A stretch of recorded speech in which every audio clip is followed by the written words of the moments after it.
We're here, boys.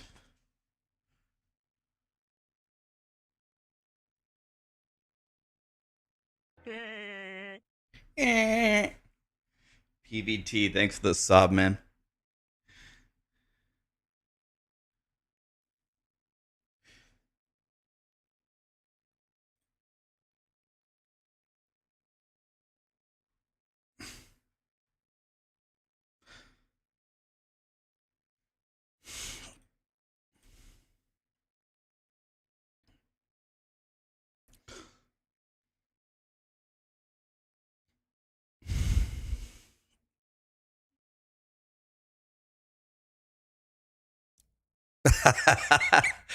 Rax going to be more positive today because the presentation yesterday was horrible.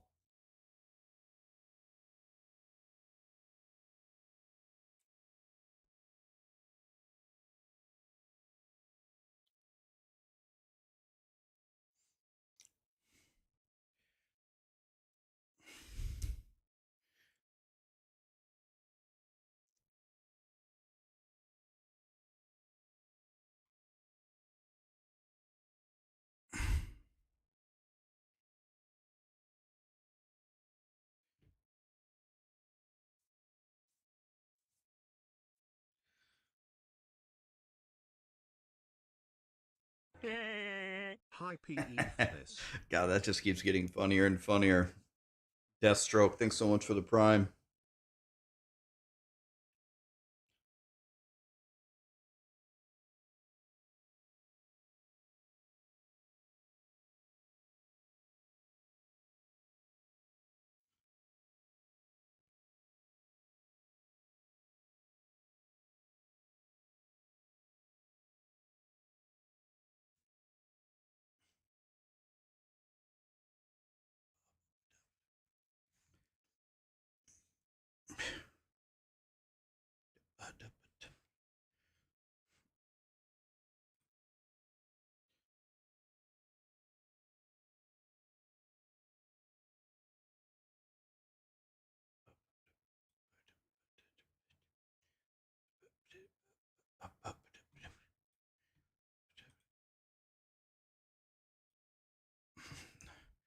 All right. The announcement's in 3.5 hours, guys, so it's not soon.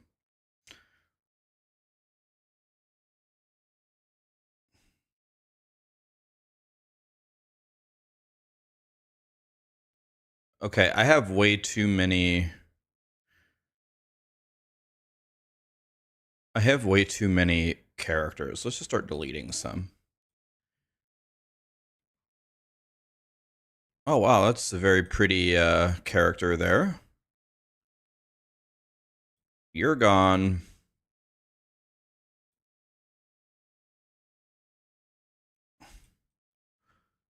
I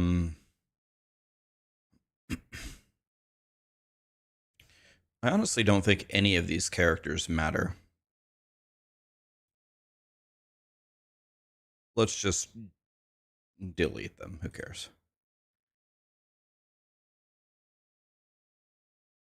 Okay. 77. It's kind of weak. Let's get rid of it. The 97 and 91. I don't think an 84 is kind of weak.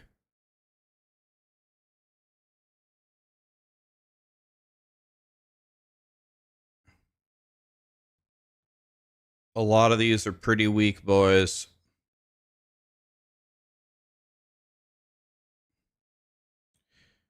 Delete them all? I'm thinking about it. Still playing Keepers League. Save me. Deathstroke, Tomb Carver, thank you guys.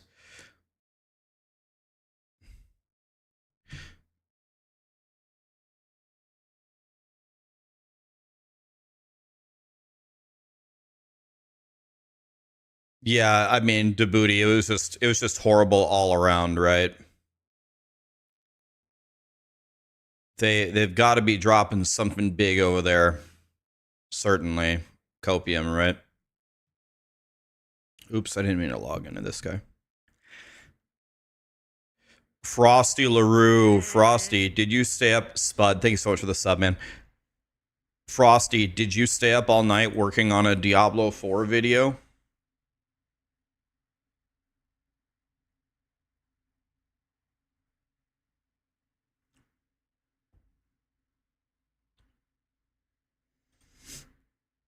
You wanted to, but you had to sleep? Bro, we can't sleep at a time like this.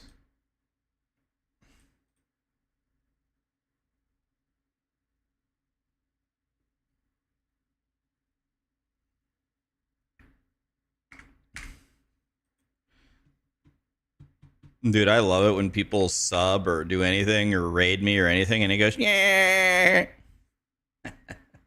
God, that's so funny.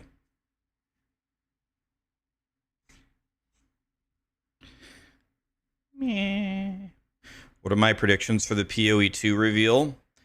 Endgame, quality of life, optimization, Druid.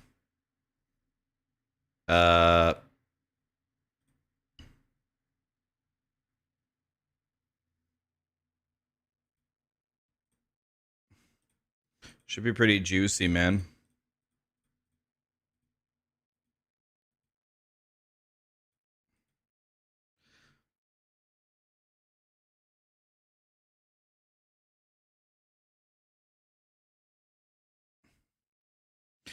You like how they are you Frosty, are you going to play Diablo 4 instead of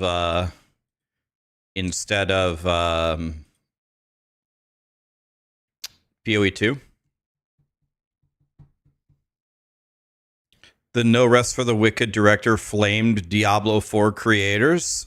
What do you mean, son? Link it.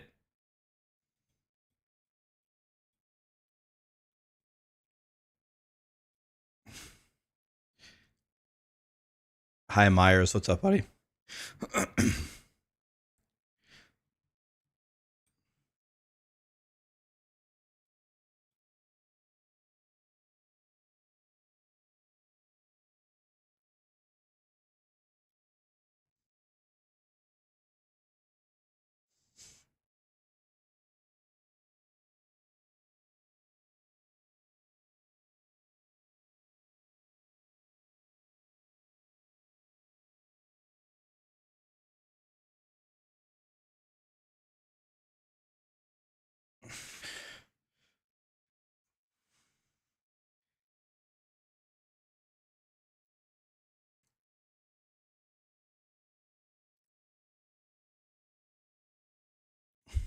You need Rouge to be S tier in Diablo 4? Bro, Rouge is S tier in... Or every class is S tier in Diablo 4. All right, let's see what Thomas Mahler had to say.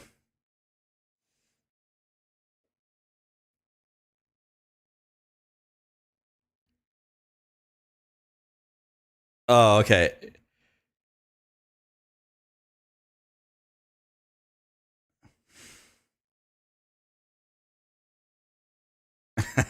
He's not really flaming. He's flaming the people that keep... I need to be following Thomas Mahler. He's my friend on Discord.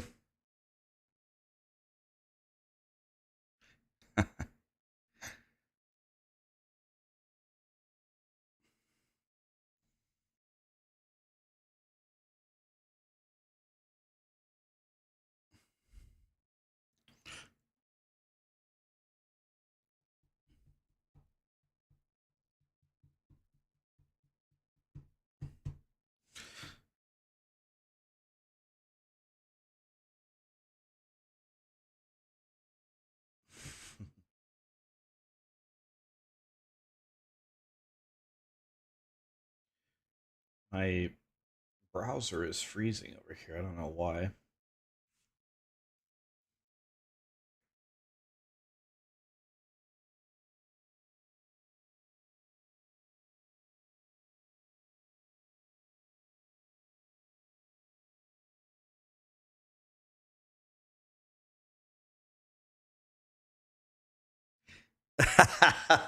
It always sounds like Jonathan drank a whole pot of coffee. Dude, we love to see that energy level, man.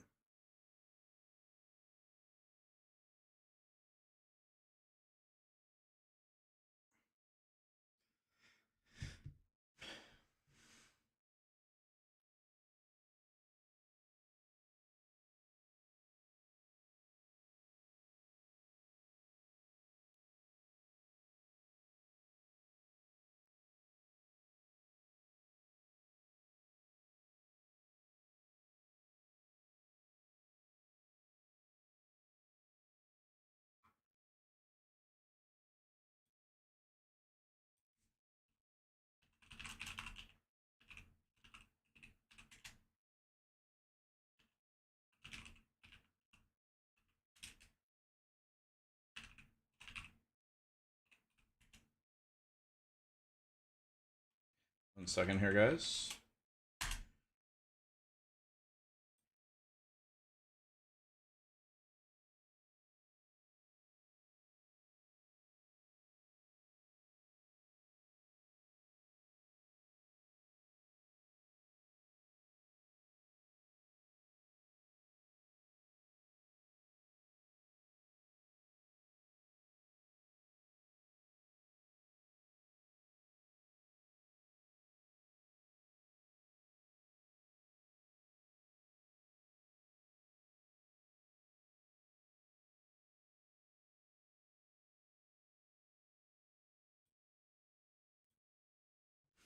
All right.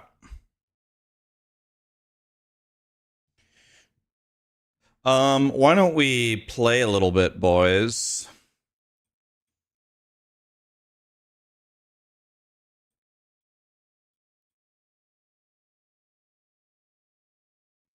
Let's go with our favorite witch. Let's call it wasting time. Timey. Timay.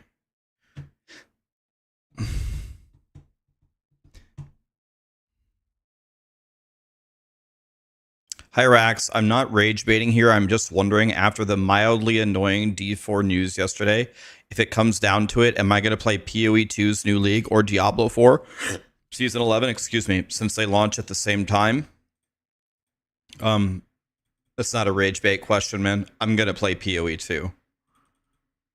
I mean, I'm playing POE2. I will fire up D4. I'll play for a few hours, and then I'm going to sleep, and then I'm gonna play POE2 for sure.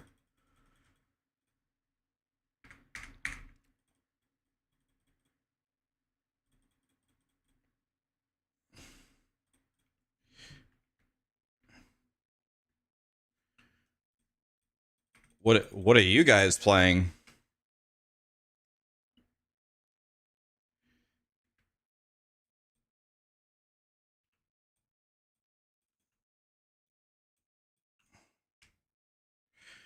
You're gonna play Last Epoch? When POE2 and Diablo 4 both release brand new things, you're gonna play Last Epoch?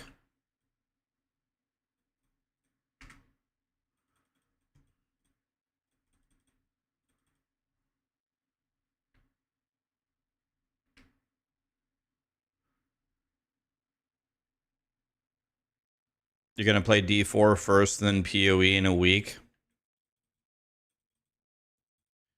Well, the advantage of playing POE in a week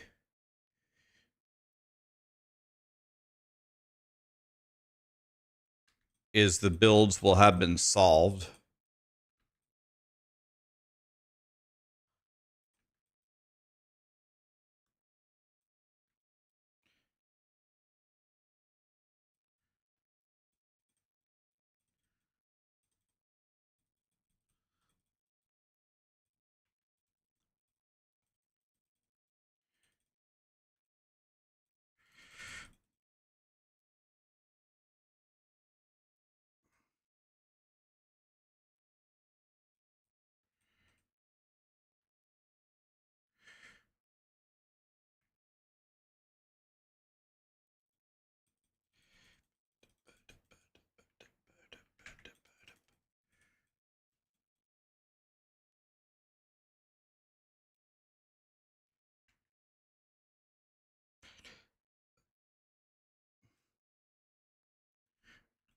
Dual quarterstaff? Oh wait, I'm not playing. I just realized for some reason I thought I was playing a monk. I ain't playing no monk.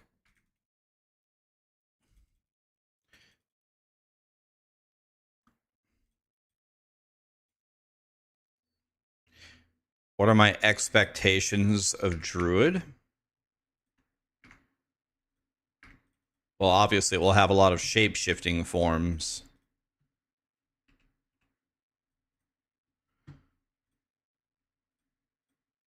I expect it to have a lot of shape-shifting forms. And I'm guessing their take on it is... it has elemental spells.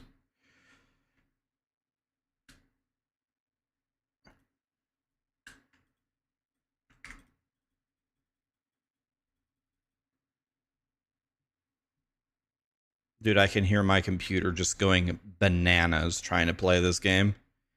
It's just going crazy with the shaders.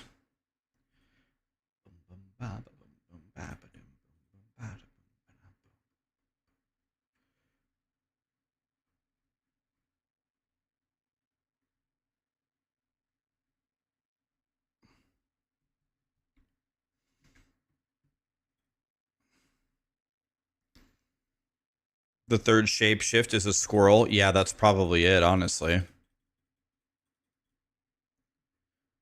Look at the shaders still going crazy.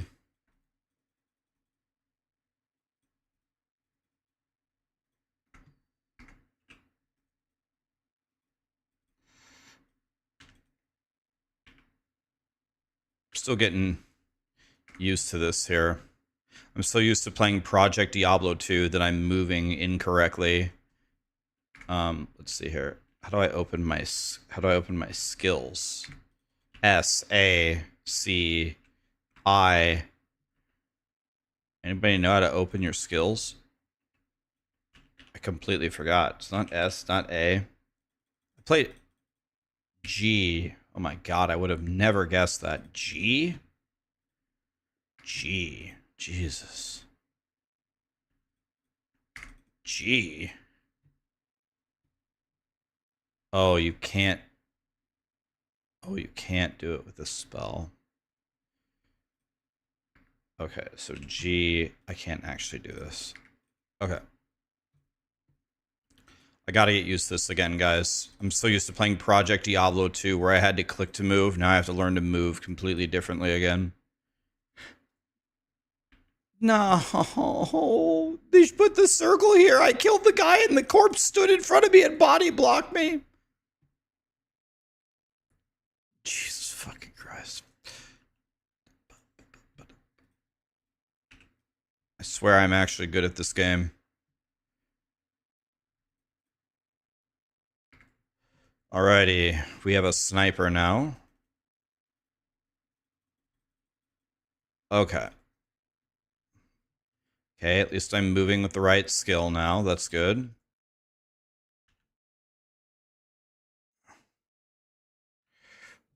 Dude just used WASD.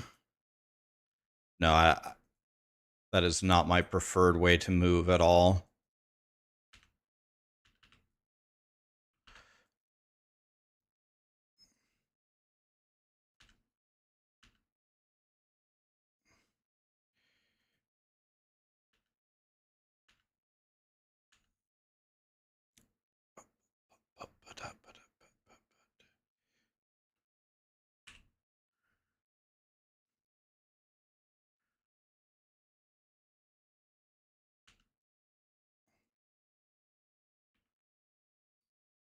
Excuse me? Warriors, protect me?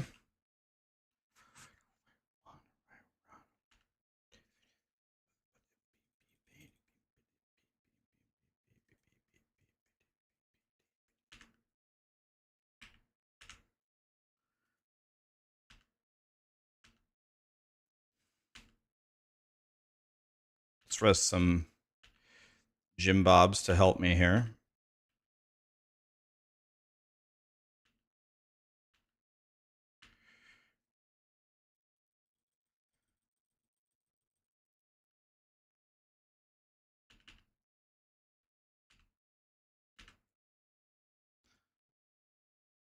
I just realized there's no sound for POE2 either.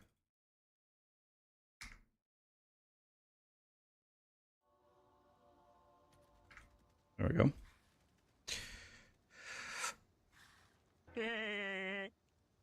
Bozard, thanks so much for the prime, man.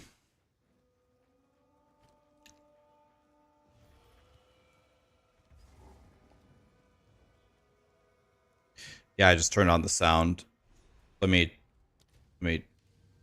Can you guys hear it? Let's see if we actually get in a fight.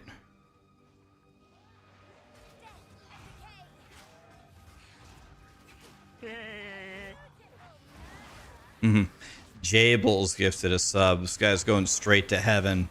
Thank you, Jables.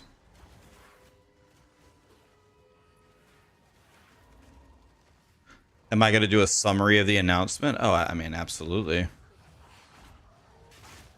Oh, absolutely.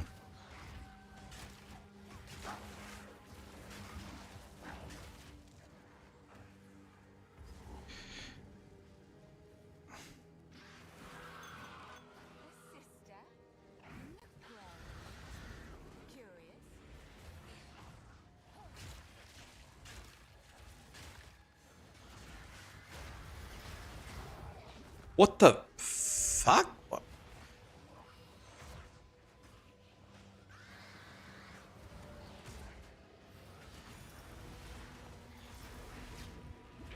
I don't even understand what is hitting me.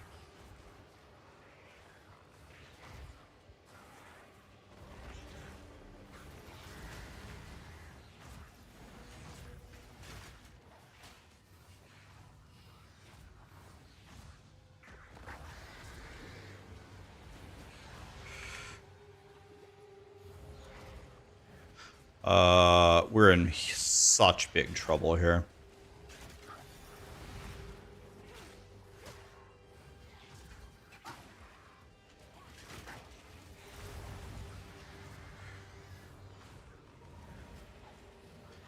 This is my...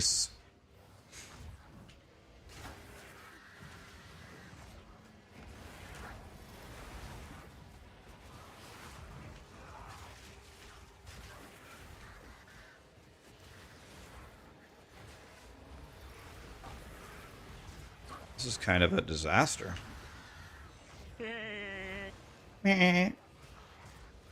Spoon, thank you so much for the sub, man.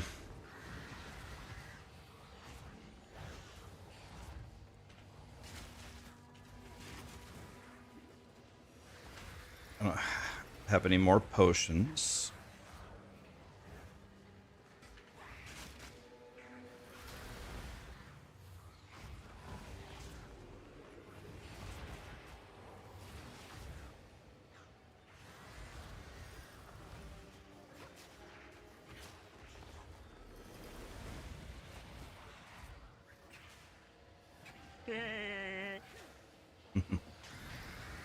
Never gets old.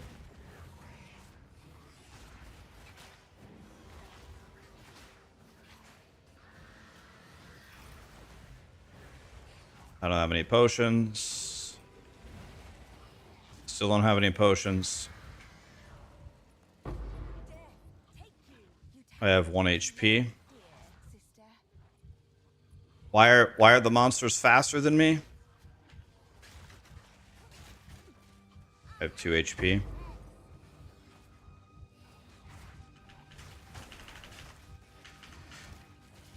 Not even close, boys. How do I go home?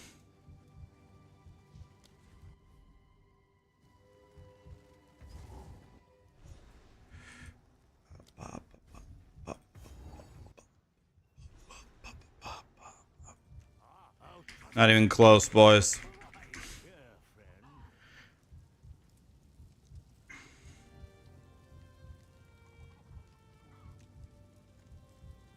Am I gonna league start minions? Definitely not. I'm going Druid for sure.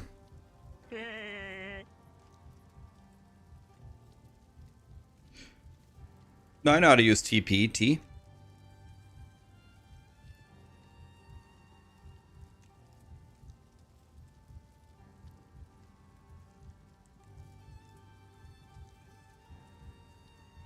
I just got a message from Thomas Mahler.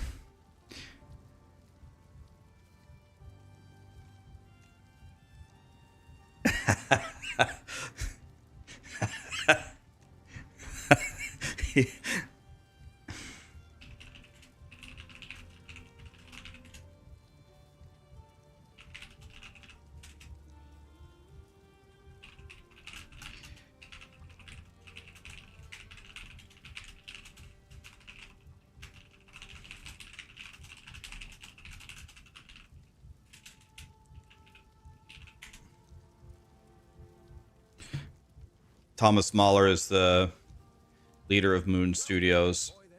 All right, how do I heal here? We go to the well. Okay. Yeah, I just remembered how to TP because I'm so used to playing Project Diablo 2 where you have to have a portal scroll, but I can just do this, right? Yeah.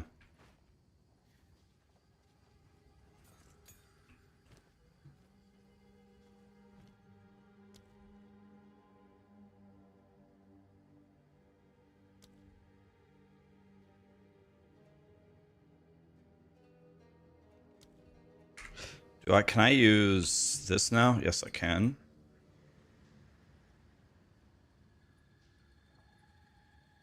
Okay, let's go buy some scrolls of wisdom.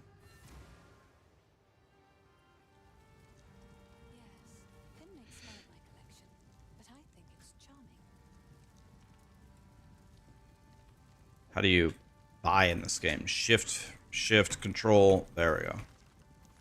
Control, shift. I see. God damn it.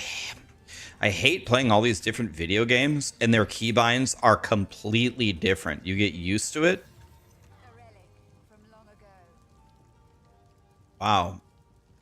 Well, this would be good gloves if they did anything for me.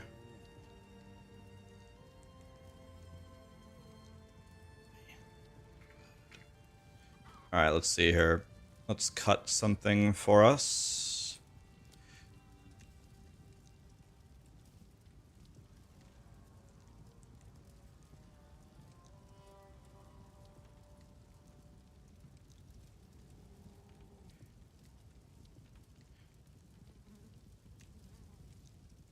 This doesn't really help me on bosses, but I'm going to pull up my own guide here. Where's my guide?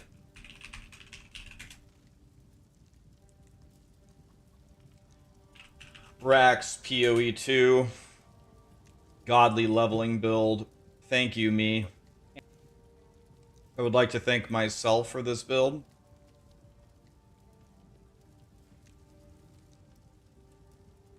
I would like to thank myself. Oh yeah, of course, duh. Unleash, of course. Duh. Okay.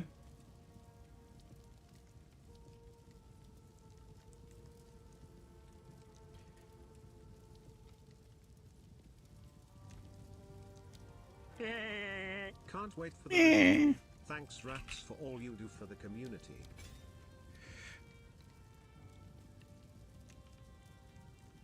MJK Slow-Mo TX Grim Job.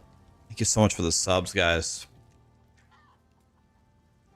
Rax needs help from Rax, it's true. Hi OB1. Hi Gauculum. Goculum. Did I watch Rob's new video? I talked to Rob yesterday for... I talked to Rob on Discord on stream for an hour yesterday. But did I watch his video? I did not. What video?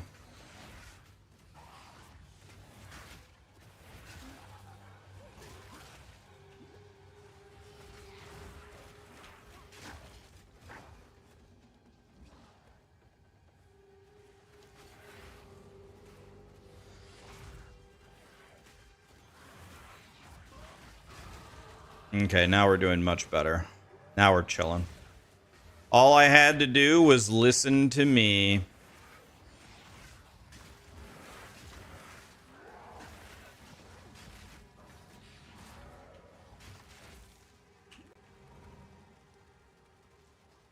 Center the camera. Oh, yeah.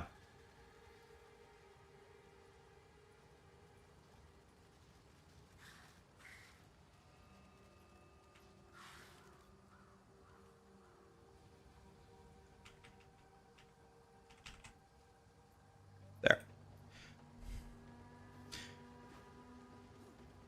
Oh, yeah, there's sprint in this game.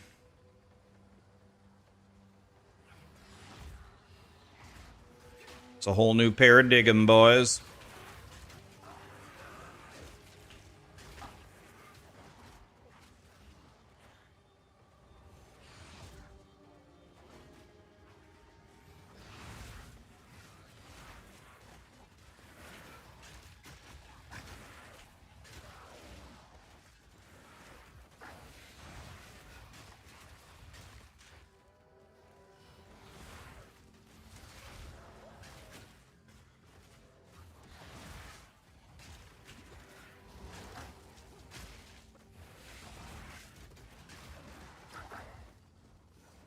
Take him down, boys.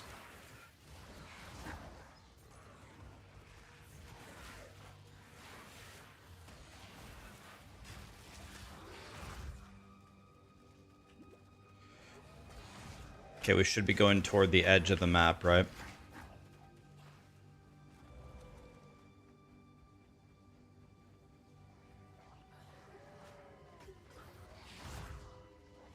What you hope is that Grinding Gear Games never caters to the people who say... You hope that Grinding Gear Games never caters to the people who say that they want to skip the campaign.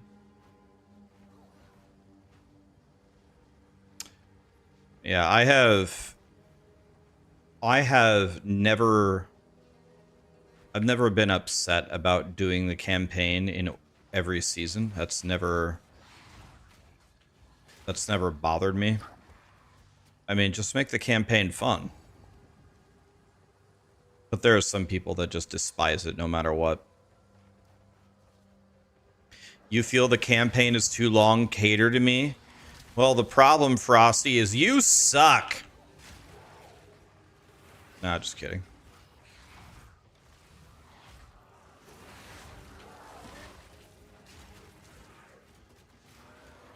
True, and so do many. Nah, we all suck, man.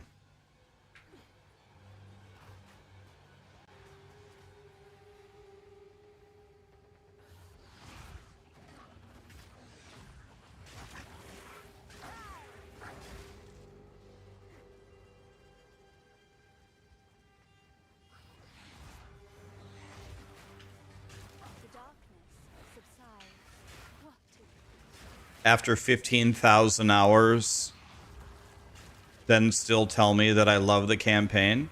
Well, no one's got 15,000 hours in POE2, right? POE2 I don't think has even been available for 15,000 hours.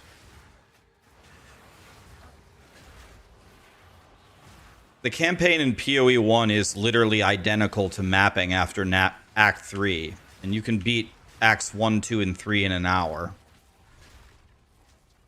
By Act 4, you've got like a 4-link.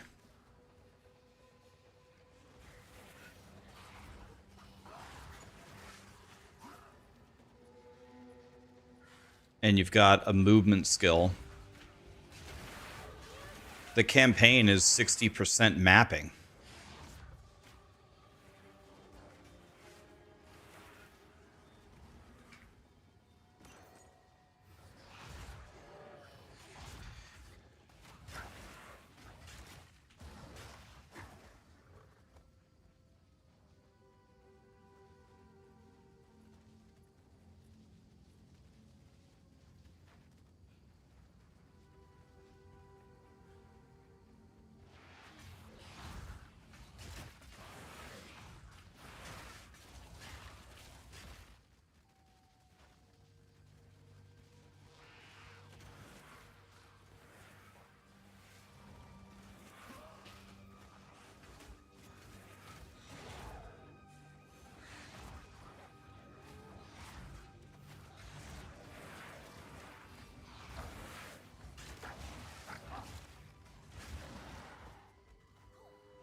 What a good round number.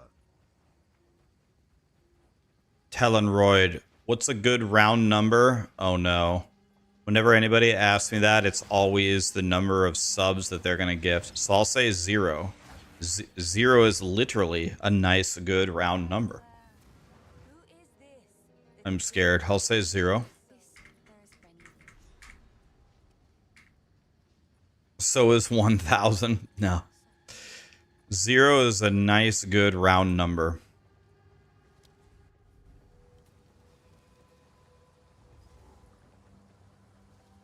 $3,014.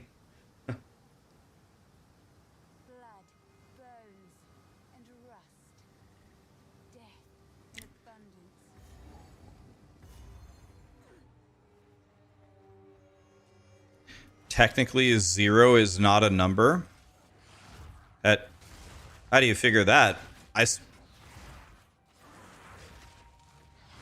Zero is definitely a real number. It's a real number in some of the most important sets of numbers that exist. Zero is definitely a number in number theory. I studied number theory. I have a degree in mathematics. It's definitely a number.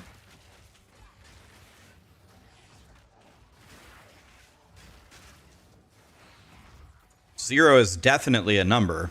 It's a real number. It's a whole number.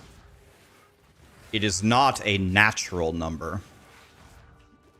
It's a whole number and it's a real number, but it's not a natural number.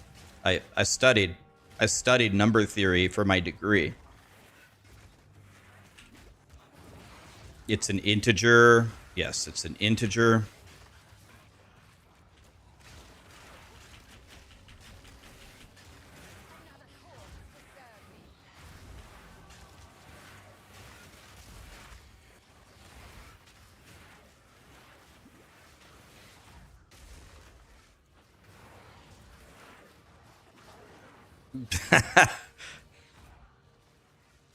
Talonroyd gifted 10 subs. But Talonroyd, the number was 0. No, thank you so much for the 10 gifted, man. Happy holidays to you.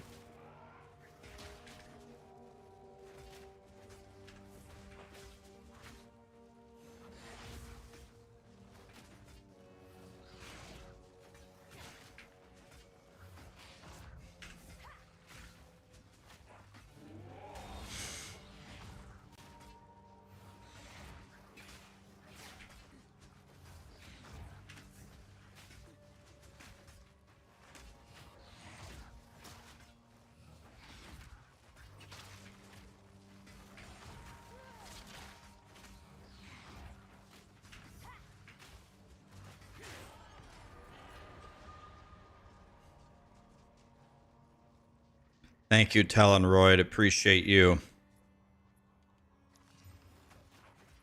Dude, Energy Shield Life Dual Res? Holy.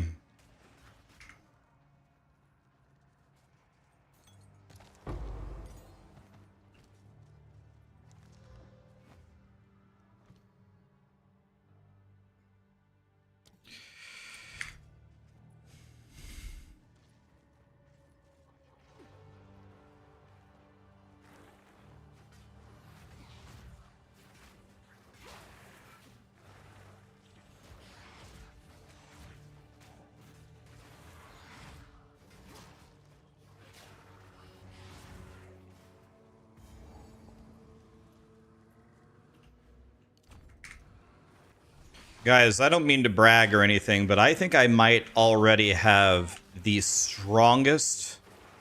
This guy right here.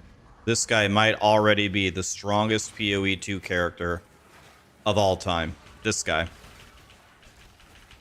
It's pretty insane how I already pulled that off by the 3rd zone, but here we are.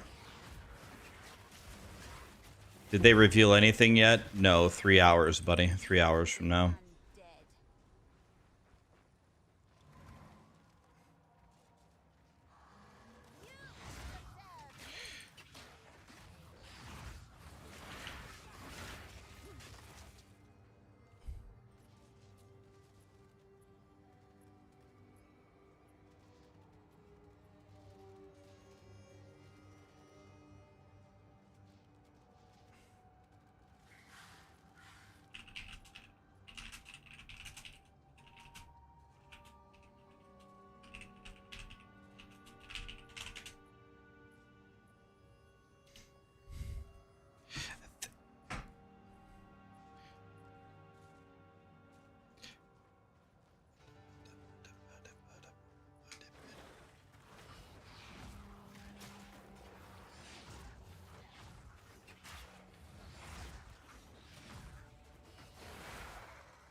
He's ordinary. He's ordinary.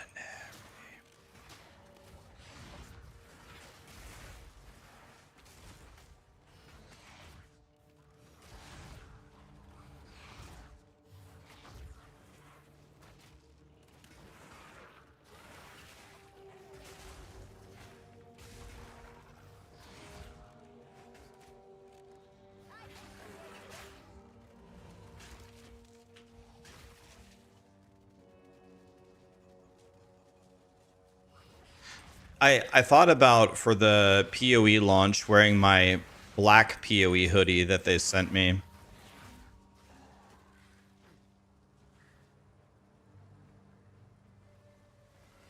Okay, I'm getting much more comfortable playing this now. It's pretty rough there for a moment.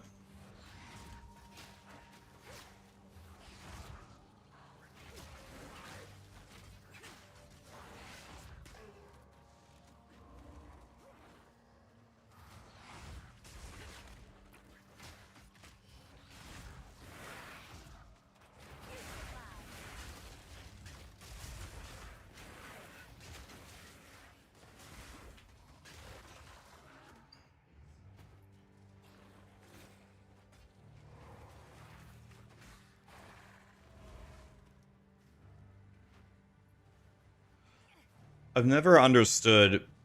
So Dave Grohl says in the lyrics, he goes, "There goes my hero," and then he says, "Zordinary."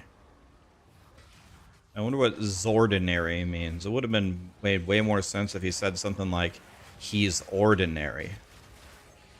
But he says Zordinary. Is that like the next? Is that like the final boss of Power Rangers? Is that when Zordon evolves? No, it's definitely not ordinary. He says Zordinary.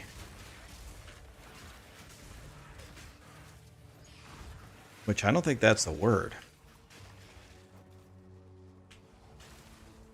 Zordinary.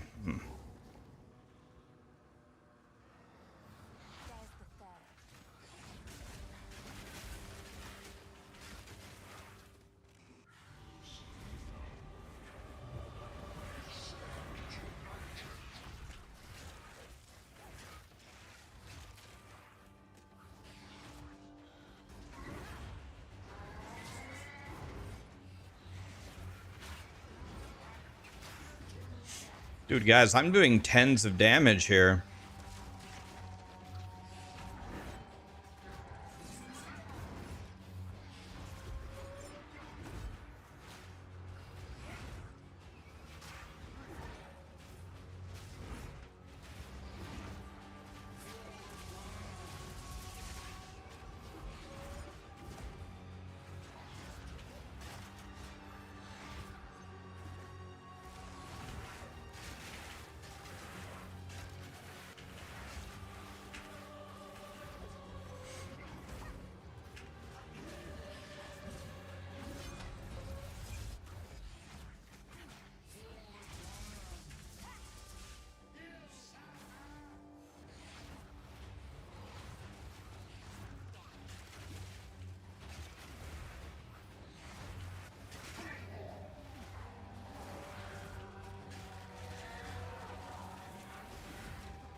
What? What? I got 2 Exalted Orbs off of the Rust King? Holy. Not bad.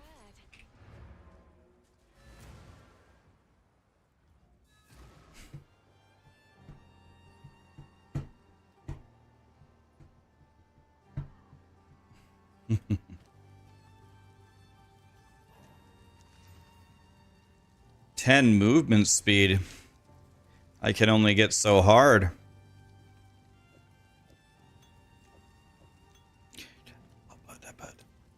Alright, it's over.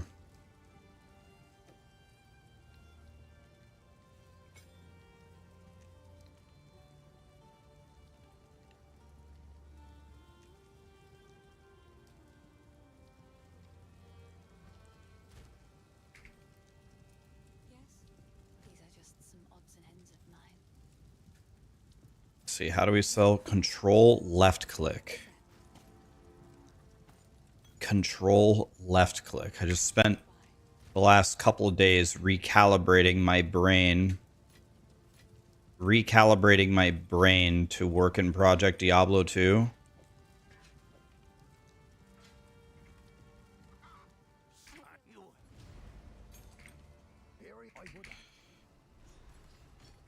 Okay, we have a support gem for Essence Drain. Let's see, what did I say to use for Essence Drain? Chain. And then I think you take chain off for bosses, right?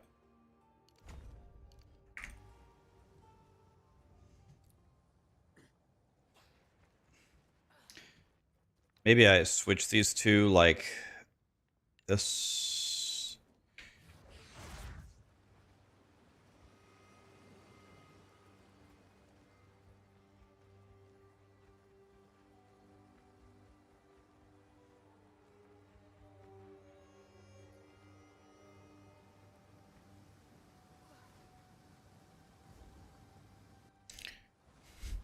You bodied everything with Essence Drain, Contagion, Witch, and 0.3.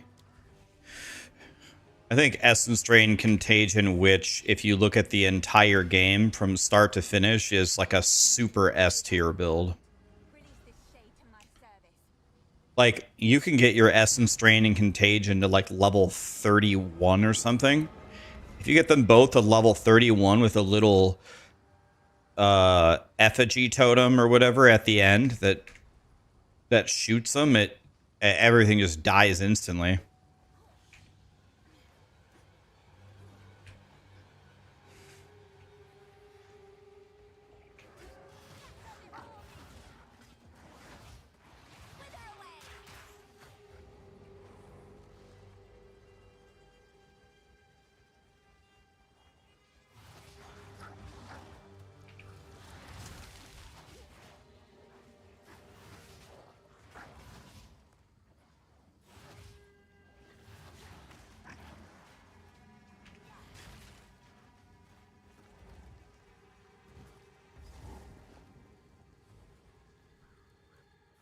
Guys, I'm going Druid. I'm going Druid for sure. 1000%.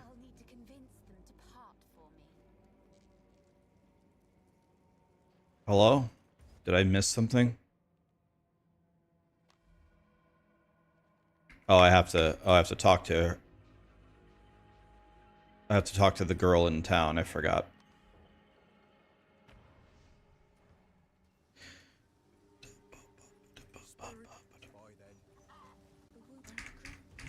I'm going to be spending a ton of time theory crafting the Druid. I'm pretty sure we will be able to solve it. In fact, let me look at this real quick. So this is where we will be walking. We're going to start here.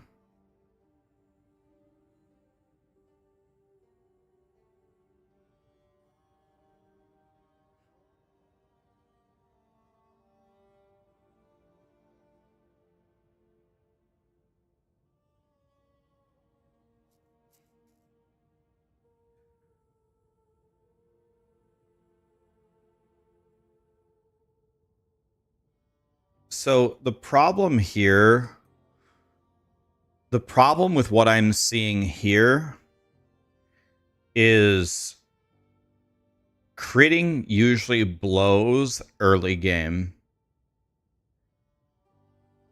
Critting usually sucks donkey dick in the early game.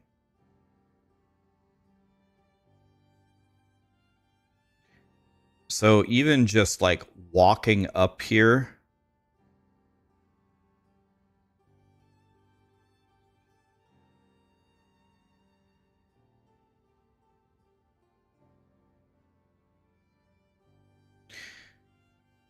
these nodes suck, actually. Gazzy is trying to reach me. Oh, God.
You know, Thomas Mahler has a good point. I wonder if it's going to be illegal for it might not even be gaming companies. It might not even be gaming companies. Could be like different industries as well, where it's going to become illegal to create your own currency in order to buy things. So, for example, let's say you want to buy a Diablo 4 horse, right? Well, right now you have to buy, I don't even know what it's called. Is it called platinum? Let's just call it platinum. You have to spend $100 on platinum and then spend the 35 or the 65 of the platinum on the mount, and then you're just sitting there with the extra platinum. And they like purposely marketing wise try to make them like not even numbers, so you always have to buy a little bit more. Surprised like it isn't required that it just costs either USD or euros or whatever. I'm actually surprised that it isn't illegal, like not legal to do that. I wonder if they're gonna change that. I think if they put it up to a vote, I think I would vote to make it illegal. I don't see what benefit to the consumer does it ever have to have you convert USD to their currency and then spend that currency on their stuff. Like, is there ever a situation where that benefits us?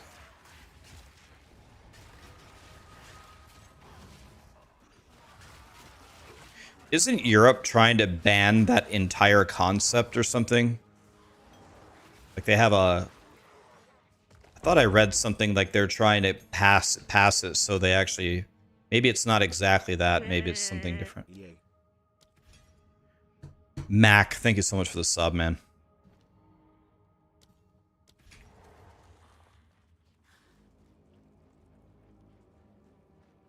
It's also designed to make you feel like you're not spending that much, right?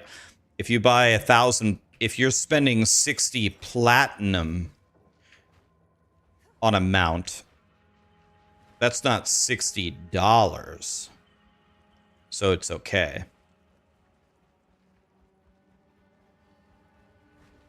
Honestly, it's the same thing as bits on Twitch, right? Twitch has you buy bits so you can cheer.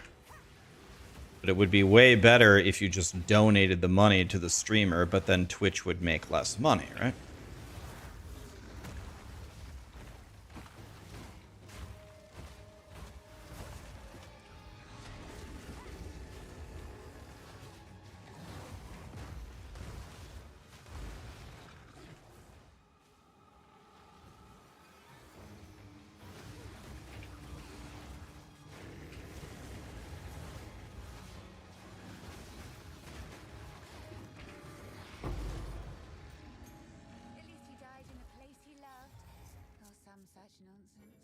Fire damage, huh? Well, I don't think I do fire damage. So let's see. I have chain. Now what am I doing? Now I'm doing Swift Affliction. Oh, I don't have enough dex to do Swift Affliction. I'm crying.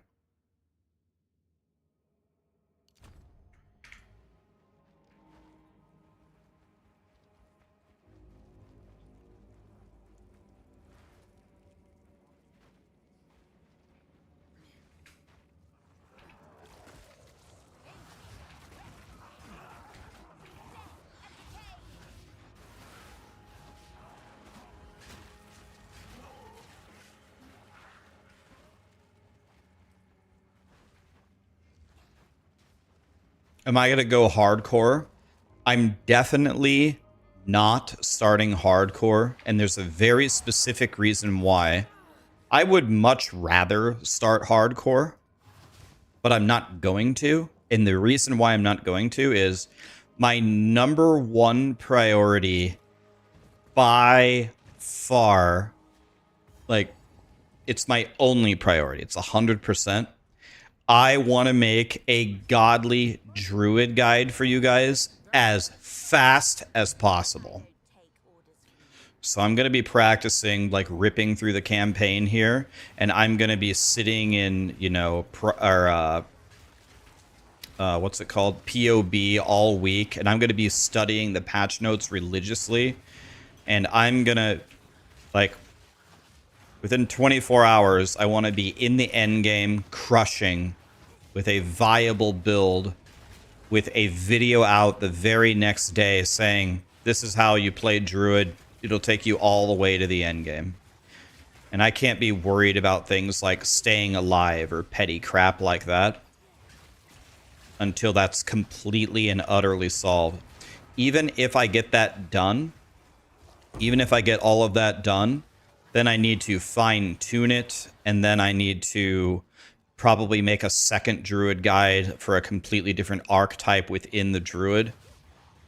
And only then can I do whatever I want. And then I will probably go hardcore SSF. But I've been spending way too much time in these ARPGs just willy-nilly playing, doing whatever I want.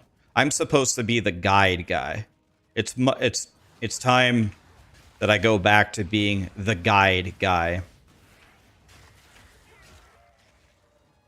And that's the way it's going to be, for sure.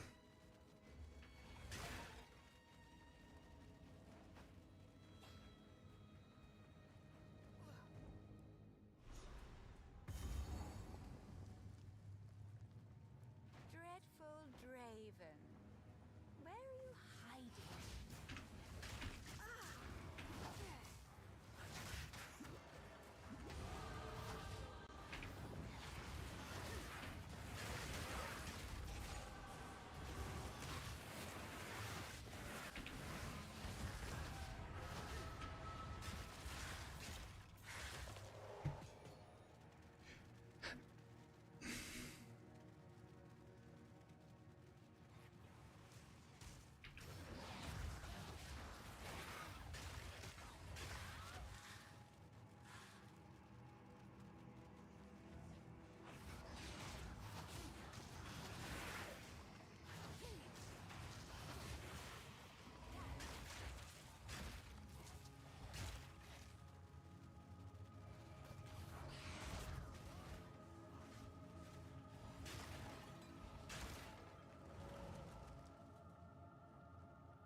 Okay, I'm getting much more comfortable playing this now.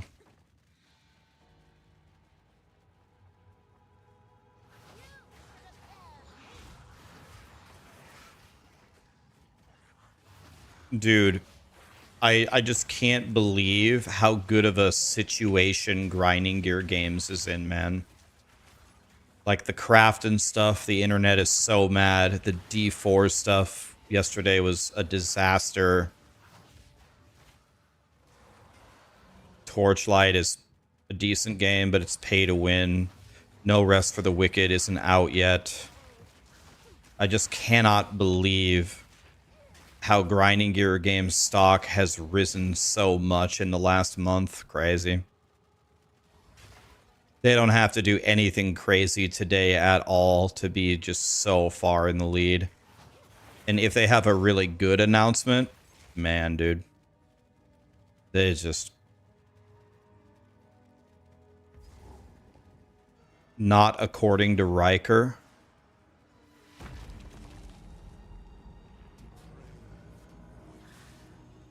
I don't. What did CJ say? I mean, CJ is a smart guy. Does he know something I don't know? Not according to Riker. What is not according to Riker?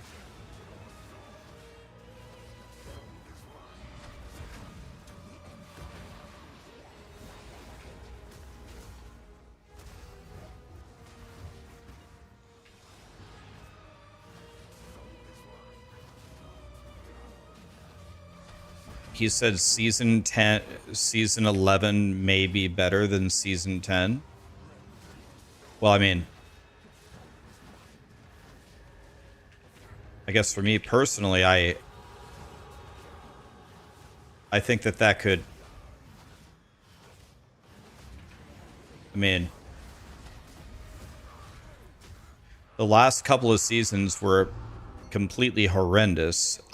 I do think there's a big possibility that this season will be better than the previous season. But I don't like that. Does that I don't get it. Where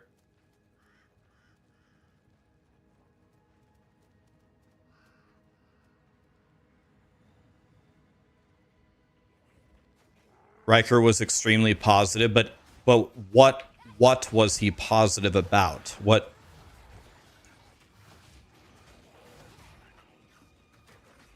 was he positive about? Like, what parts of it?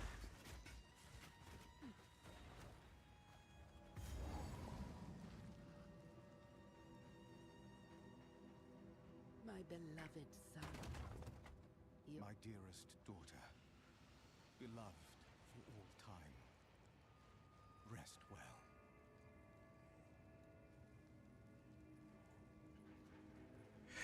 He thinks it was placed after the Game Awards, so we're going to get something from the Game Awards. I absolutely agree with that. Like, that's certainly the reason, right? They haven't moved the date ever before, and didn't last time, didn't they shadow drop pets? They shadow dropped pets, right? So they've done it before, so they're going to give us something. I just don't know, like, I don't know what that thing is. Like, is it the expansion?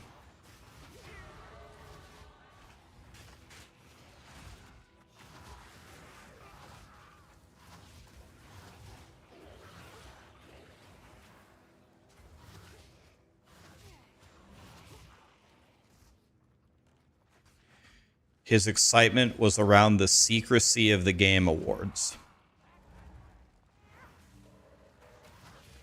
So let me ask you guys this. Let's think about it this way. What would Blizzard have to shadow drop? Because we did the poll yesterday, and almost everyone is playing POE2 instead. It was an overwhelming amount. We polled 3,000 people yesterday. What would they have to shadow drop for you to play Diablo IV instead? What if they dropped the entire if they dropped the entire expansion for free, would you play that? A free DLC with the Paladin. Oh, wings and a mount. If they gave you wings and a mount, you would play Diablo 4 instead of PoE 2? If they put Diablo in the game? The Paladin would be enough. If they shadow drop the Paladin, would you play PoE or Diablo 4 instead of PoE 2?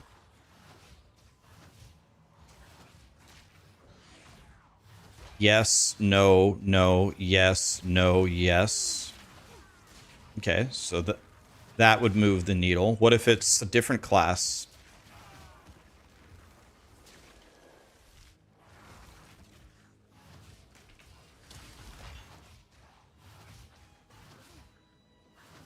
You do it if it was any new class. What else could it be? What could it be, guys, reasonably? It could be a DLC, it could be a new game mode, except for they just removed one of their game modes, but maybe they removed a game mode because they have a different game mode. It could be a class. It could be... Could it be a crafting system? I don't know. Like, what could they drop? The cow level? It could... That's a great idea. It could be the cow level. Now that's an idea.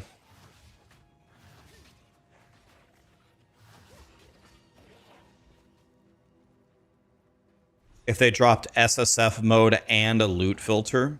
They did say loot filters were coming. Not a bad guess. A new useless mythic unique. A new useless mythic unique.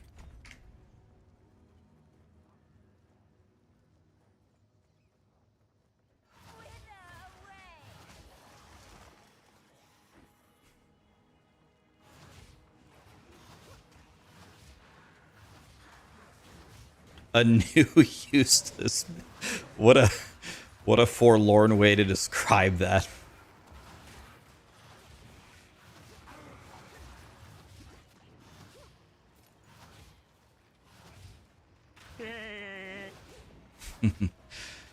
$50 Yaxo. Thanks so much for the primes, guys.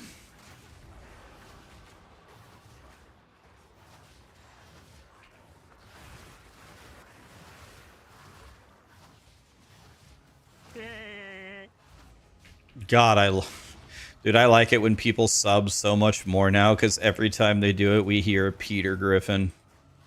It's just so funny. God, I love that. Waffles, thanks for the prime.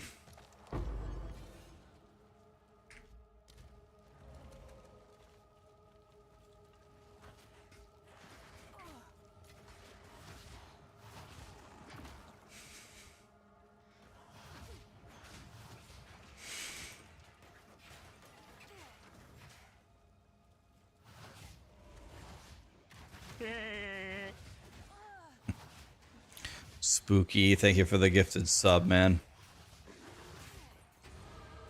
Inspiration and improvement.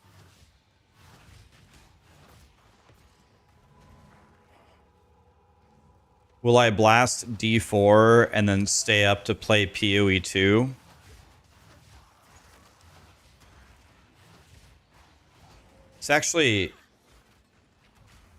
It's actually super horrible. Like the timing couldn't possibly be worse. I mean, I'm gonna play D4. I'm gonna play a little bit, couple hours. I really don't know. Like,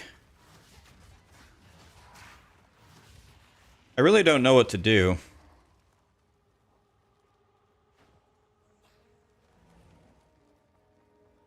I don't know. It's a good question.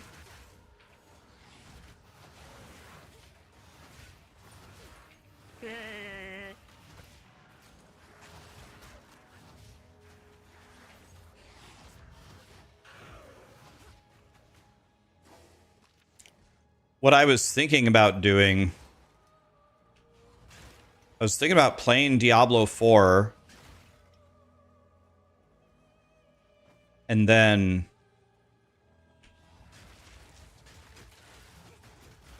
I could either just play straight through and just keep playing PoE2, or I could just end the stream like normal, or I could just put up a be right back screen and leave the stream on and take a tiny nap and just get back on and switch to PoE2. I could have my brother come over and stream for me for a few hours while I take a nap. I'm not really sure. It's like the worst timing ever. I've never had worse timing with anything.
Do I play the guitar?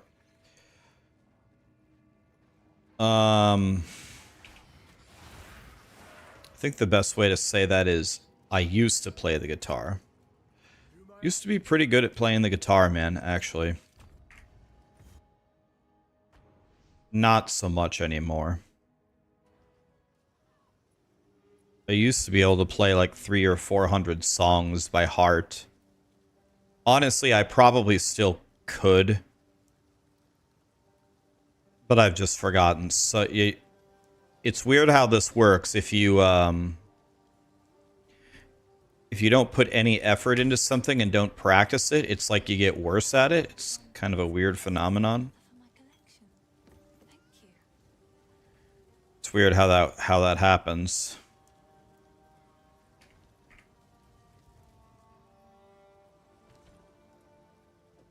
Did Callie chew off the calluses? Callie is the most gentle creature.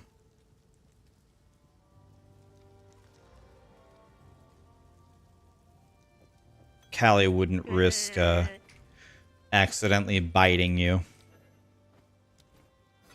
The only time I've ever seen Callie bite someone is she loves to play ball, and my friend was waving a tennis ball in front of her mouth, and she jumped forward to grab the tennis ball out of their mouth and accidentally bit them on the finger.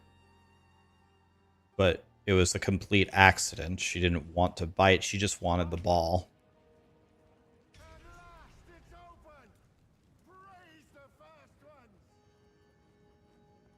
Callie is such a nice little doggy.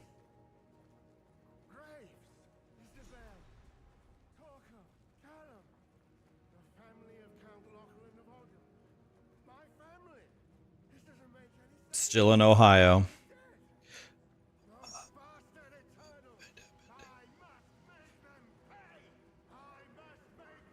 Callie's about to be 13 years old. Wow, Callie. Is everyone hyped for the live in a few hours Raxxanterax?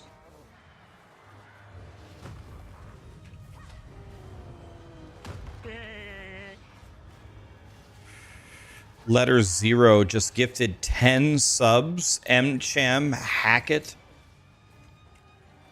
Thank you so much for the subs, guys.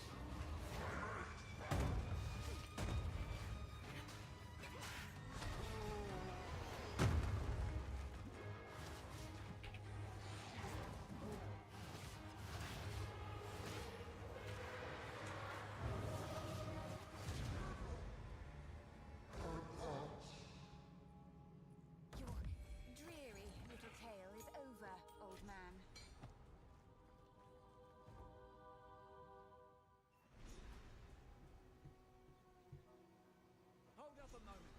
Hey, the hunter. Ready? Go on then. Try and keep up. They're by Cedar Point.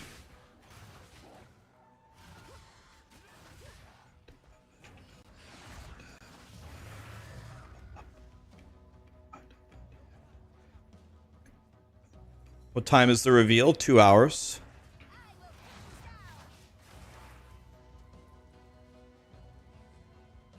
Am I doing Chaos Dot again? I'm just playing the game just to warm up. We're playing Druid.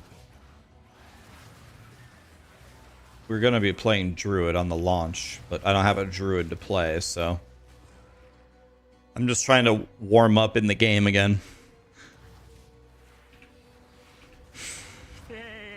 Announcement. Bioshin, thank you so much for the sub, man.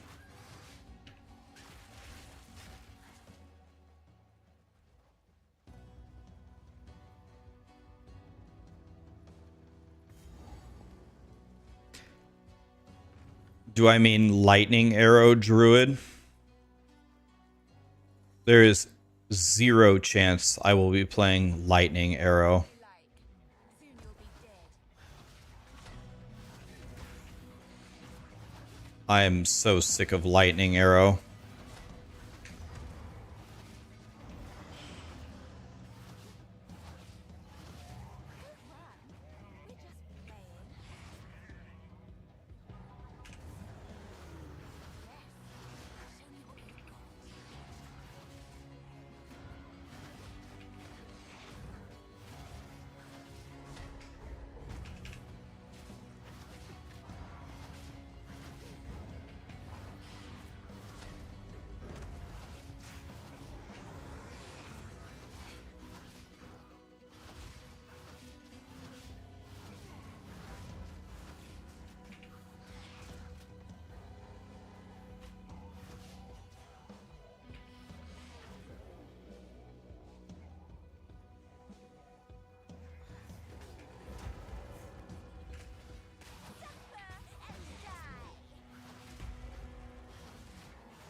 Sad weeb. Me do druid skills with witch. You're going to play a witch, but you're going to do the druid skills on the witch. Okay, well, don't let your dreams be dreams. Even Frosty is sick of lightning arrow, and he's a bow boy. I was sick of lightning arrow last league. Lightning arrow was the last character I made, and it was one of my least favorite.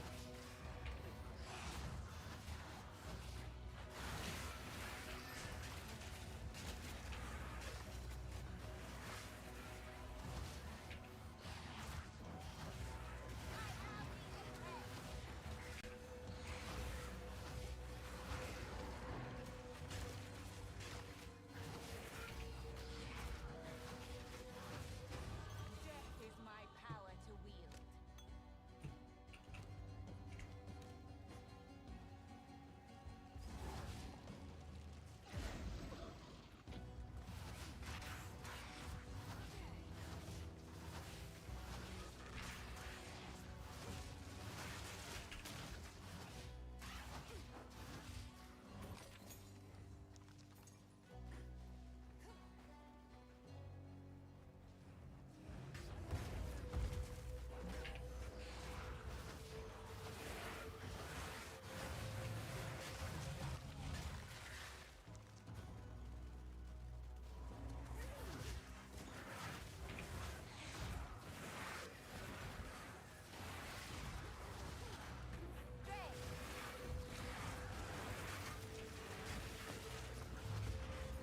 I don't even think I have a belt, do I?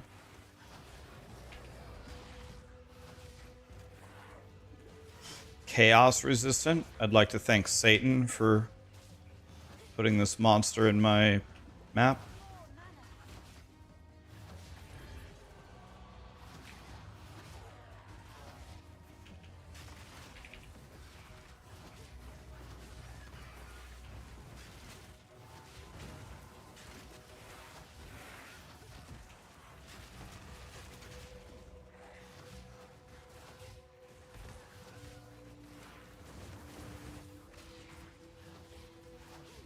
Oh, nice. Another chaos resistant elite. Great. It's not like that's my entire damage source or anything. Another corpse to serve me.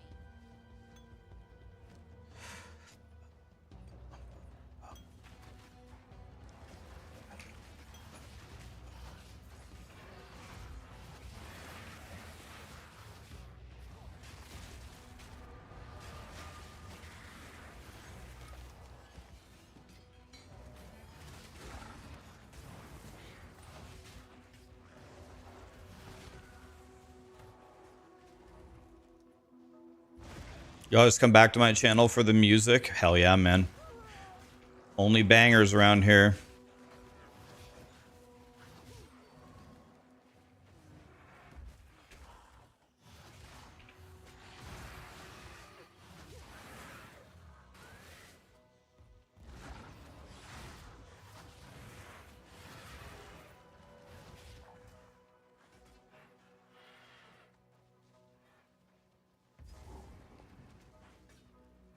Is there a way? Let's see.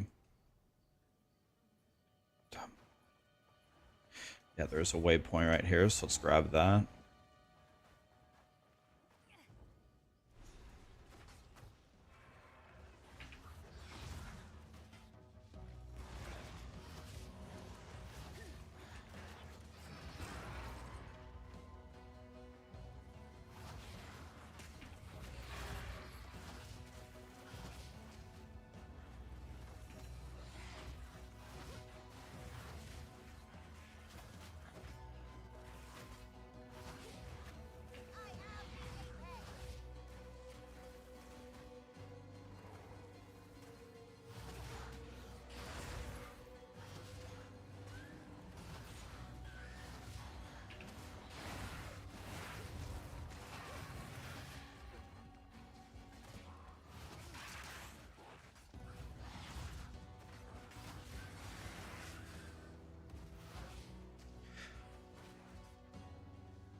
We have to go Dex here, right? When is RaxCon happening? What is RaxCon? Sounds interesting. I just don't know what it is.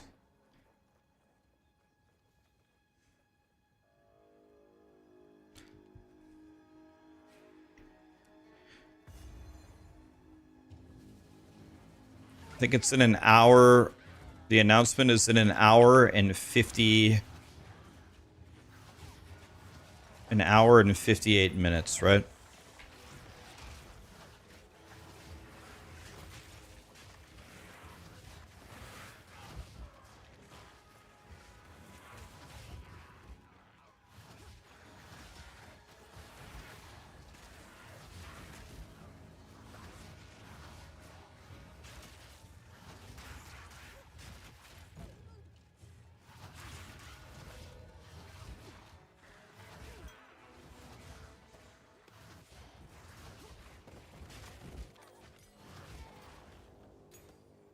Level 4 skill gem. Let's go Essence Drain.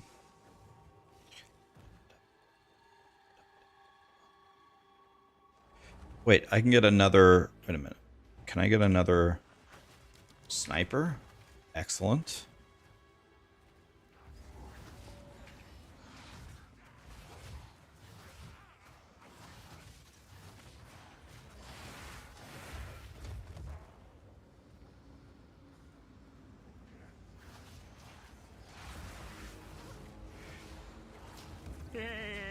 POE2 League hype. Iconoclast. Brutal. Thank you so much for the subs, guys.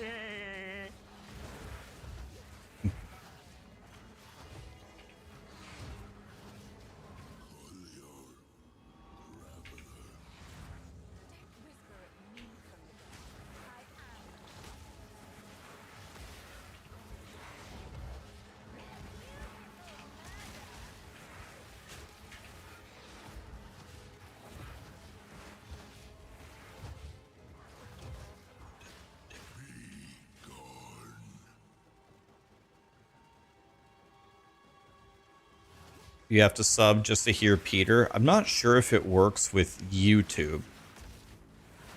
I don't know if becoming a member on YouTube... I don't know if the... I need to actually look into that. It's on Twitch.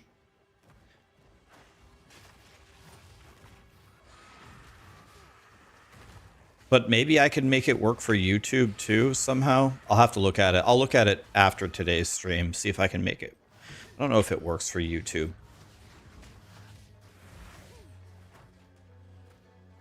You were born for this.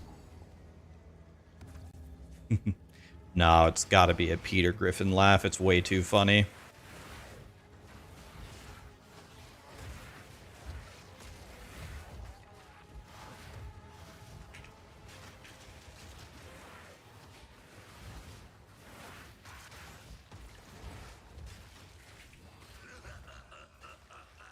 Okay. So now we just have to find King in the Mist.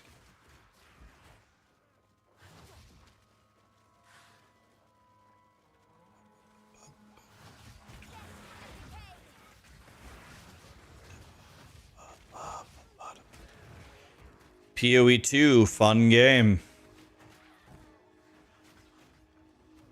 As Quagmire says, giggity. All right, giggity, giggity, giggity. Zircon, thanks for the sub, man.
Okay, red means I can't move, right?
Darkness is mine.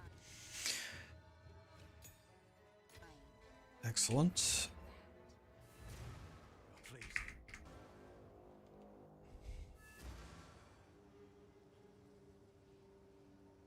You hope they buff more builds to be viable?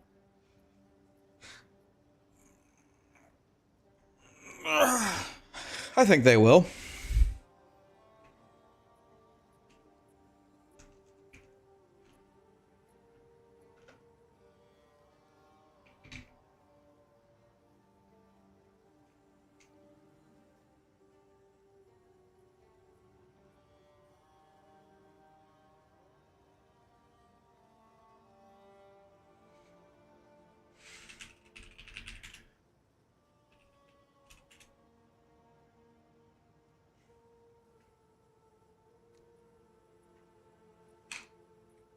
An hour and 50 minutes, boys. We're doing it.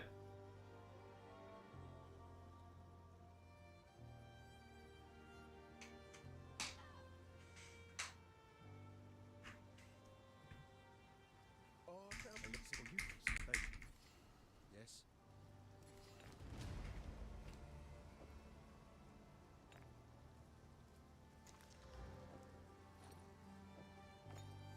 Okay. 34 life, 1 to all minion skills? Oh my god, dude.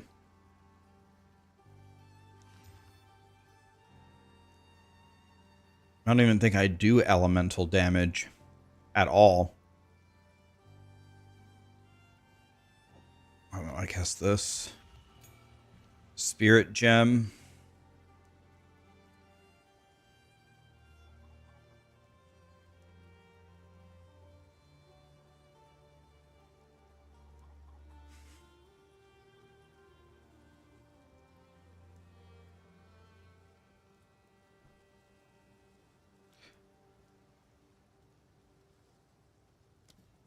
I guess this.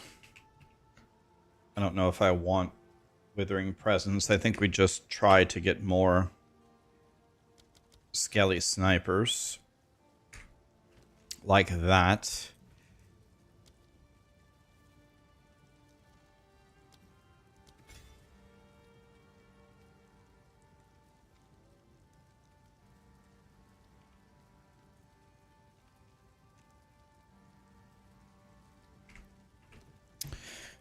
Okay.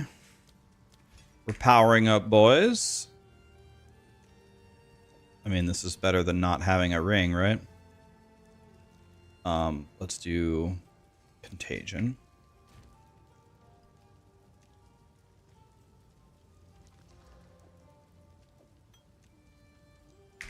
So we're getting much stronger here.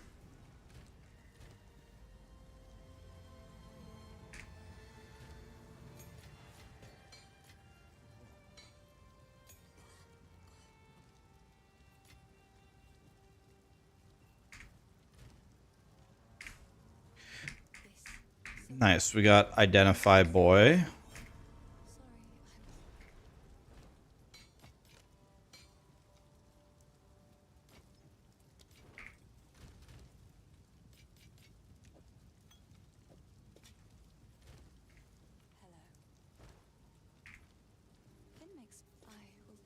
Okay.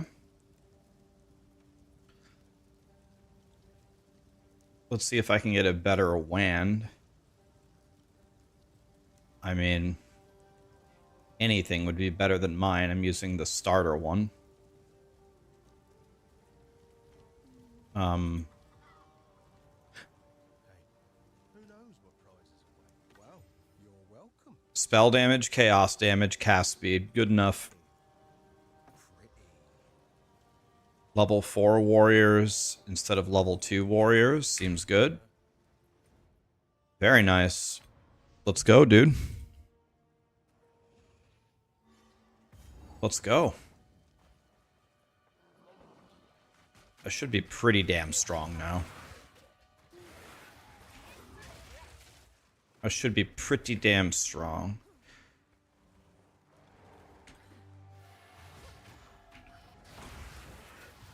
Okay, yeah. I'm actually just murdering now.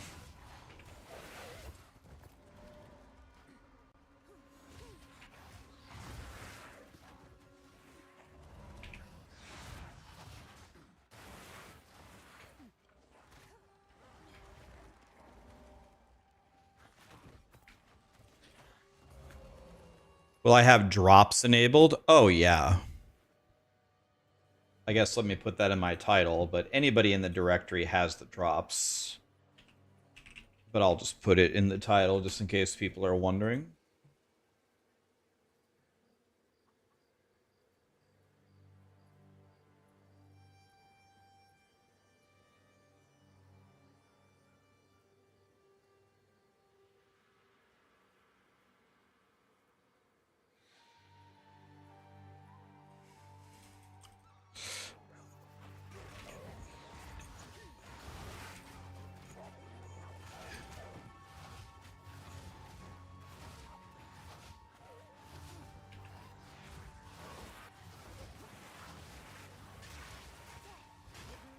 Holy.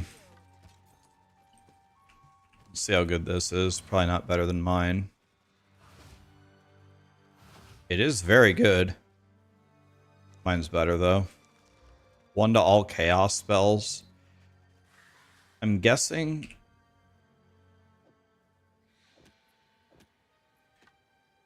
Yeah, it's exactly the same.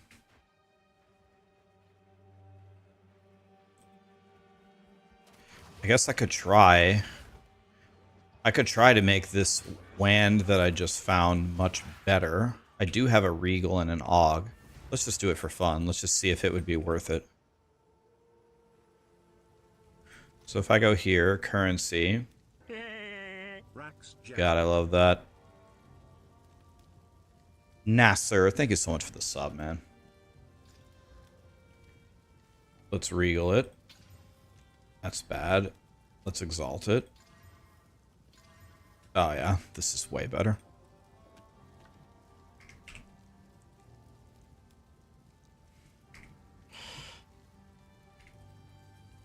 So if I pour my life savings into it, I can get a better... This has 1 to all minions, but I would lose my skellies, so I don't want that. How good is that ring, by the way? Fire res? I mean, it's better than nothing, right? I'll take 15 fire res over nothing. Could also gamble for a... Who's the gambler? I thought it was this guy.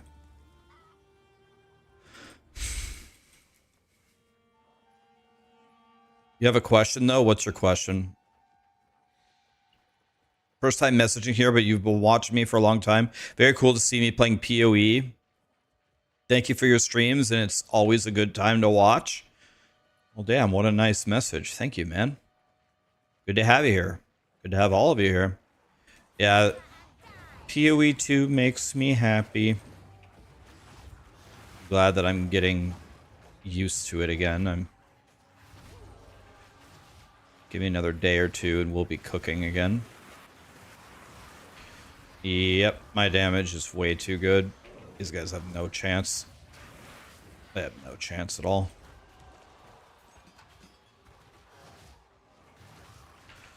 No chance.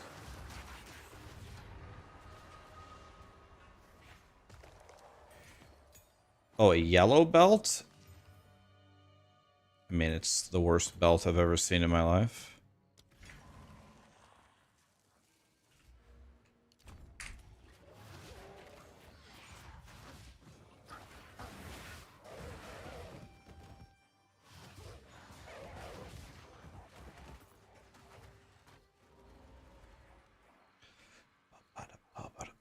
Not sure how much your opinion matters, but you love Diablo IV because it runs great on the Steam Deck, while other ARPGs run like trash. POE2 is the better ARPG, but D4 wins for me because you can't play it at work. Well, I mean, the words that you're typing make perfect sense to me. Your favorite ARPG is the one you can actually play. I mean, that makes perfect sense to me. I don't know how it wouldn't be. Hopefully, yeah, POE2, the chink in the armor for POE2 is its optimization kind of really sucks right now. That's definitely something they must fix. That is your D4 Giga Chad. That's Frosty's audience right there.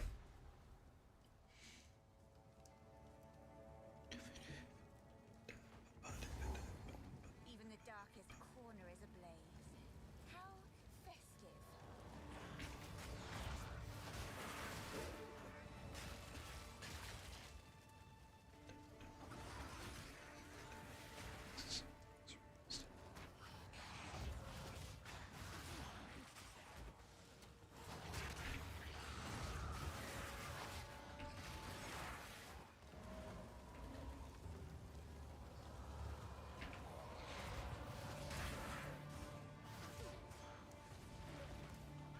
I feel very strong right now. I'm very strong. My defense probably isn't the best, but my offense is great. My AoE offense is godly. Are the drops Twitch only? The drops are all pretty much always Twitch only. So if you want to watch it, unfortunately, or if you want to earn it, unfortunately, you usually have to watch on Twitch. Sadly.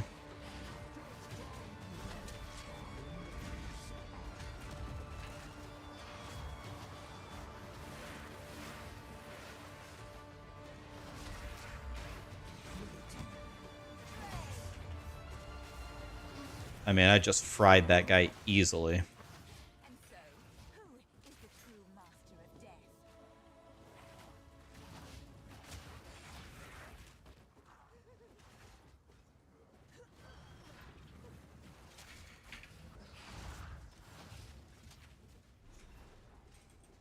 Wait. You have to talk to him again, don't you? I think I always make this mistake. Don't you have to talk to him again?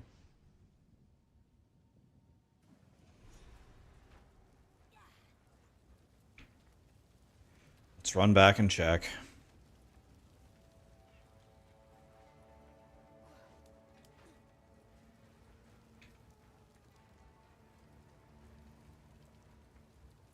What loot filter do I use?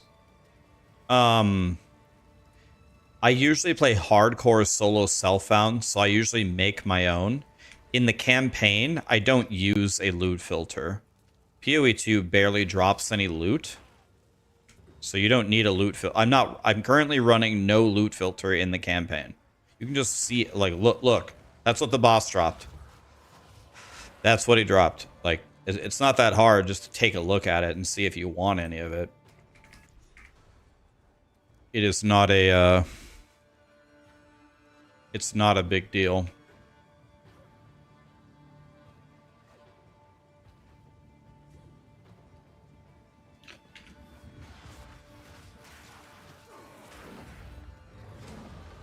So the danger level always goes way up right here.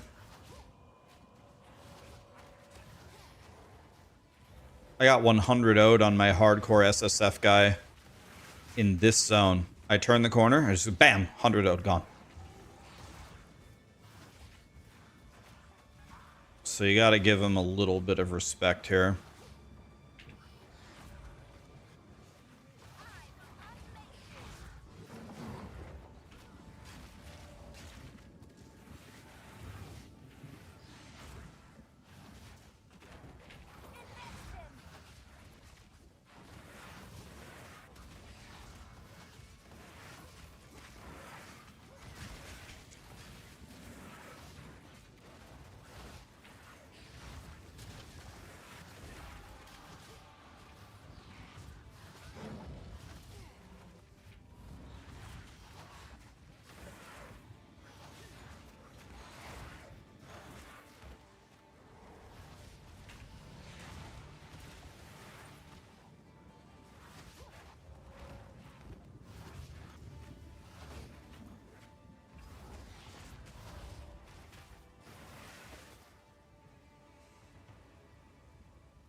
When is the stream? An hour and 36 minutes. An hour and 36 minutes.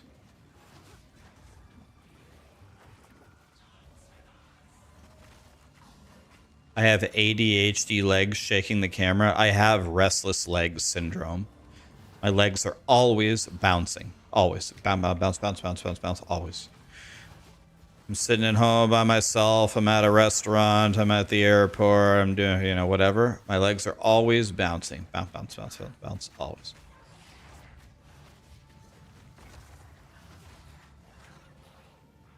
Isn't that really serious? I mean, not really. Not really. They just bounce. It's all good.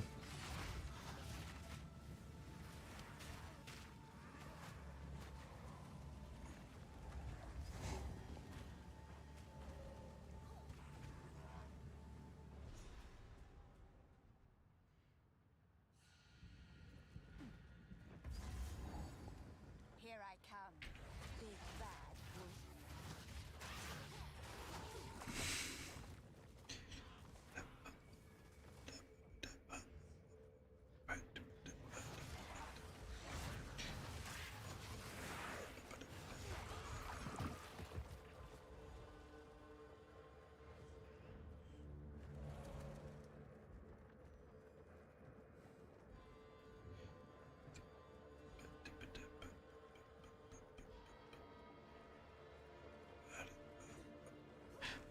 Not quite, Mark. We just get asked the same question every 10 seconds. And it doesn't matter if you put the overlay on the stream, they'll still ask.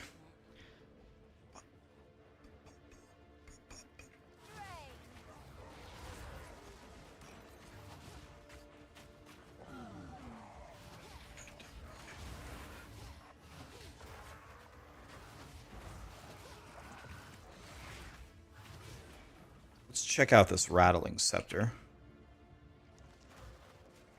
Definitely not what I wanted.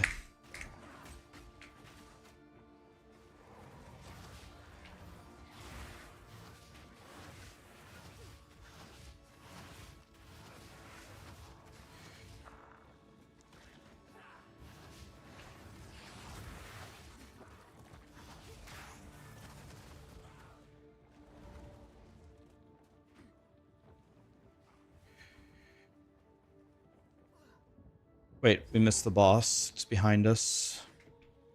Somewhere.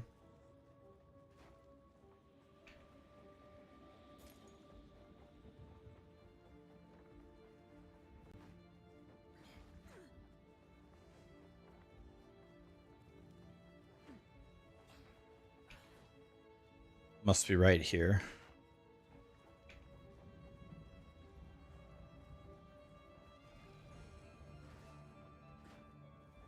I wonder how many frames I'm getting. 162.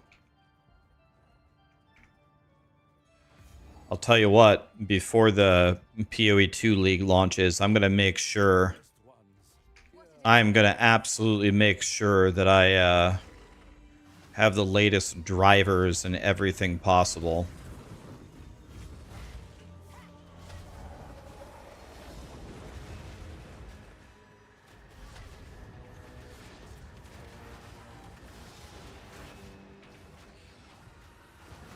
This guy's getting absolutely cooked, by the way.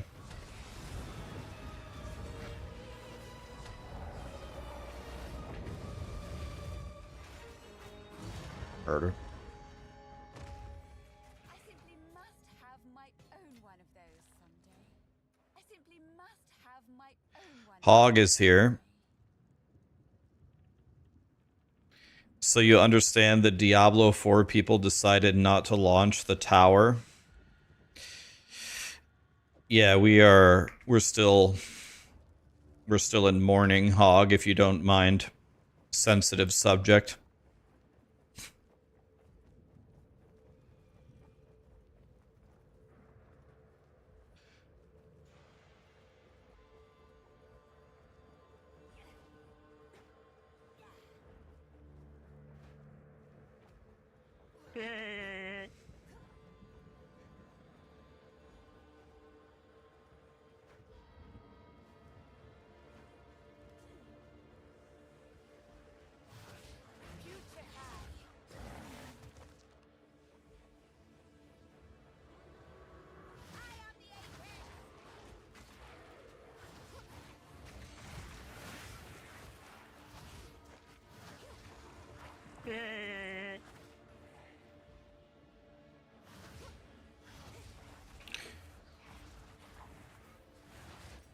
Mr. Nobody, Nico. Thank you so much for the subs, guys. 2 years from Nico. The realm is restarting in 30 minutes for an update.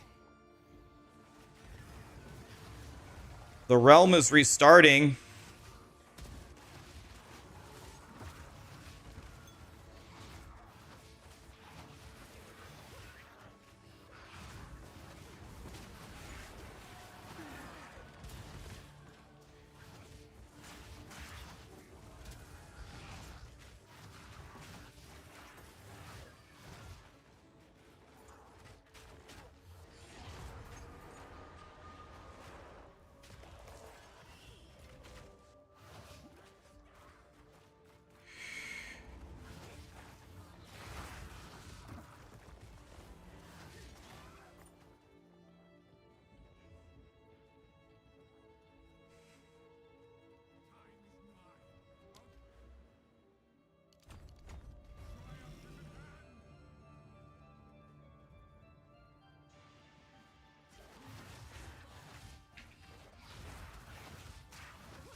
It's an MTX patch? Oh.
Okay, big fight, guys. You guys ready for a big fight? Tyson versus Holyfield here.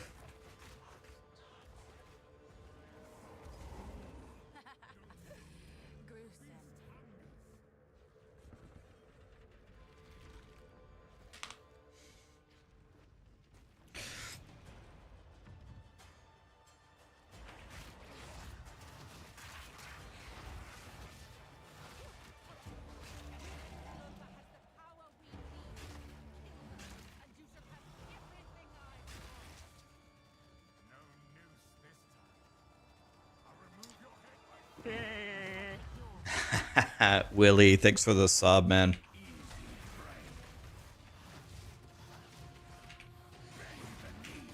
Looks like I've got pretty good damage here.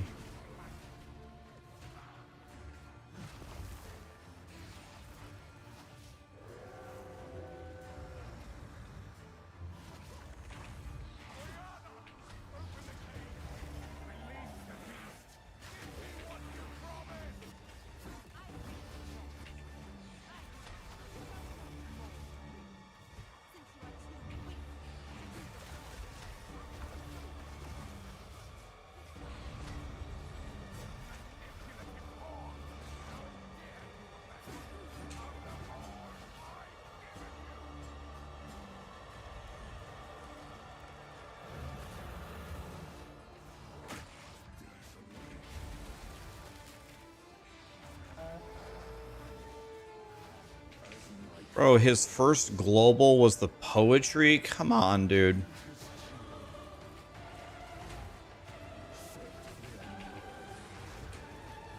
Oops.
Damn it.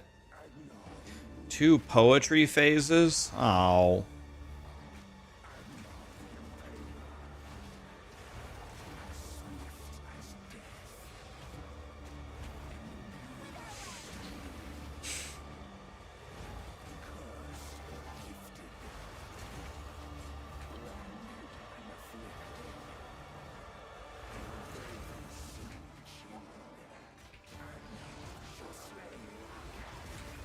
Ow.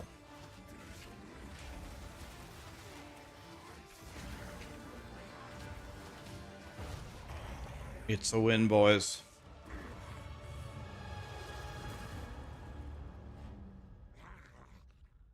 Allow me to clear your mind. If only for Cosmic, thank you so much for the T2 sub, man. it consumed my being. Oriana used it against me. Where has she taken the beast? I found messages from the desert. From the Vastiri? Yes. Find her. Kill her. But first, Do I think anyone in history could beat John Jones? as you wish. Well, John Jones has almost... I watch MMA a lot, actually. John Jones has already almost lost multiple times.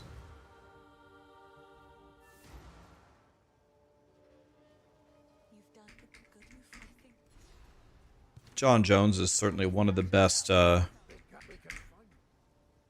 fighters ever, but he's far from unbeatable. The village has been destroyed. You must infiltrate. How? The Countess has escaped with the beast. Every attempt to control it has ended in cataclysm. You must pursue her to the plains of Vastiri. I'm not even sure he's going to beat Pereira. How can I be of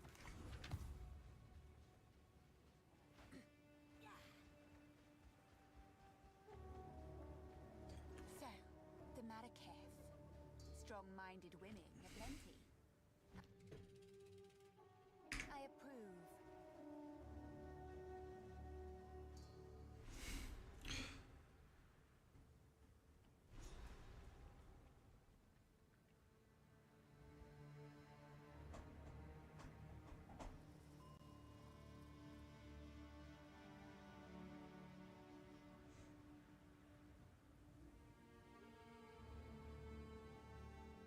If I'd be a skill or a spell, what would I be? Probably meditate for the monk. Elon inspired me.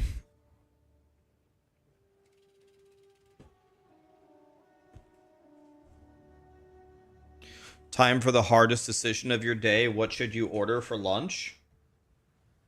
I mean, is there an answer other than tacos? I don't get it.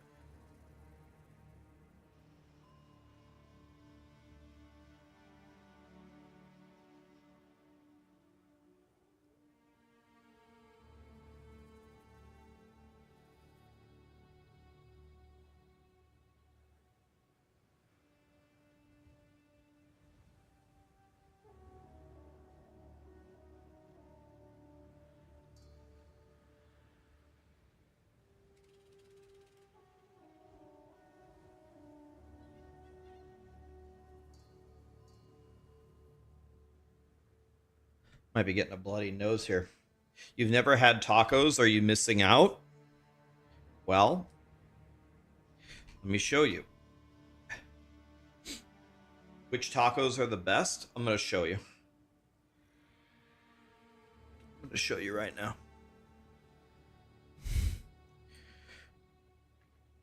Here we go.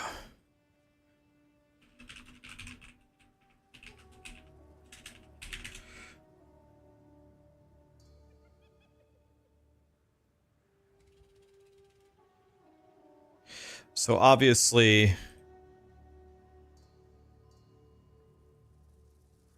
you put the toppings on that you like, of course.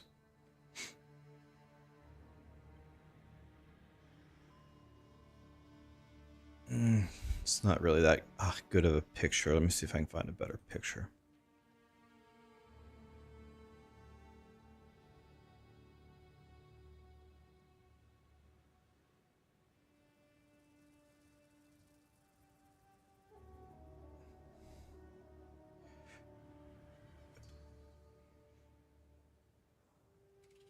Something like this.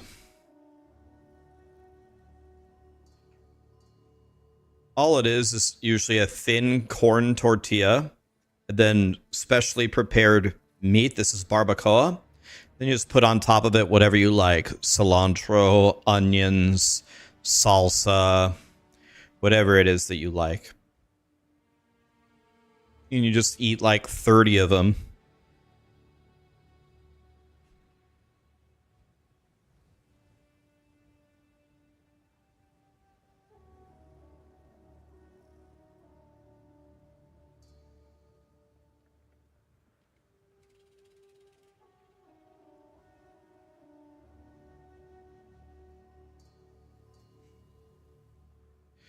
What's my favorite boxed ramen? This is going to be a very, very, very unpopular opinion. You want to know which ramen I think tastes the best? I think it's actually the mushroom ramen. I'm not like I don't really love or hate mushrooms. I'm very like mid on mushrooms. But I think the mushroom flavored ramen is the best tasting one.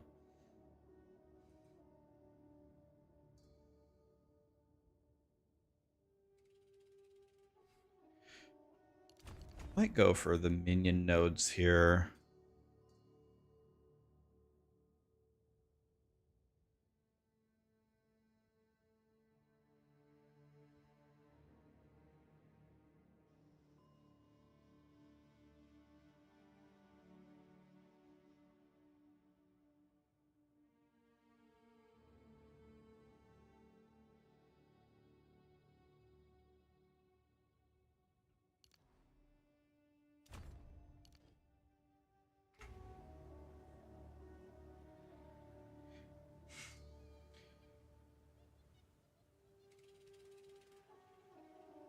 The whole Druid trailer leaked. Want to see?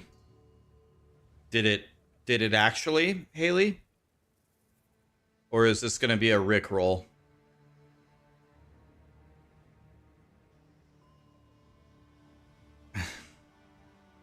Riker just said season 11 is going to be incredible. I think CJ must know things that we don't.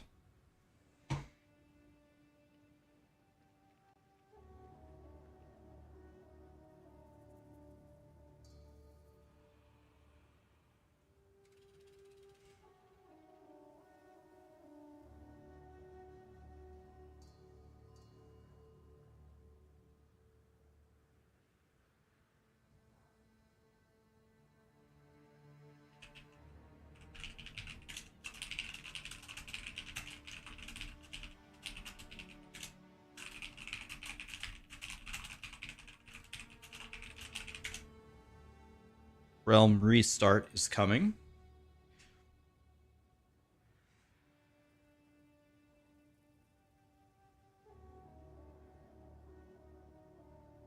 At your own risk, spoilers. I don't know. Should I click that link from Haley or not?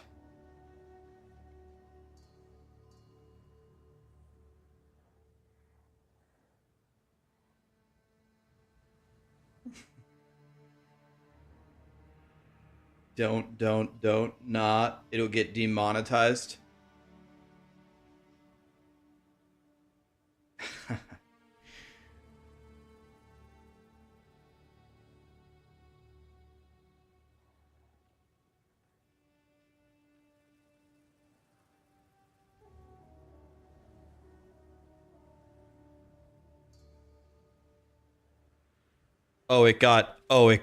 It did get leaked in China.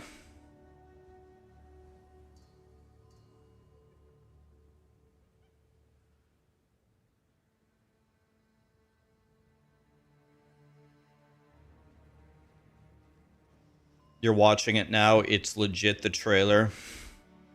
Okay. Haley gets credit for telling the truth. Let's not watch it, guys. Let's wait for the actual announcement.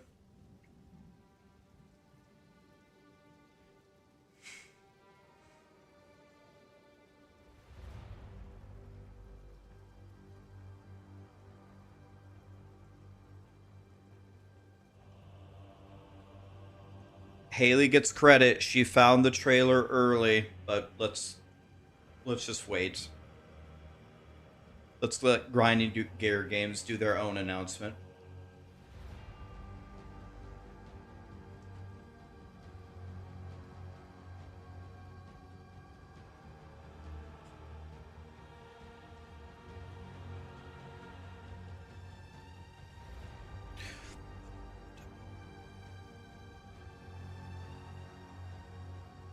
Oh, you found it, Taters? All right, Taters gets the credit.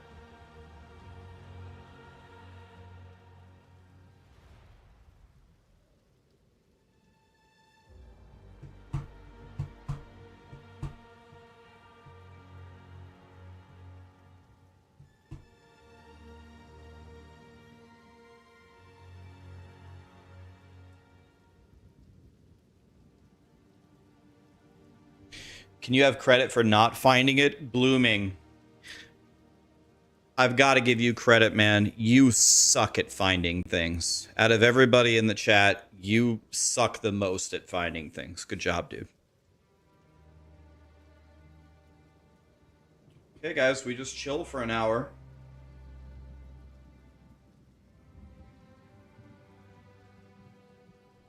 Be right back 1 second. We're going to chill for an hour, guys.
All right.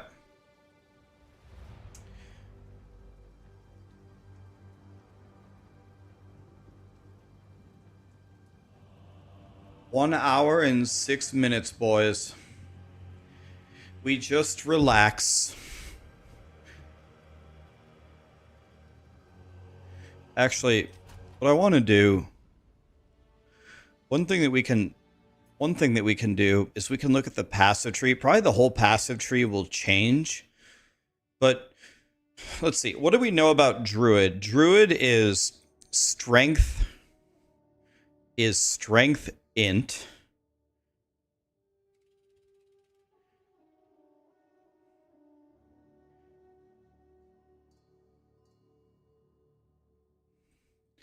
Druid starts right here, right?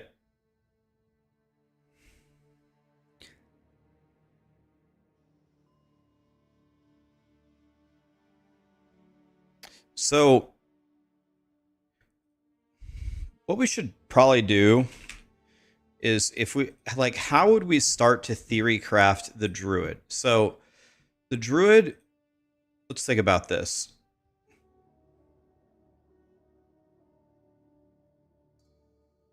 What can we theory craft right now with almost no information? So they're going to be shape shifting, right? And if they shapeshift, the number one question that we would ask is there a way for them to do lightning damage, right? Because lightning damage is not only a higher magnitude, it does more damage, but it also gives you shock.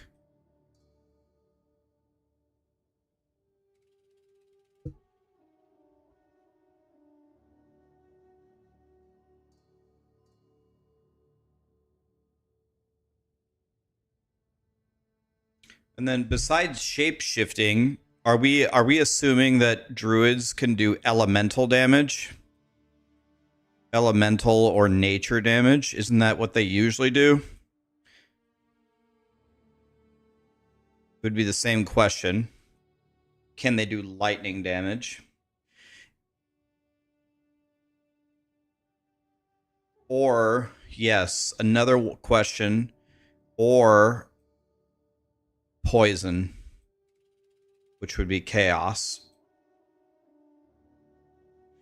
And then for defenses, so it starts at a strength int, but historically, isn't the move with strength int just to stack energy shield? Don't we just stack energy shield?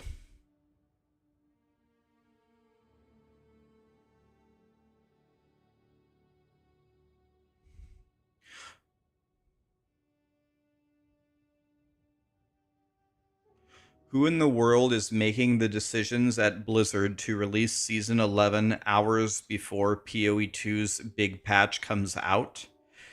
Whatever the slim population of gamers that might try D4 are mostly going to end up playing POE2.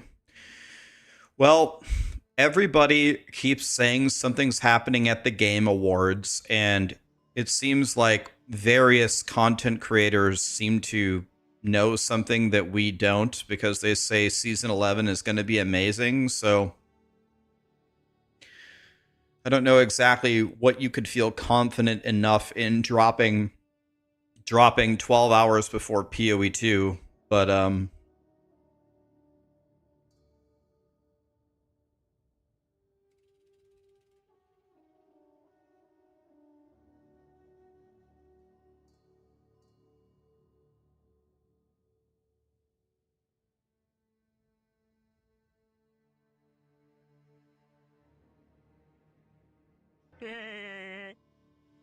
Mira, thank you for the Prime, Mira.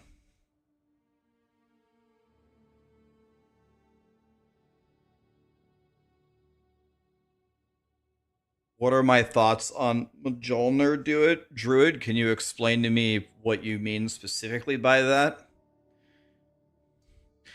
Isn't that what Connor was building?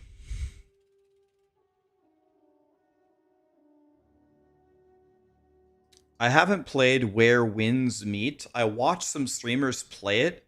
The game looked, me watching it, it looked terrible, but maybe I'm wrong. But it didn't look good at all.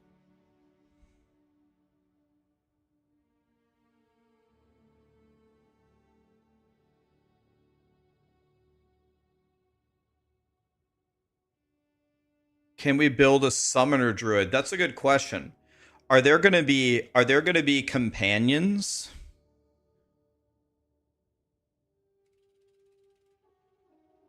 Is druid gonna be a minion class at all?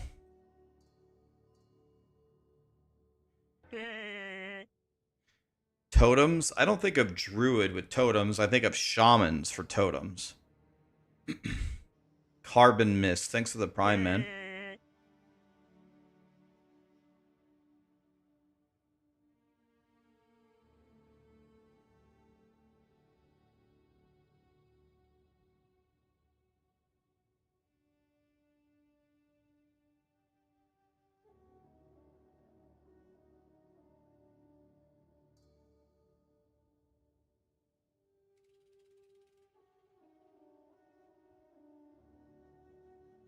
What kind of weapons are druids going to be using? Do they use staffs or what? Take my Jim Bob token. That's a good question. We don't know what the ascendancies could be.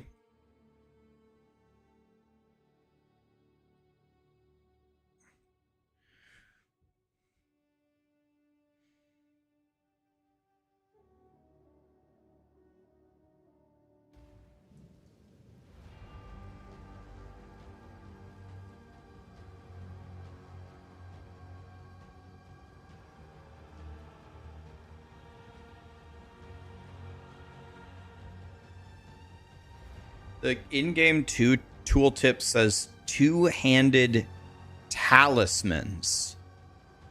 Am I a stupid ass? Do I not understand English? A two-handed talisman? Isn't a talisman like a necklace? Do I not know what the word talisman means? I'm literally gonna Google it. Isn't a talisman like a necklace? Two-handed talisman. An object inscribed in a ring or a stone thought to have magical powers. Yeah, two-handed talisman? The fuck does that mean?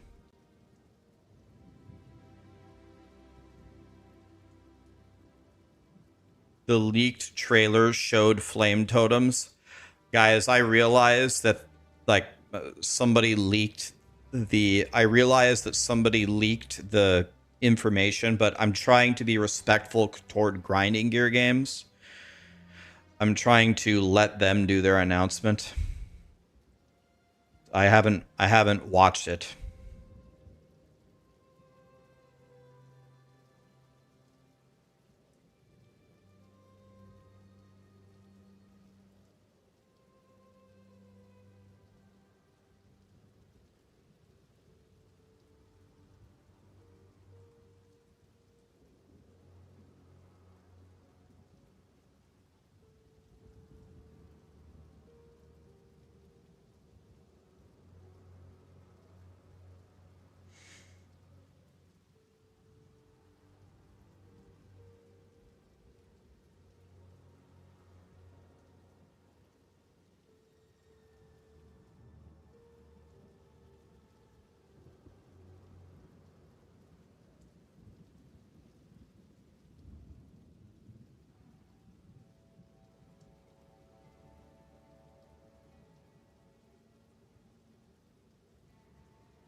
Do I think unarmed druid will make a show?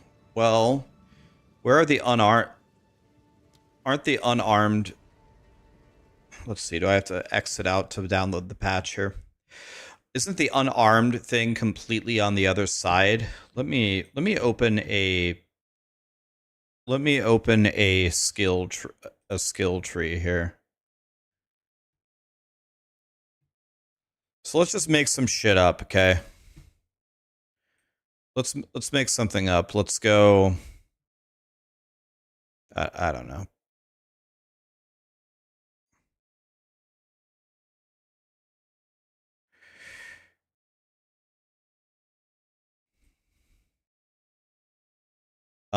We don't have a single class that starts here currently, do we? Do we have a single one that actually starts here? Or is this going to be the first one?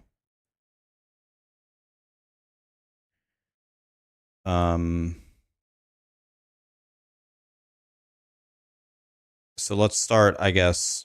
Let's go Sorceress with Stormweaver. All right.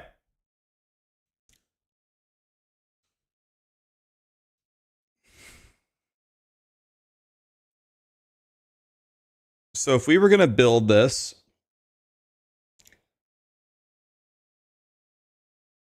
let's just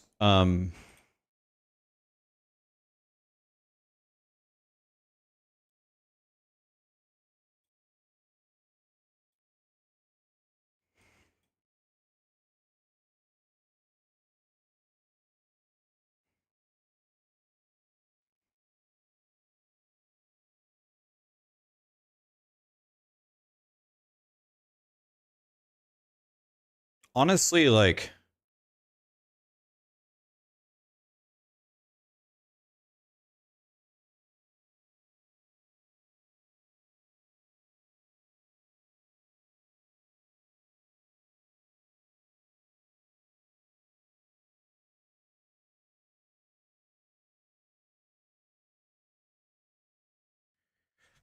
I don't know. Like, I don't think we're ever going to do life regen. I don't think that this was going to help us at all.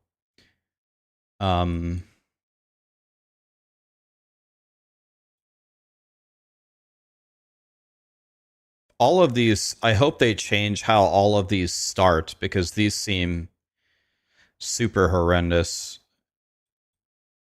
Let's just go like this for now. Okay, so now I've started a druid.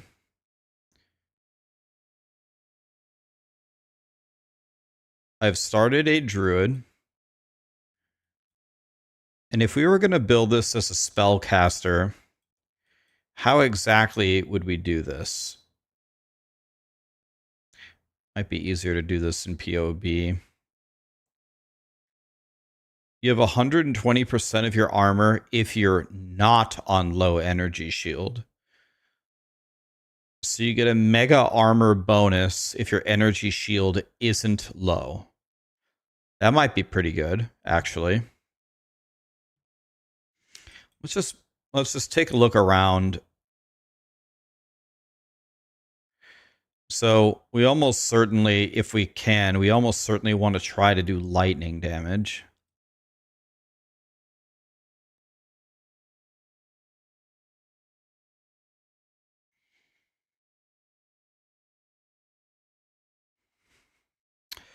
Are we going to be able to have a chance to block with the druid? Here's flails. Minion stuff.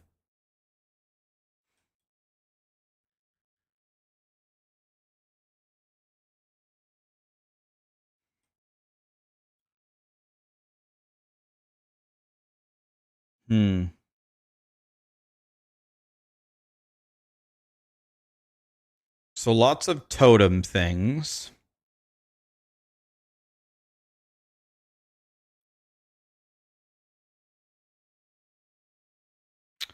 It feels like brown-eyed Aries.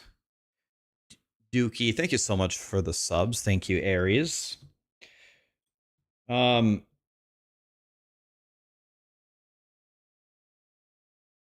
see here.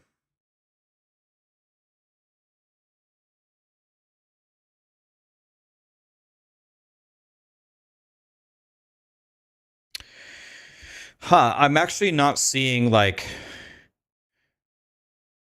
I don't understand why I just wouldn't just walk over here into, like, I'm guessing this whole section, this whole pie of the tree is going to change, because it's hard for me to see Usually if I when was going to Johnny build. pop over to Twitch when I remember to renew Prime. Cheers for all the top tier content. From a 50+ old school UK gamer, smile, good music over here at Twitch. Hent, you're the man, buddy. Thank you so much for the prime. Am I going to play D4 on the 11th? Oh yeah, I'm going to play, but I'm going to play for a few hours.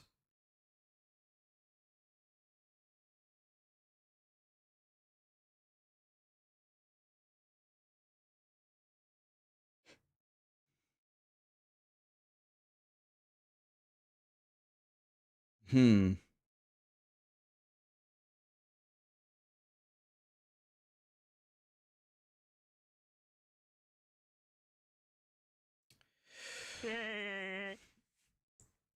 Mr. Nosy, thanks for the prime, man. All right, so if we were doing a lightning spell, let's just search for lightning. Druid. These nodes are, by the way, extremely good for surviving, right? These nodes are really good. I took them on my warrior. Yemo. Chikridi. Did I say that right? Thanks for the prime, man. Thank you, guys.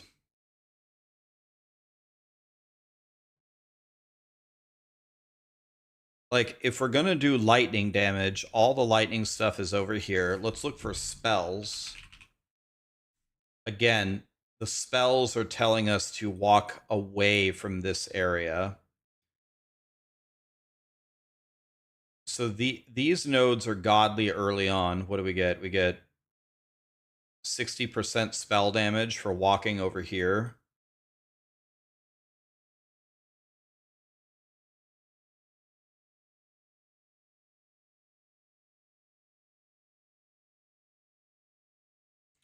The problem is a lot of things in this area, rely on crit, and crit is usually very bad in the early game because you hardly ever crit.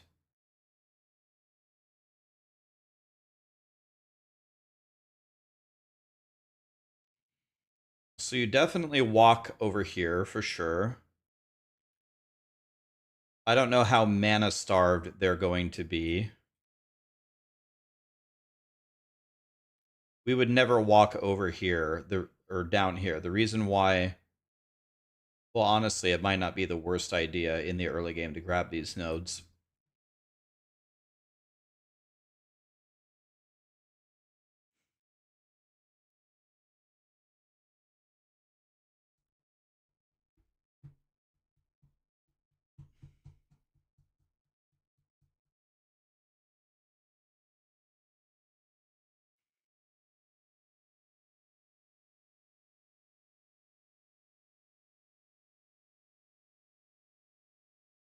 I think before I can effectively have an idea of absolutely anything right here, I think I'm gonna have to see the reveal. Like I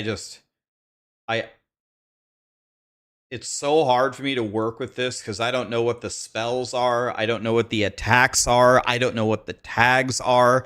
I don't know what the ascendancy nodes are. I don't know the changes to this side of the tree. Like I'm theory crafting so blind here that it's essentially just worthless.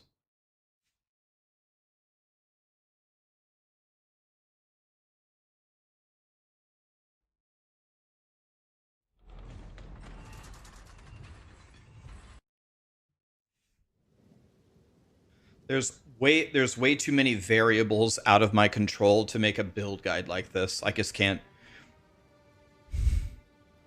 Everything is going to change too much. It's just actually a waste of all of our time. So let's just wait. Let's just wait. We'll relax.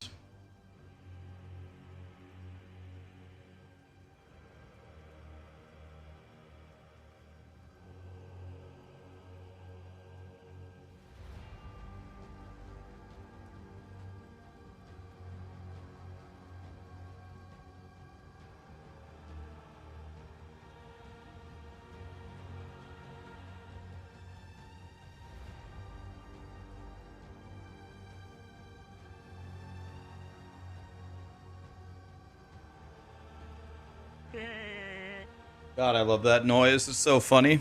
Lethal, thanks for the prime, man.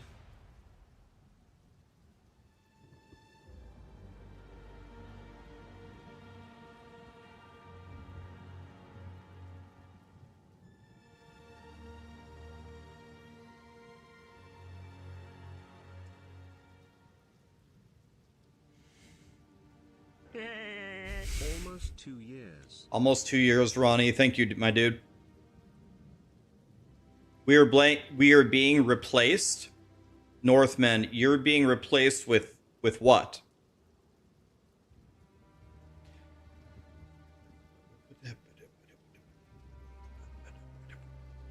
Will we ever get an act skip? Grinding your games is very against that. So, no.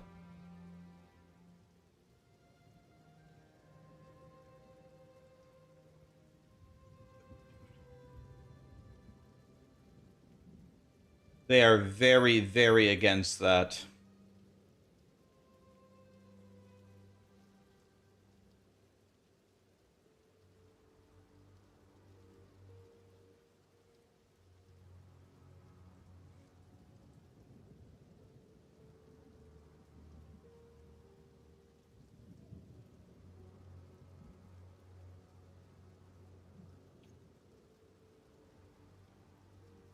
How do I cope? How do I coop after yesterday's disaster? Like chicken coop? Do you mean cope? How do I cope with it? Nothing to cope with. It is what it is. I'm very desensitized to the whole thing. It's whatever.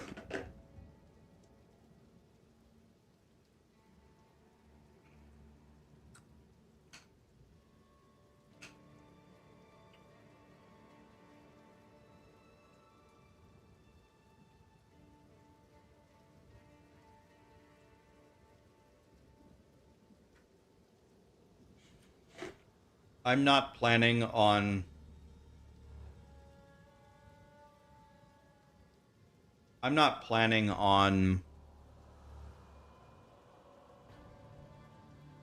Diablo 4 being a big slice of my pie of content creation anymore. Yeah,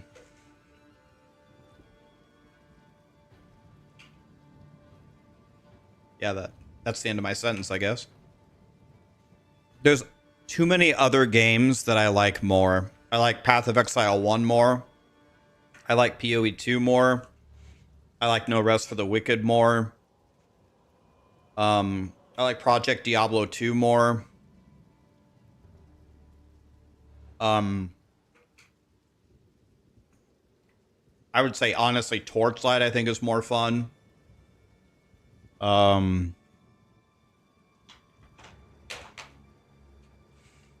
Yeah, I don't know. Last Epoch, yeah, Last Epoch. Last Epoch's a lot better.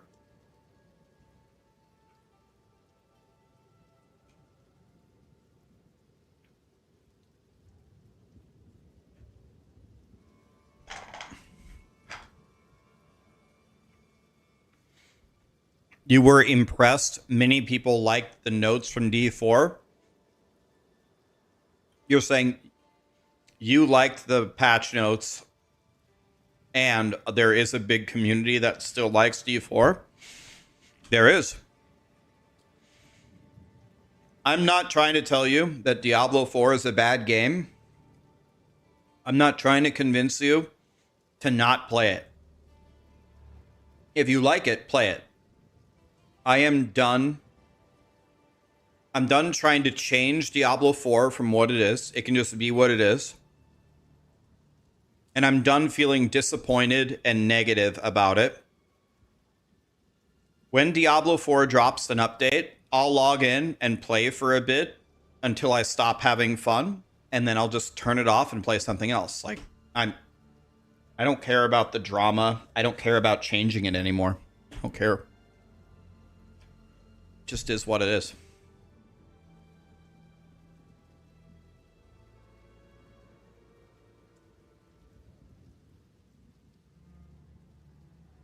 Someone said the grinding gear games thing is on.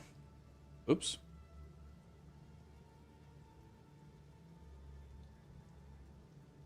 Okay, we've already seen this, right?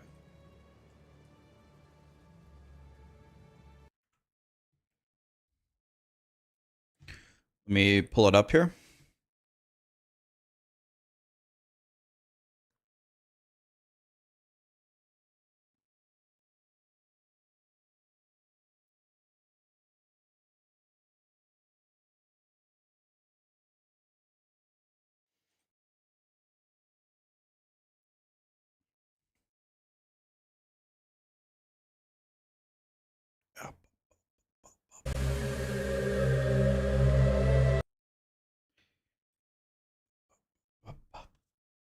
I'll put my camera in the bottom right.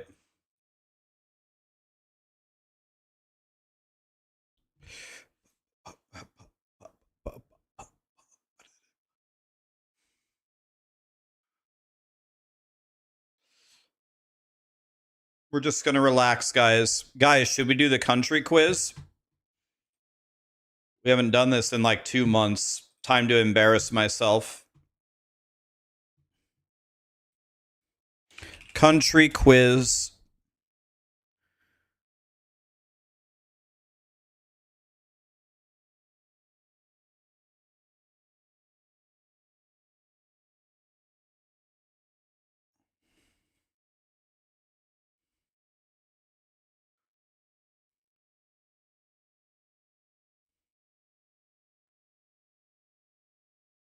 Okay, 150 largest countries quiz.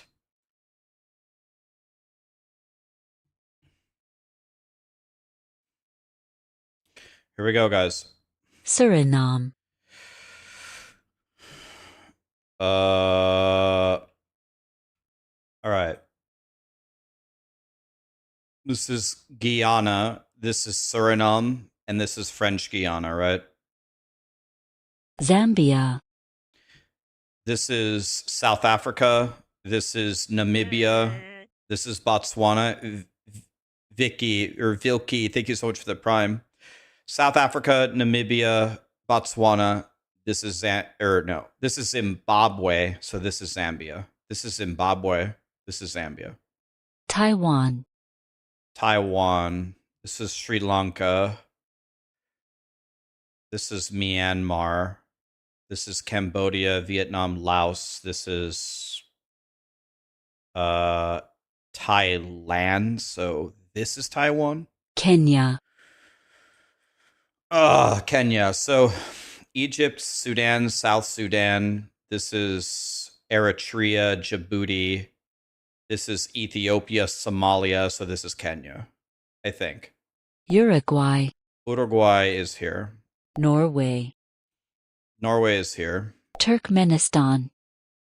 Turkmenistan. Let's see. Kazakhstan. Kyrgyzstan.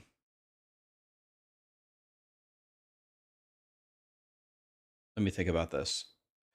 Kazakhstan, Kyrgyzstan.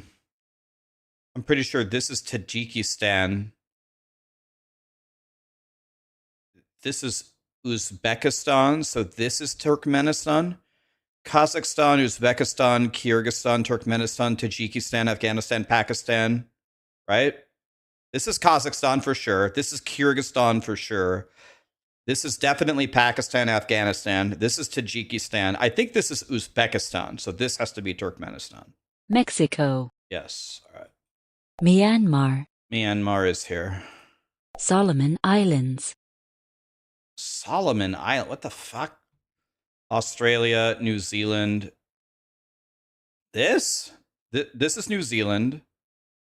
This is Australia. This is Papua New Guinea, I think. This? Canada. Okay. Austria.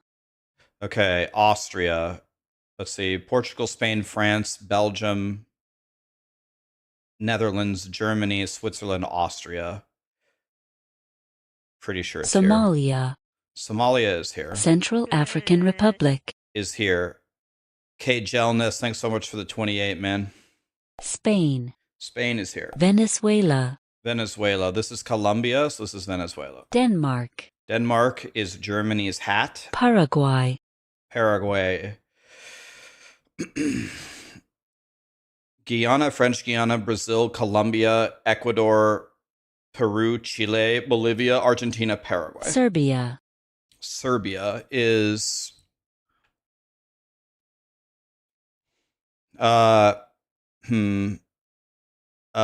here, right? Let's see. Is it Greece, North Macedonia, Bulgaria, Romania, Moldova? Let's see. Greece, Bulgaria, North Macedonia. I think this is either Albania or Montenegro. This is Bosnia. This is Croatia. So it's this, right? Let's see. Let me make sure. It's this one, right? Germany, Poland, Czechia, Slovakia, Hungary, Slovenia. I think it's this. Mozambique, Oh, God, this is stressful. All right, Mozambique, I think is here, right? Bangladesh, Bangladesh. This is India. This is Nepal. I think this is Bhutan. So this is Bangladesh, I think. This. Syria, Syria. This is Syria. This is Lebanon. This is Israel. This is Jordan. So it's this. Laos, Laos. This is Vietnam. This is Cambodia. I think this is Thailand. So this is Laos. Democratic Republic of the Congo, This is Democratic Republic of the Congo. And this is Republic of the Congo. Turkey, God, I love Turkey. South Korea, South Korea is here. Slovakia, All right. Let's not mess this up.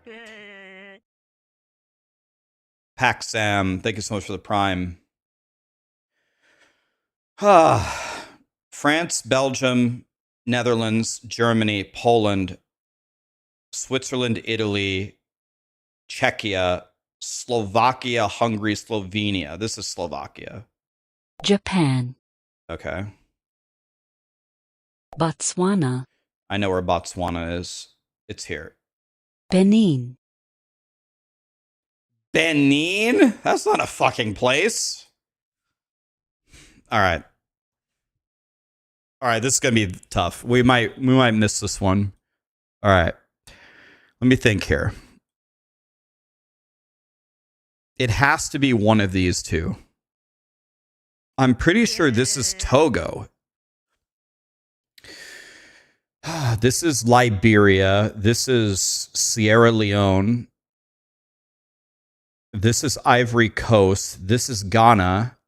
I'm pretty sure this is Togo, isn't it? This is Togo. This is Burkina Faso. So it's got to be this. This is Nigeria. This is Niger. This is Chad. So it's, let's see.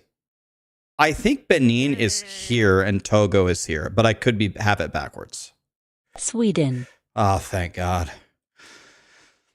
Norway, Sweden, Finland. Equatorial Guinea, Okay, I know where this is. This is Equatorial Guinea. North Korea, North Korea, okay, is right here. Nicaragua,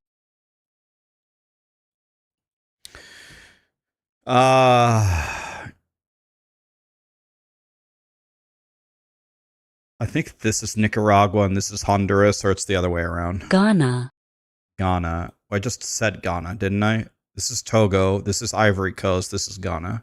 Romania, Romania is here. Netherlands, Netherlands is here. Iceland, Here? Argentina, Israel, This is Lebanon. This is Israel. This is Jordan. Estonia, Estonia, Latvia, Lithuania. Nigeria, We just said where Nigeria is. It's here, right? This is Niger. This is Nigeria. Ecuador, China, You want to know who can't do that? China. Saudi Arabia, That's what Trump always says. You want to know who can't do United that? Kingdom, China. Ireland. Senegal, Every time I hear China, I just think of Donald Trump. China. Senegal, huh? Jesus. I think it's this, right? This is Western Sahara. This is Tunisia, Morocco, Libya, Algeria. One of these is Mali and one of them is Mauritania. So it's got to be this, right? This is Guinea, Bissau, and Guinea. It's got to be this. Libya. Yeah. So this is Liberia, not Libya. So this has to be Libya then. Pakistan. I know where Pakistan is. It's here, right? Kazakhstan, Uzbekistan, Kyrgyzstan, Turkmenistan, Tajikistan, Afghanistan, Pakistan. Ivory Coast. Ivory Coast is here. Belize. Project, thanks for the sub, man. Greece. Papua New Guinea. Papua New Guinea. I think it's this, right? Czech Republic. I know where Czechia is. This is Czechia, I'm almost certain. Germany. Yeah. Burkina Faso. I'm pretty sure it's here. Vietnam. Niger. Togo. Togo is here. Yemen. I always get this wrong. One of these is Yemen and one of these is Oman. I actually don't know. 50-50. Let's go with this one. Thailand. Thank God. So this is Philippines. Isn't this Thailand? Brazil. Thank God. Looking forward to Lightning Arrow Druid. You're looking forward to Lightning Arrow Druid? Ireland. I'm pretty sure anybody who makes Lightning Arrow Druid should be banned from playing POE2 forever. France. Rwanda. Rwanda. Okay. This is going to be a miss, unfortunately. Rwanda. Okay, wait a minute. Rwanda. Is it this?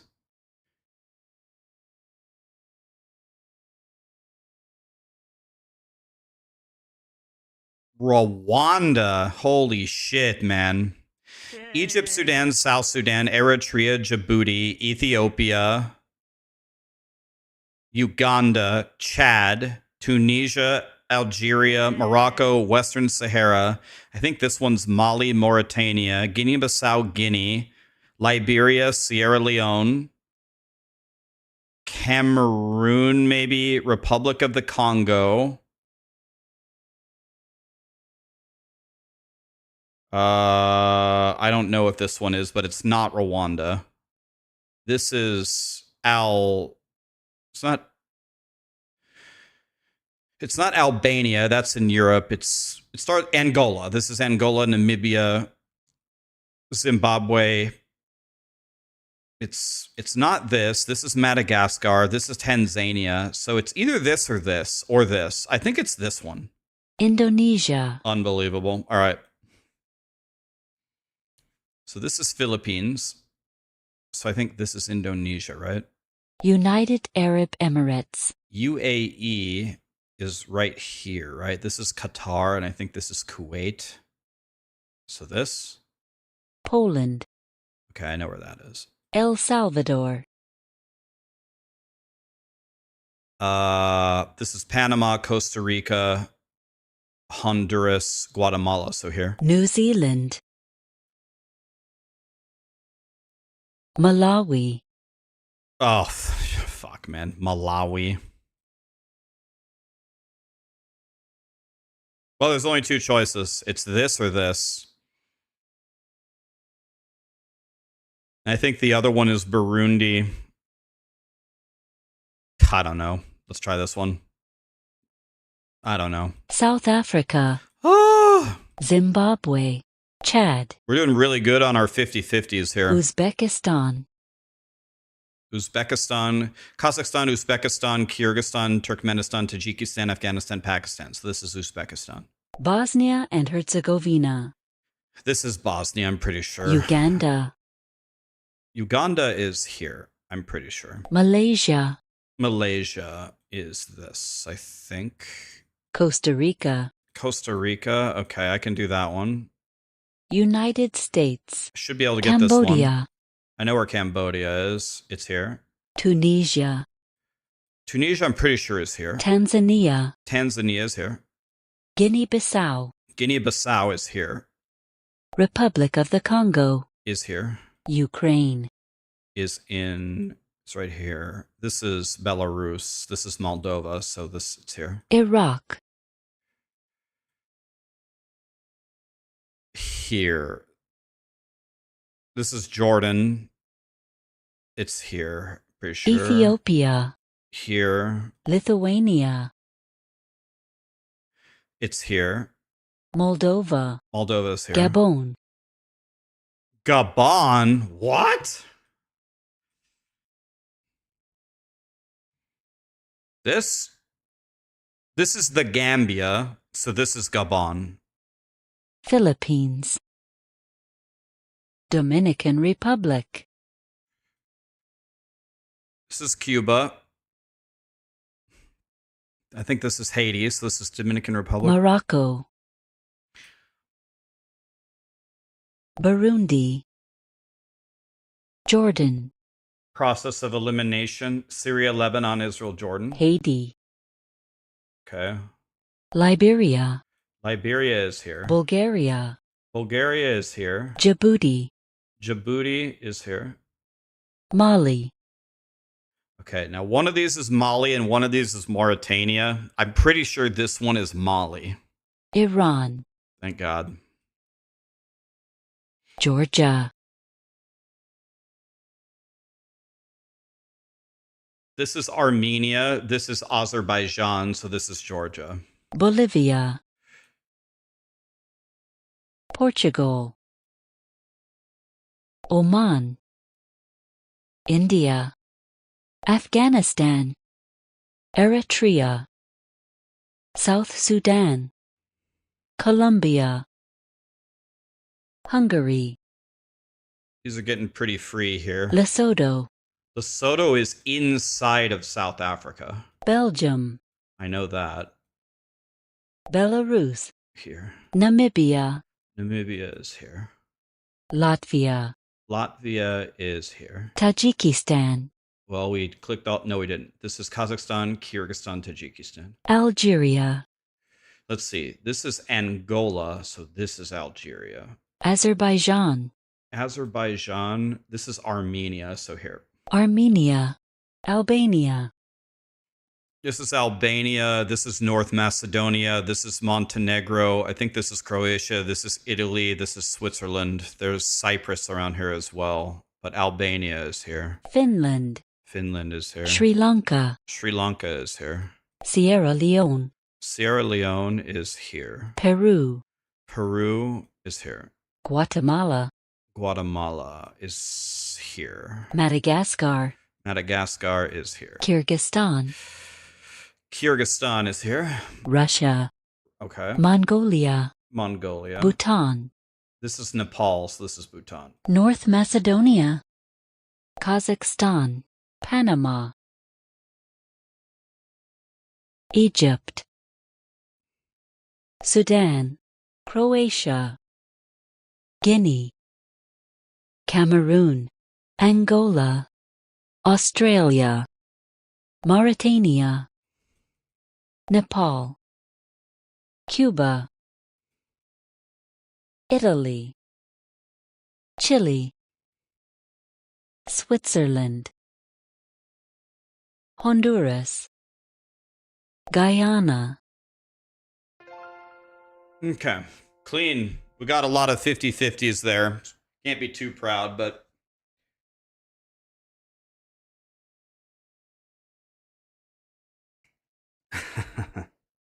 we got a couple of 50-50s there in Africa.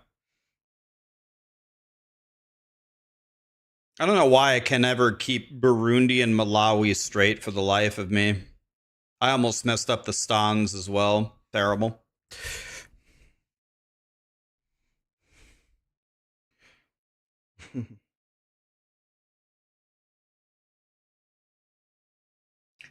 Smurfing.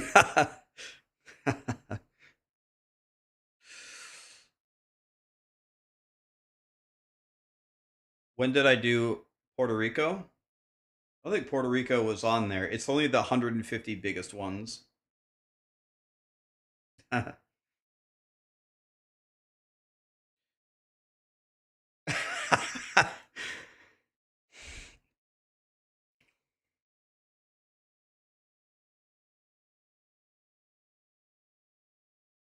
if you watch my stream during the announcement, are there going to be ads? There should be no ads because I'm going to play the ads 1 minute before it starts. So I guess I can play 3 minutes of ads. Guys, my ads are not turned high at all. My ads are not turned high at all. The only reason why you should be getting slammed with ads is because it's Christmas and Twitch is vehemently trying to shove ads down your throat. Because the ads are worth $1 million right now.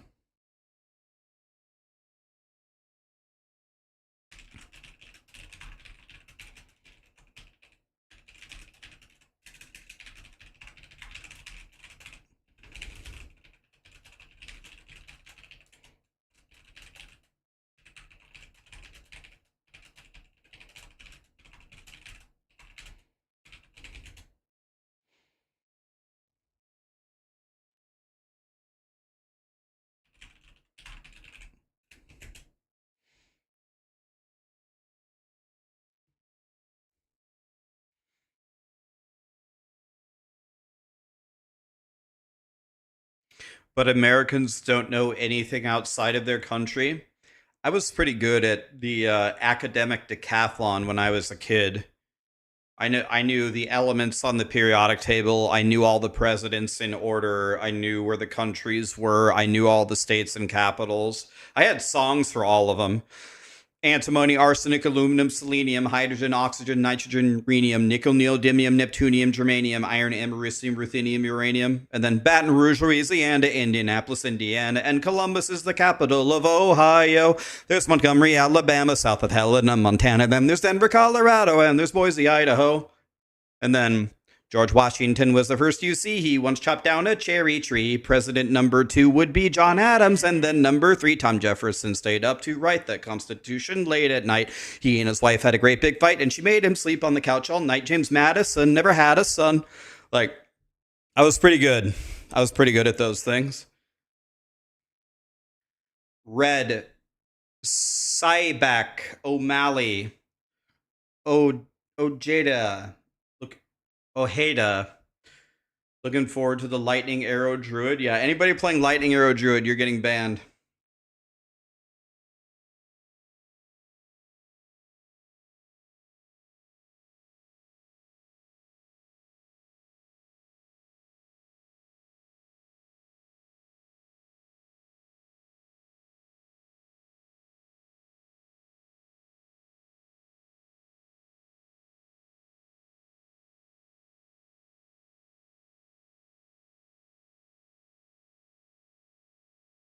You're going to do Shield Wall on Druid and then respec later. Dread Scythe, how we doing, buddy? Have you recovered from the Diablo 4 announcement?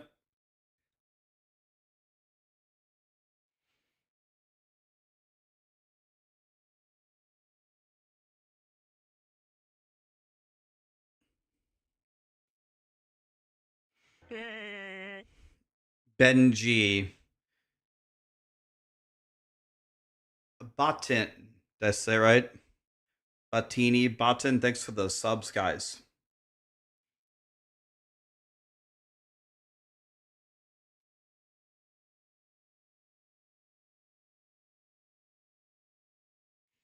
Can I give you my opinion on Essence Drain builds? Are they viable for the endgame? Absolutely.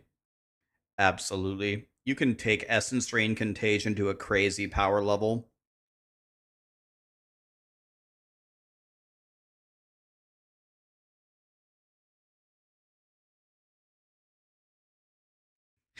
You're just gonna make whatever Druid guide that I make and make it God tier.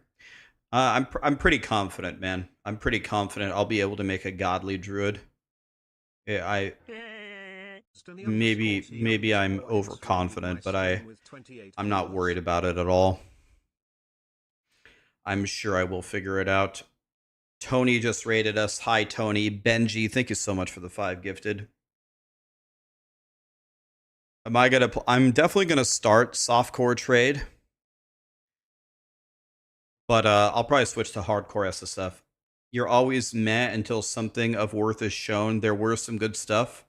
Let's focus on PoE fun times. Even if I don't play, I can dream by watching you. Dread, why don't you play PoE though? Why don't you play PoE? Next round of PoE 1, I'm going to make my first build guide. It will absolutely work. I'm 1,000% sure it will work with no uniques. You can murder the whole game. I'm very confident, unless Grinding Gear Games nerfs it. You got to play it, man. Hi, Miss Seekers. You loved my campfire video. It helped you make your choice on what to play. PoE. There isn't a good answer. Okay, well, since there isn't a good answer, next, if you're not going to play PoE 2 right now, next PoE 1 league, my build guide, follow it. I'm going to start right at the beginning. I'm going to pretend like you're a PoE absolute dumbass, and you'll be able to win. I'm good. How are you?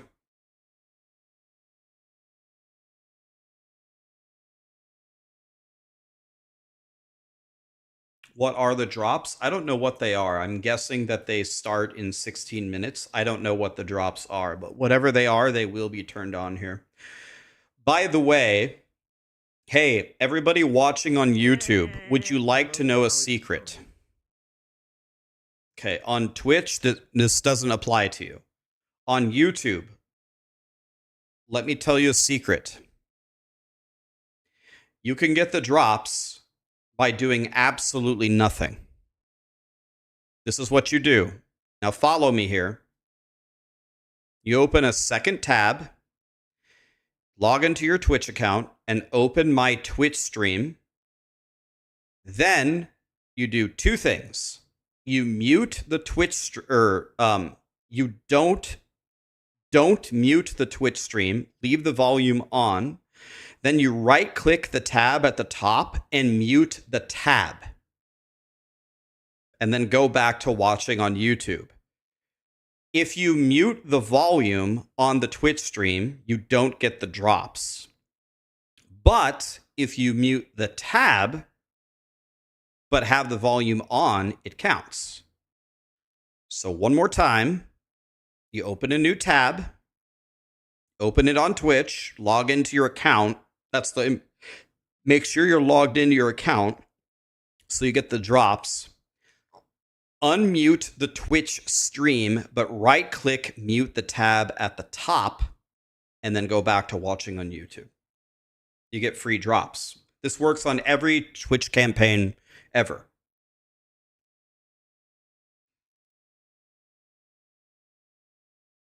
How do you do that on mobile? Much more difficult on mobile. On mobile, I would just say watch on Twitch so you get the drops.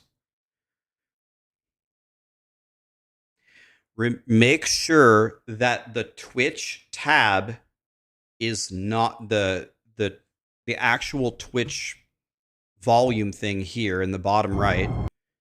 Make sure that it is not muted and you mute the tab at the top, or you will not get the drops.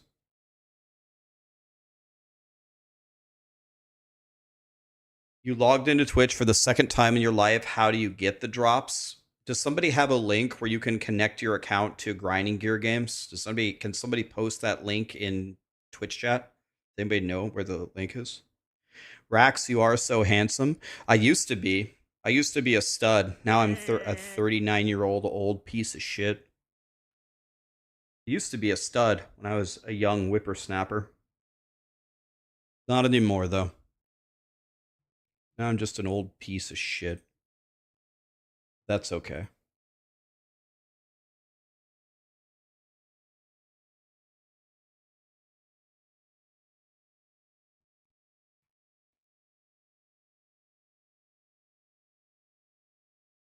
Lost vitality, but gained knowledge.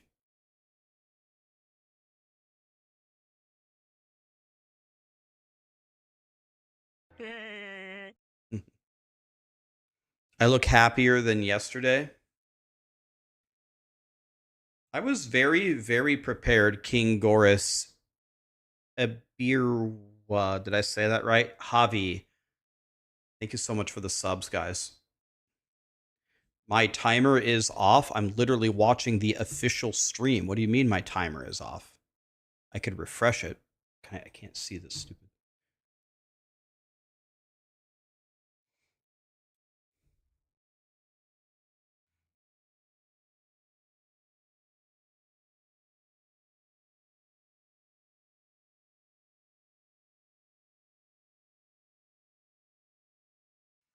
Gamers don't get older, they level up.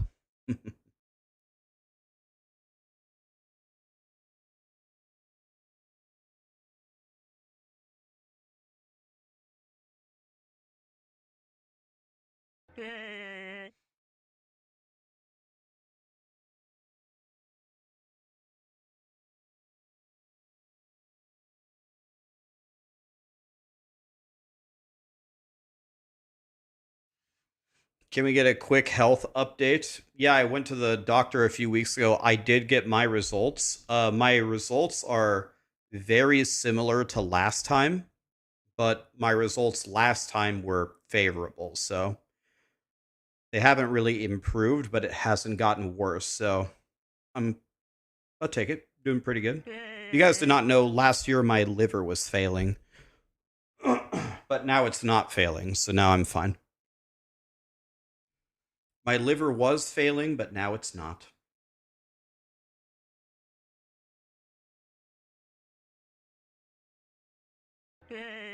Pretty weird to have your liver failing from a guy who's never been drunk in his life. Too much beer? No.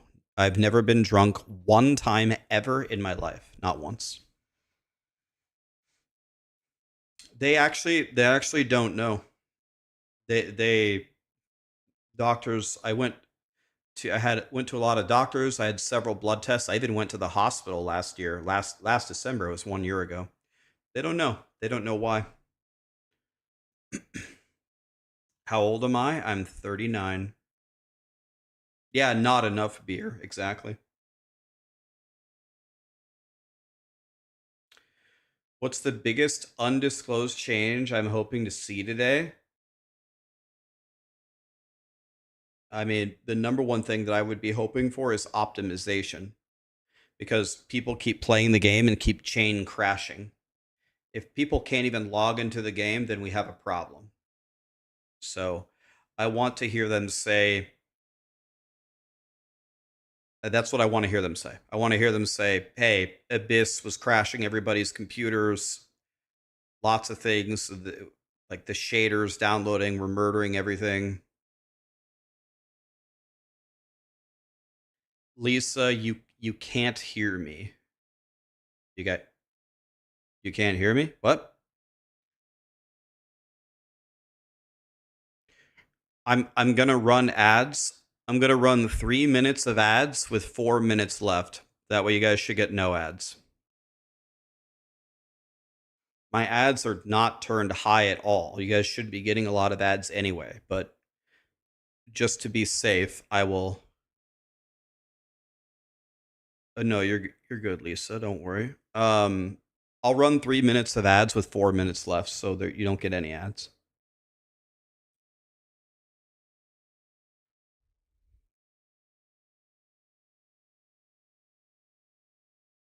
I'm your favorite streamer after Jonathan. You love me the most. All right, I'll have to see what I can do to start to gain traction on Jonathan, but I'll take second place. That's not too bad. I'll take second. Thanks for being here, guys, by the way. This is going to be good. Make my own ARPG?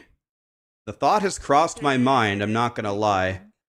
I've thought about talking to Alex, who founded Maxroll, and I've thought about grabbing Woody's, Izarin, Kriparian, Mods, a bunch of people. I've thought about it. The problem is making a game requires a certain set of skills that we do not have.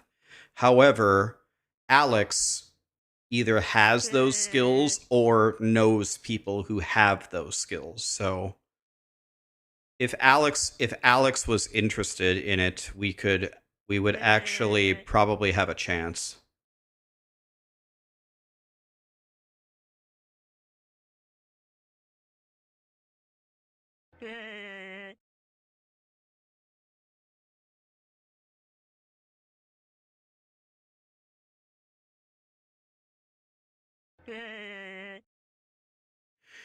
You like my relaxed demeanor, my smarts, and my integrity, and I don't do clickbait bullshit.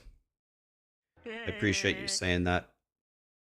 I'm too old to clickbait, man. I just log in, we play some music, we play some games, and we try to figure out what's going on here, and I try to make the best guides for you guys I possibly can. That's all we do every day. There's no variance around here.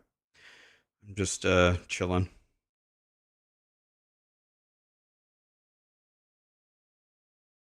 I'm not that old, lol. Big disagree. Demeanor sounds like wiener. It doesn't sound like wiener. Wiener is a way better word than demeanor.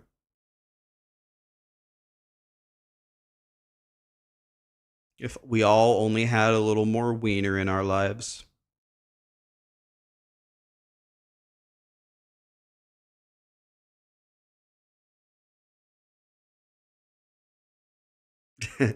De wiener.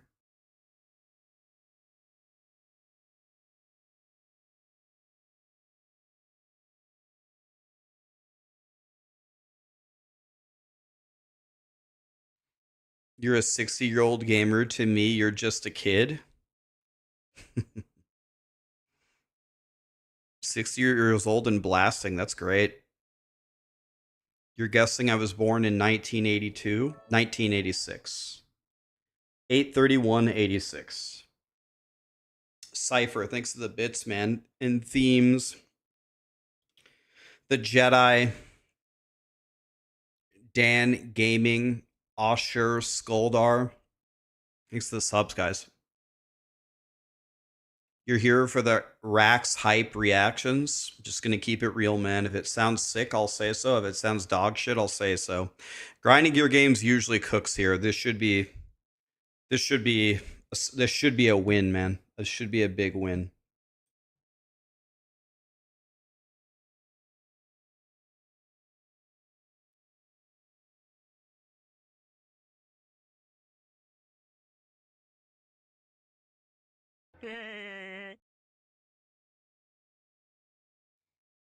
Okay, so here we go, guys. I'm going to blast you with 3 minutes of ads right now in order for there to be no ads during the reveal. So let's turn off this music, first of all. Let's do that. Let's unmute this. Tell me how the volume is, guys. The volume fine there? I have it at 100% right now. Is it fine? It can turn down a little bit? All right. I'll turn it down 10%. I turned it down 10% like that. Okay, I'm going to run 3 minutes of ads right now so you get no ads during the presentation. Ice Cloud, Winston. Thanks for the subs, guys.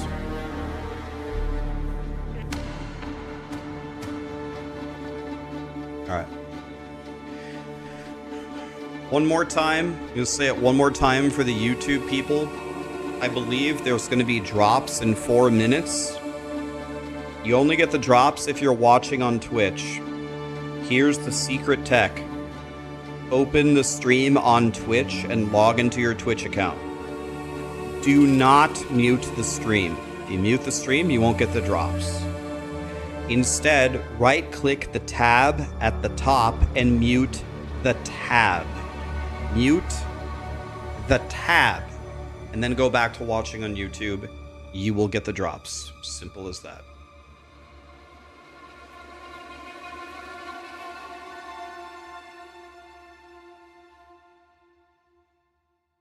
Or you can set the volume to 1. You can also do that.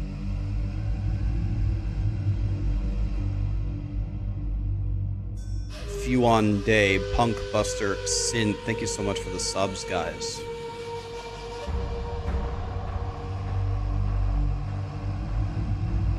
Remember, guys, if you don't have access to POE2, POE2 is free to play over the weekend. Free.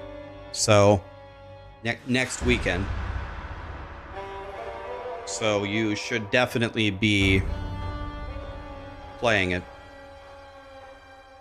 Where is our bingo card? We don't have any time to mark a bingo card. We're laser focused on the content.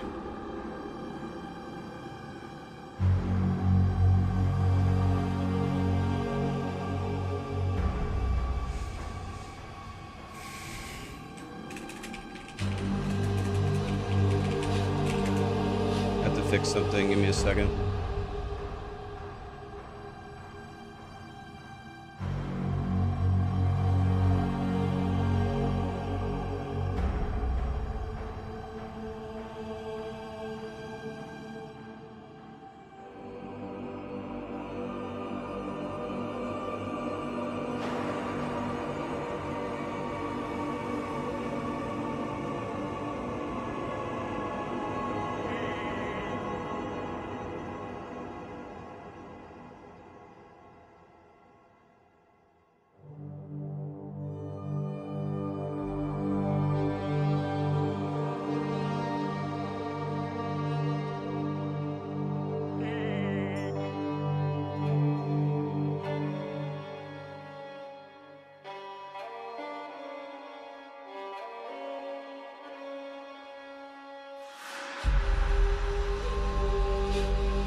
God, I love the Peter Griffin sound. So funny.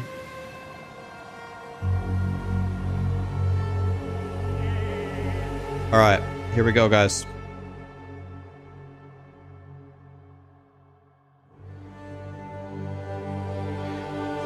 Guys, there's no command for exclamation drops. I don't think we know what the drops are. They'll probably tell us right now. Here we go, guys. Ready? This is it. I guess let me open my sheet so I can take notes. I'm Jonathan Rogers, Game Director on Path of Exile 2, and welcome to GGG Live. Today we're going to show you an exclusive reveal for what's coming next for Path of Exile 2. Twitch drops are enabled on today's live stream. Here are the drops. So you'll be able to claim your Verdant Wilds dodge roll effect by following the instructions below. Now today, it's finally time to show off a new class that we know everyone in the community's been waiting for. So let's roll the trailer for Path of Exile 2, The Last of the Druids.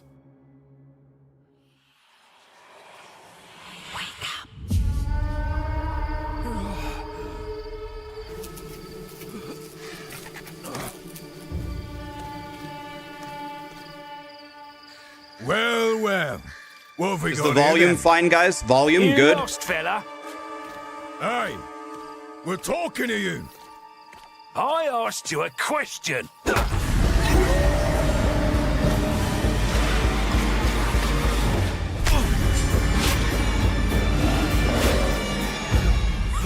What's wrong with him? He's lost his bloody mind.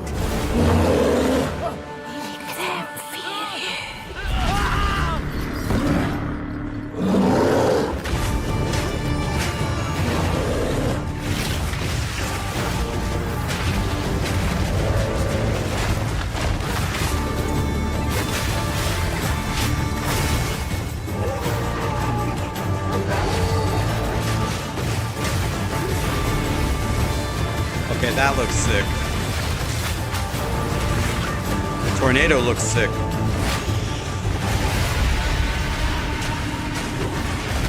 Is that a wyvern or what is that?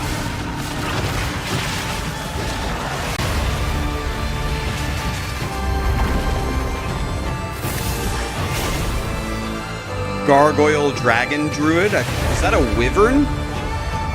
Holy. You can shapeshift into a dragon? Oh my god. I will find you. That was a good idea by grinding gear games. You can shift into an effing dragon? Now, as you can see, the Druid is a shape-shifting elemental spellcaster. After his fellow Druids were destroyed by the King in the Mists, the Druid lost his humanity in the forests of Ogham, where he wandered for years as a beast. Now, finally reawakened, he's determined to find his lost wife and regain his humanity. The Druid has been one of the hardest classes for us to design. As well as having human spells, he has 3 animal forms, and we wanted to make sure that there were interesting combos between all of them. The Druid is our first hybrid strength and intelligence class. That means he needs to have the ability to use spells and attacks. As a human, the Druid typically uses magical staves to harness the powers of the earth and the natural world. One of the first skills you will learn is the ability to create small volcanoes from the earth. This skill spits out balls of magma at your enemies, and will continue to do so for some time. While the volcano is active, turn into an animal and wade into melee range. Many of the skills you use as a human last for a significant period of time, giving you a good chance to turn into an animal and rage out. But how do you turn into an animal, you may ask? Well, the answer is a new weapon type that Druids use, Animal Talismans. When you equip an Animal Talisman, you can choose which animal form you would like the talisman to represent. Depending on what you choose, you'll be given that animal's basic attack as a new skill to equip. For a bear, that's Maul. To turn into a bear, simply use the skill. Your character will instantly transform into a bear and attack. If you want to change back to a human, just cast a spell. You will instantly swap back and cast it. We wanted to make sure that swapping between forms was seamless and immediate. Changing forms should be something that you do without even thinking about it all the time in battle. In order to allow for hybrid melee and caster gameplay, most of the skills you use in your human form last for some time and aid your animal skills in some way. The volcano we used earlier will emit more molten balls whenever you hit it with a slam, making it perfect for use with your bear form's Furious Slam. While in bear form, many of your abilities use rage. There are a lot of ways to generate rage, but the easiest one is simply smash your enemies with Maul. Once you see the runes on your back glowing, it means you have enough rage to do a much more devastating version of your Furious Slam. Your bear form can also go on a rampage, stomping the ground as you demolish your foes. It looks very much The more like rage you a have, bear. the longer the rampage lasts. Not just and the doing it over a visuals, volcano makes it even better. but also the way that it moves and attacks. This is very, very bear-like.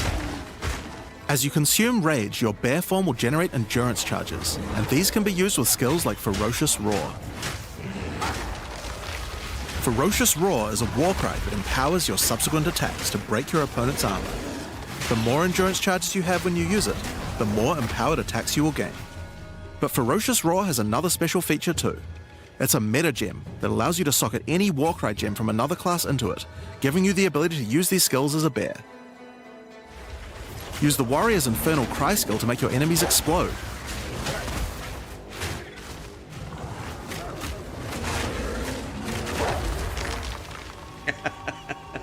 Or use Seismic Cry to stun your enemies and double up the number of slams you do.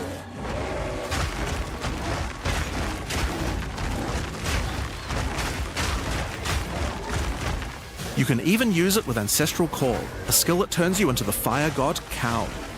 Ever wondered what the Karui god of war would look like if he was a bear? Well, wait no longer. Finally, build up enough rage and you can use one of the bear's ultimate abilities, Walking Calamity. This skill summons a storm of fire around you for some time, while generating even more rage to power your other abilities. A true bear-pocalypse. Now, the bear is known for being a slower and more lumbering animal, with slower attacks and heavy slams. But what if you want to turn into something a little more nimble? Well, let's check out the second animal form for the Druid, Wolf form. For the Wolf form, we wanted to go fast and furious. Even just the Wolf's basic attack will leap forward and rake his foes. After attacking, the Wolf stands up on 2 legs, but after running for a short time, he goes back on all 4s, allowing to move more quickly between packs of enemies. The Wolf has a lot of cold attacks based on his association with the moon, and the first of these is Lunar Assault. It's great for freezing your enemies in place. After they're frozen, use your basic Rake attack to knock shards of ice off your enemies, which land on the ground nearby and explode. If you want to get into battle quickly, you can use your Pounce attack. This skill leaps at a target and applies a mark to them. Killing the marked enemy will summon a wolfman into your side, allowing them to fight with you. Mark and kill as many enemies as you can to build up a sizable pack. While an enemy is marked, your wolves will prioritize that target and do more damage the more wolves you have, so make sure you keep your pack strong. Now, one problem you might run into is your wolf pack dying in boss fights. You often don't have any enemies that you can mark and kill in order to regenerate your pack. To deal with this problem, you can use Cross Slash. Cross Slash jumps backwards and does a vicious double slash. Any marks on your target explode and triggers their abilities. This allows you to pounce to mark an enemy and then summon a wolf even without killing them. Cross Slash also has another feature though. Remember those ice fragments from before? Well, Cross Slash will propel any ice shards on the ground towards its central target. First, freeze your enemies with Lunar Assault. Then rake them to create as many ice fragments as you can. Then follow up with Cross Slash to generate a field of icy explosions to obliterate your enemies. If they're still alive after that, your pack of wolves can finish them off.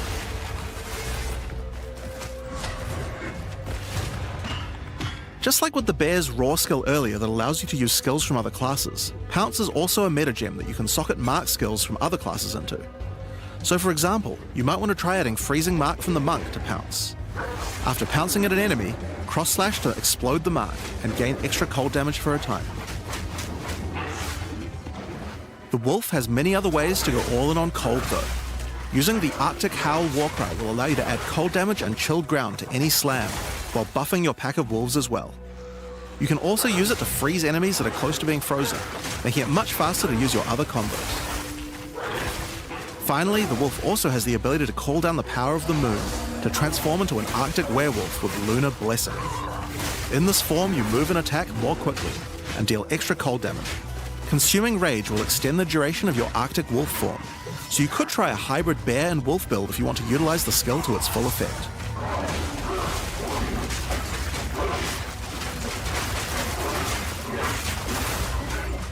Alright, let's talk about the third form available to the Druid, and I think it's a cool one, the Wyvern. The Wyvern has a number of long-range breath abilities, but that doesn't mean you can't get into melee range when you want to. The basic attack of the Wyvern is Rend. Jump forward into combat and slash your enemies with your lethal talons. If they're close to being stunned, you can blow them off balance with a blast from your wings, causing an explosion of damage. After the battle though, it's time to feed. Devour the corpses of monsters to create power charges, and this is when the Wyvern's abilities really come online. When using Rend, you can consume a power charge to charge up your wings with lightning. Not only does this do a bunch of damage, but it allows you to turn this melee skill into a much larger AoE attack. Once your wings are charged, your Wing Blast will also do lightning explosions for even more damage. If your enemies are close to death, no need to wait for them to actually die. When you see this blue marker, just devour them alive. Fresh meat is much tastier after all. Alright, so those are some melee options, but how about range? Well, you wouldn't be much of a dragon if you couldn't breathe fire after all. Rolling Magma is the first of the Wyvern's breath attacks. Spit balls of fire that bounce along the ground. These balls will trigger volcanoes as well, so it's a good idea to cast one as a human right before you start spitting. But that's not all you can spit. You have something a little nastier in that gullet of yours.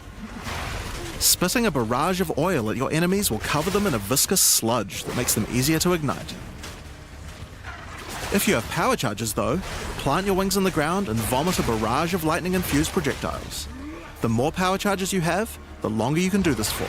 But make sure you keep your foes at range. You're vulnerable to melee attacks while channeling this skill.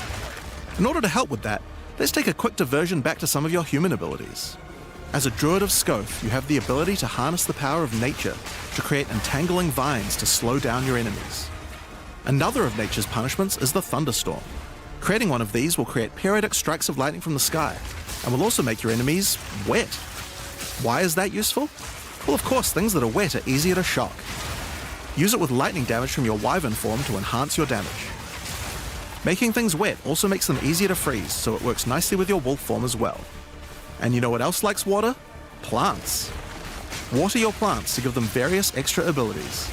Use Lightning Storm with Entangle to make them last longer, and attach more vines to each enemy, slowing them further.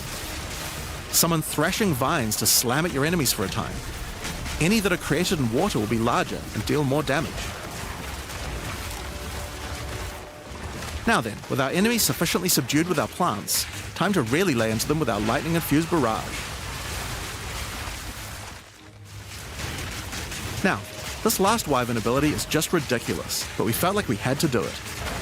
Use Flame Breath to take to the skies and rain down a stream of fire on your enemies. You have wings, so we have to take full advantage of them after all. So fly around and burn in it.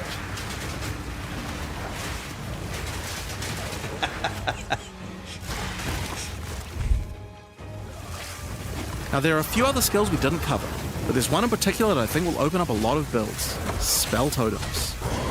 Spell Totems are meta gems that let you create a totem that will automatically cast any spell in the game for a time. In order to create one, you will need to spend 3 endurance or 3 power charges. You could use them to throw fireballs, summon comets, or shower the area in lightning. Really, the options are kind of endless. Your bear form can easily generate endurance charges by consuming rage, and your wyvern form can easily create power charges by eating corpses. So it's pretty easy for the druid to get the charges needed, but they're also available from quite a few other places as well. I'm sure we'll be seeing a lot of different spellcaster classes thinking about how best to take advantage of these. Now of course, along with a new class comes a bunch of new support gems. We've added over 30 new supports throughout the game, but I'll show you a few of the cooler ones here. Fan the Flames can be added to any wind skill to spread fire from one ignited enemy to the other enemies behind them. There's Ignite. It's great for the Wyvern's Wing Blast. But you can also use it on many other classes with wind skills, like the Twisters on the Huntress, or the Monk's Staggering Palm Projectiles. Accelerated Growth causes extra explosive plants to erupt from the ground whenever you grow plants with rain. And Advancing Storm changes storm skills like your Thunderstorm or Tornado to move across the battlefield. It's great for watering plants en masse, or to turn tornadoes into a real disaster by sucking up multiple ground effects as they travel along. And the Sorceress might like to use it with Firestorm as well. Holy God. Echoing Cry causes your Warcry skills to echo. They will repeat a couple more times with a delay after you use them, giving you more empowered attacks. Use it for the Druid's animal form Warcries, or on the Warrior for a nice power boost. Grounding Shocks causes monsters you shock to turn into living Tesla coils, arcing lightning to nearby enemies. You could use it with your empowered wings for an extra damage boost, but it's also great with any other shocking skill. Try it out with Lightning Spear. It obviously needed more AoE clear. Yeah. There's a whole pile more, but we'll leave those for you to discover. Now with a new class comes new Ascendancy classes. The Druid will have 2 options for now, with a third being released later. The first class is the Shaman. The Shaman channels nature's elemental fury and can harness rage as a spellcaster, unifying his animalistic and magical tendencies. By allocating Druidic Champion, you gain spell damage the angrier you are, and with Furious Wellspring, you generate rage continuously and can spend it to empower your spells. With the knowledge of the Asmerian Magi, the Shaman can harness untapped power from runes and idols. After allocating Wisdom of the Magi, you will notice that all runes and idols have extra mods only available to the Shaman. These new mods unlock countless new possibilities for enhancing your build. You can also allocate Bringer of the Apocalypse, allowing you to become a walking natural disaster.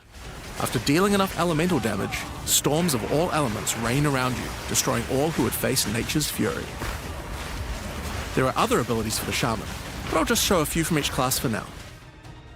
The other Druid Ascendancy is the Oracle. The Oracle perfected the power of foresight and utilizes this in combat to gain massive advantage. When taking Fateful Vision, you will see visions of your future self using specific skills. If you decide to follow this path by using the skill yourself, it will do significantly more damage.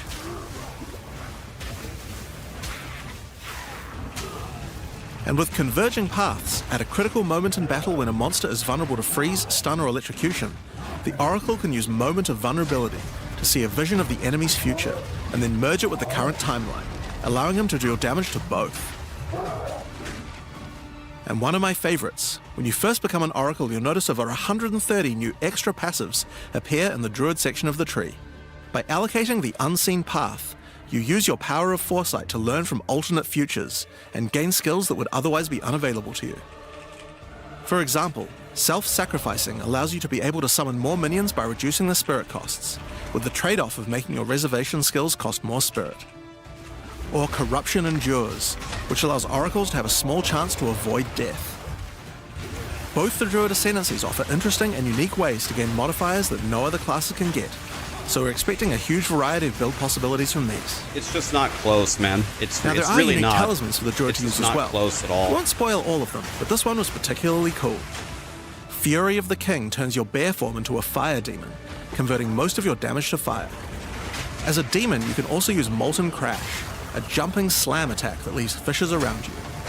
This unique also continuously grants glory, allowing you to use your ultimate abilities more easily. Now of course the Druid isn't the only thing we're adding to 040. We still have a bunch more to show. With every new release we create a new league, with new mechanics, new Pinnacle bosses, and with a new story to tell. And this time is no exception. So let's roll the trailer for the fate of the Vaal. The palace of Queen Atziri. It is a ruin, but in the dark, machines still churn.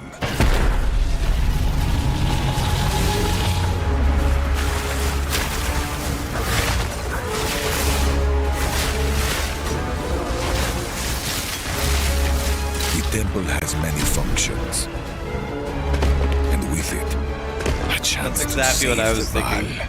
Time to A shave our gateway people. through time.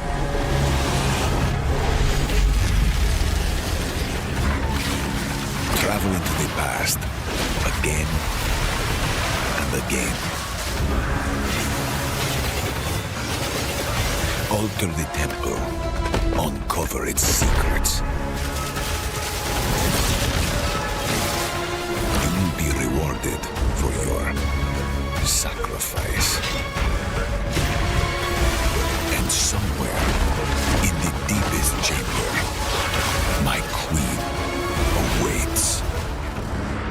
I beg of you, hear me. The beast cannot give you what you desire. You may have studied it, Doriani, but you do not know it like I do. Man, dude. It adores me.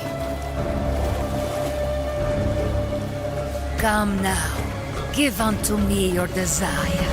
At last, fulfill my soul.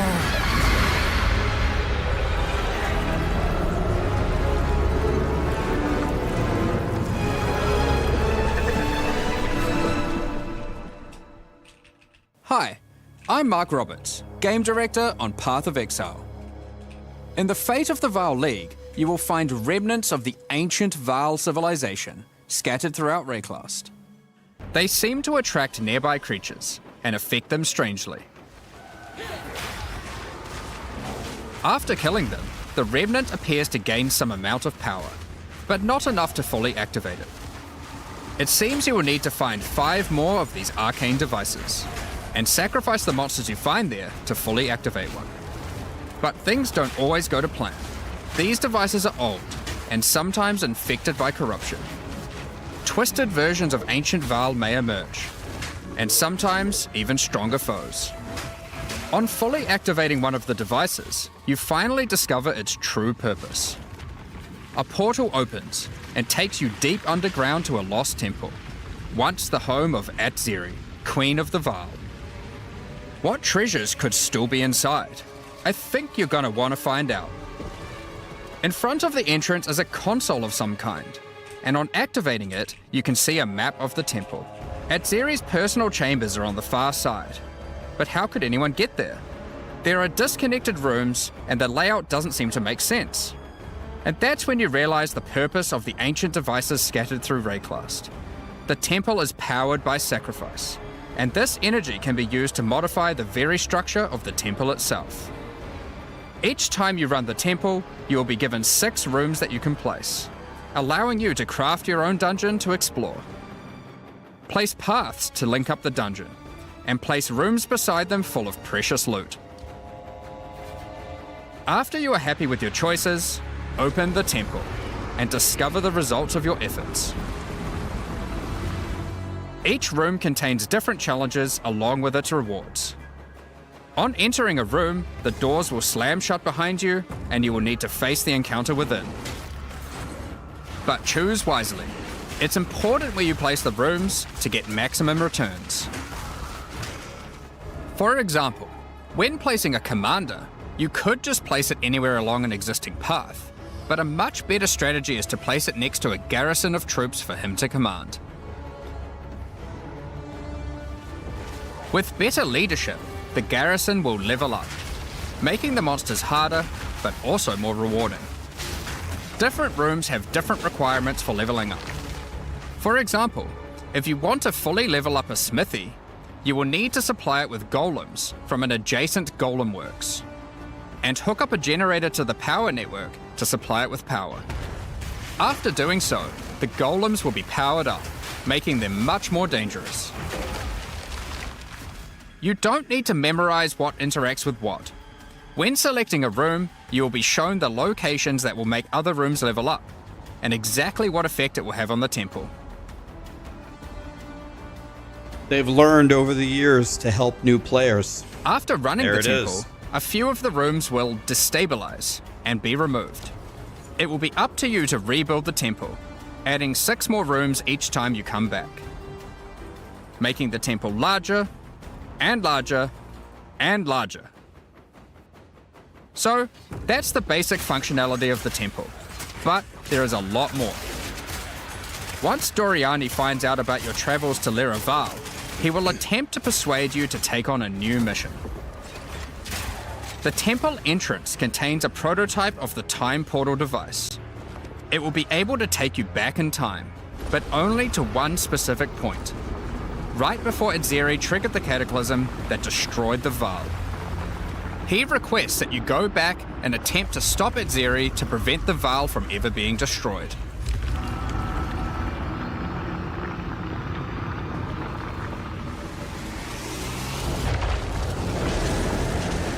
Edzeri is on the far side of the temple, so you will need to expand the temple significantly to get to her.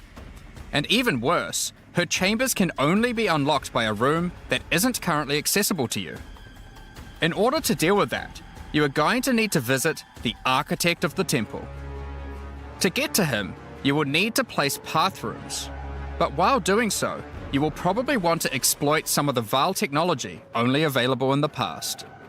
Once you can travel into the past, a whole new set of rooms are available to you, and they have some pretty insane rewards. At level 1, the corruption chamber can be used to corrupt a single item. But placing it next to a thaumaturge to run the place, and a sacrificial chamber to provide soul energy, you'll be able to level it up.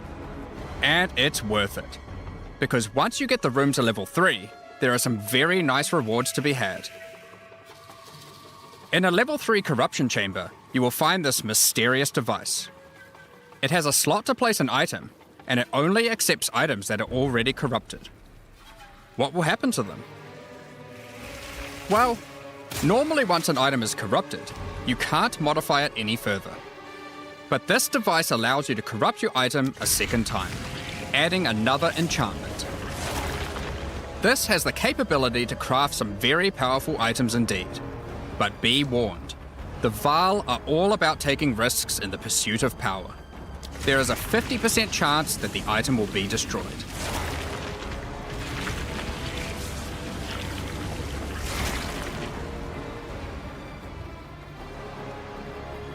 Each room has its own interesting mechanics and rewards when it levels up.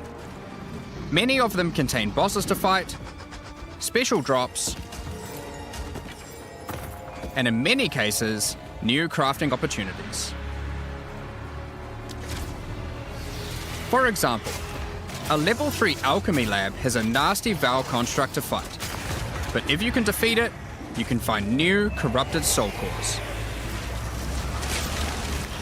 Like Guatalizi's Thesis, which on boots allows you to sacrifice your life to run faster.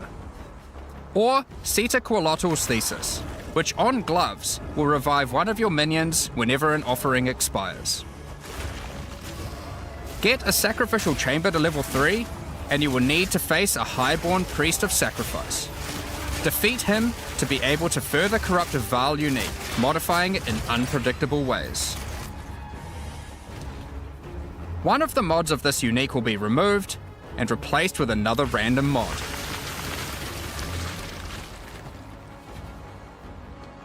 For example, this Soul Mantle.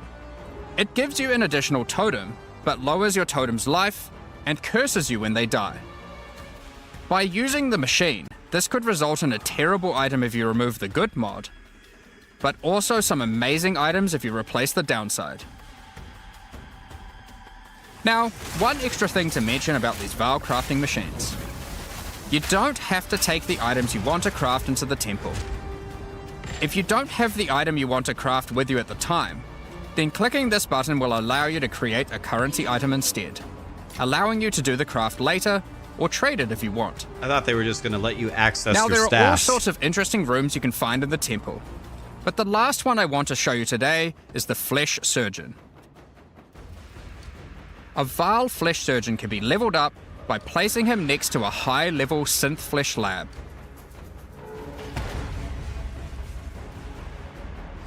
But be careful.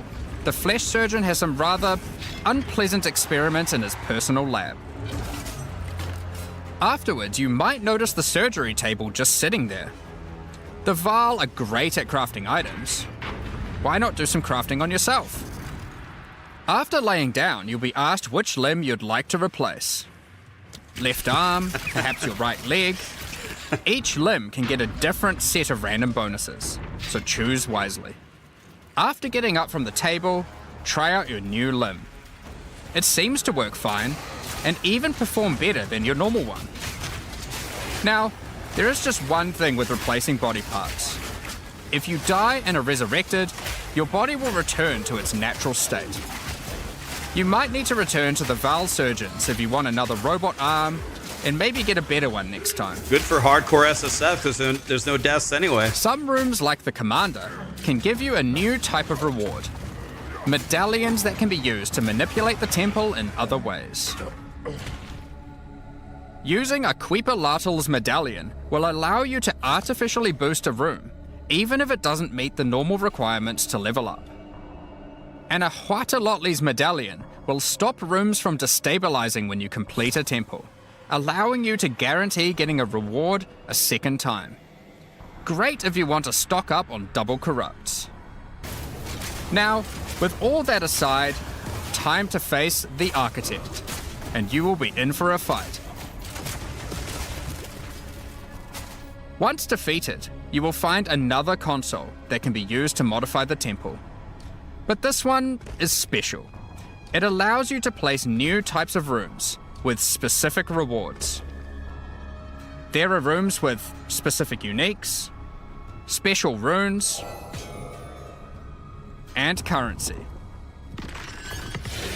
But also a few other, more niche crafting experiments. Like this one, that can extract the socket balls back out of an item, at the cost of destroying it. Now, something really important is every league we release a significant amount of content for the endgame.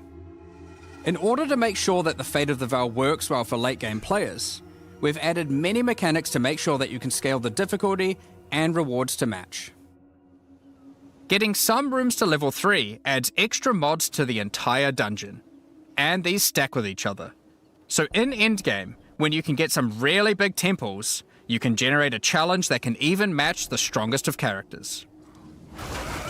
We also start to introduce ways to store up energy for the temple, allowing you to save up many runs so you can do them later at your leisure, and not interrupt your mapping too often. Holy shit, what skill is this? Now in each league, it's important that we have a new Pinnacle boss to test your character's might. In the Fate of the Vaal, you will get to face Adzeri while she was at the peak of her power. One of the rewards you will gain by defeating the Architect is the ability to place the Royal Access Chamber. Once connected to your temple, you can visit it to finally reach the Queen of the Vaal herself. This fight takes place at a critical moment in history, right as Adzeri communes with the beast's power and takes her true corrupted form. Now, we are not going to show you the whole fight, but we will tempt you with one of the rewards. This is Adzeri's rule. This staff gives additional levels to all of your corrupted gems, and lets you trade life for extra damage. But in addition to that, while using the staff, mirrors of refraction will constantly appear on the battlefield. Any projectile you fire at these will split into a nova, and they can chain from one to the other.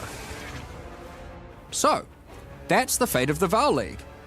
But we are also bringing the previous league, Rise of the Abyssal, into the core game, along with a few changes. Now, for those of you who haven't seen what happens when a league is over, it's important to understand that you will not be seeing abysses in every area anymore. Rise of the Abyssal is now one of the league mechanics that can show up randomly in endgame. If you want to specialize in running abysses, there is now a tablet that will allow you to add them to any map you run. You can also craft the tablet to add abyss-specific mods to enhance how they function. Now that Abyss is core, it also needs its own Atlas tree. You can gain your first points by completing an Abyss. But there are more available for doing depths and killing certain bosses. And there are a bunch of different options. You might just want more monsters and bosses. But you can also make finishing an Abyss have a chance to overrun a nearby map with the Abyssal. Or make your Waystone modifiers also apply to Abyssal depths.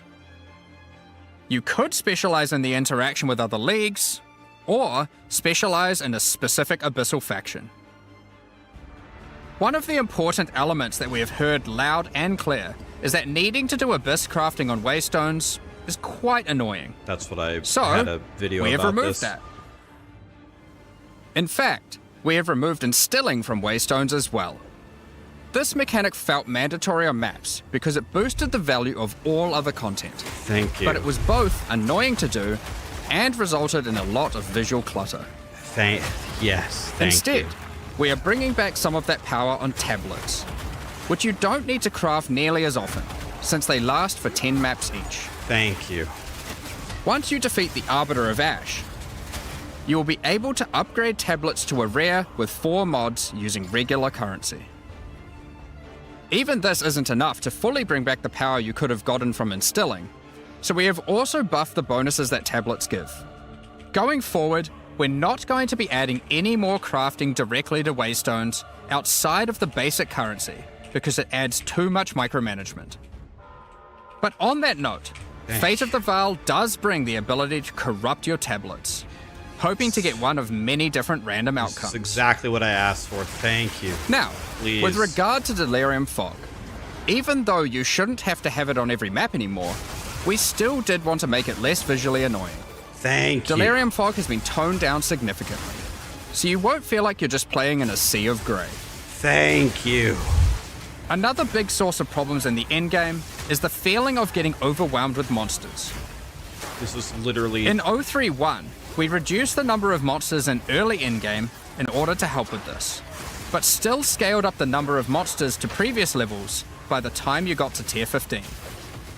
Well, after letting this simmer for a while, we are still getting this kind of feedback. So we are no longer going to scale up the number of monsters you go as you get deeper into the endgame. Instead, we are scaling up the difficulty and rewards by the same amount. So to be clear, instead of increasing the number of monsters by 40%, they will instead drop 40% more items, grant 40% more experience, and have 40% more life. In addition to all the normal scaling they get due to being higher That level. will probably help with optimization, This only honestly. applies to regular monsters, not bosses. That will probably help with all We the have lag also and shit. reduced the speed modifiers that monsters can get sometimes, which also helps a lot with this. Now, we did have a large amount of content for endgame planned for 040, but unfortunately we just didn't get time to finish it. The scope was a bit too large, and so we'll need to wait until 050 for that. But rest assured, there will be a ton of upgrades for the existing leagues, as well as new Pinnacle bosses, and a significant overhaul to the Atlas passive tree coming soon. Now, another problem that becomes a much bigger issue in the endgame is game performance. Thank you. And we have done a lot of work here. The primary issue is CPU load. And to address that, a lot of things have been optimized. And we have done a lot of work to take advantage of more of your CPU cores. you should see frame rates of at least 25% higher, and a lot less bad frame spikes during gameplay. It does make quite a big difference, especially on consoles. A lot more work in this area is ongoing, and you will continue to see performance improvements over the next few months. Of course, another important area is game balance, and we have made a lot of changes.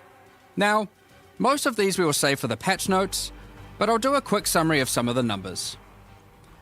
As well as adding 11 new unique items, we have rebalanced dozens of others that are not currently used very often. We've also done a pass over lineage supports. 21 of them have been rebalanced, as well as adding 9 more. Alongside the 2 new Druid Ascendancies, we have made balance changes to almost all the others, with some of them getting a grander rebalance, such as the Smith of Katava. Alongside the 20 plus new Druid skills, we've also rebalanced 90 other active skills across all the different classes. And to top it all off, there are also over 250 new passive skills added to the passive tree. These changes should go a long way to increase the viability of many more skills, uniques, and overall build variety that can tackle our most challenging content. Next up, we're going to be talking about our new supporter packs. Today, we're launching 2 new series of supporter packs, the Precursor and Kalgurin packs. Each tier contains the pack's full face value in points, alongside several exclusive microtransactions. As always, the microtransactions in these packs are purely cosmetic and do not affect your character's power or progression in any way. The Precursor series of supporter packs contains 6 exclusive microtransactions. First up, the Marble Statue character effect. Once you finally stay still for a moment, a podium rises up out of the ground to immortalize you, turning your skin to marble. When you next move, the stone crumbles around you. The Precursors had mastery over gravity manipulation. So too can you, now with the Gravity Well portal. Witness the power of its pull as you approach it. Draw in enemies with your own gravitational pull with the Awakened Precursor armor set. The Precursors designed and built many mysterious ancient beings. This one used to serve as a scout that would patrol and tase intruders. Why salvage gear yourself when the Master of the Forge can do it for you? Molten gold spills out as the Forge Master breaks down your items. The Relic of the Precursor's map device is a mysterious machine that sits atop ancient colossal statues. It keeps track of the number of charges consumed on your Precursor tablets used in the device. The Kalgurin pack series also contains 6 exclusive microtransactions. The Kalgurins had astounding skill in astronomy, being able to track cosmic events with absolute precision. Harnessing that skill, with the Astronomer's level up effect equipped, you too can now see exactly how long it took you to level up as it outputs the time in chat. The time taken to reach your last 3 levels is also displayed on the item, so you can link it when you have a time you're proud of. Crush unique enemies by unleashing the wrath of the lost Kalgurin fleet, led formerly by Captain Heartland himself. A Kalgurin seafarer needs armor fit for the treacherous seas of Rayclast. This set has you covered with the classic tricorn and, of course, a peg leg. The Lost Treasure weapon skins top off your appearance of a true raider of the seas. These gilded weapons can be applied to wands, 2-hand maces, and shields. After a long day of plundering loot, retreat to the Kraken's Cove hideout, a home of some of the most deadly, ocean-dwelling creatures in Rayclast. Many ships have met their demise here. What better to accompany you in Kraken's Cove than a kraken itself? Replace your stash with a dormant kraken, waiting for its prey. As you approach, it will awaken and terrify both you and any guests in your hideout. Alongside this, an extra stash skin item will be granted to you, and when placed, will automatically open to any stash tab set with the currency affinity, to help having to navigate through your tabs. Additionally, Any microtransactions from the supporter packs will be made available for use in Path of Exile 1.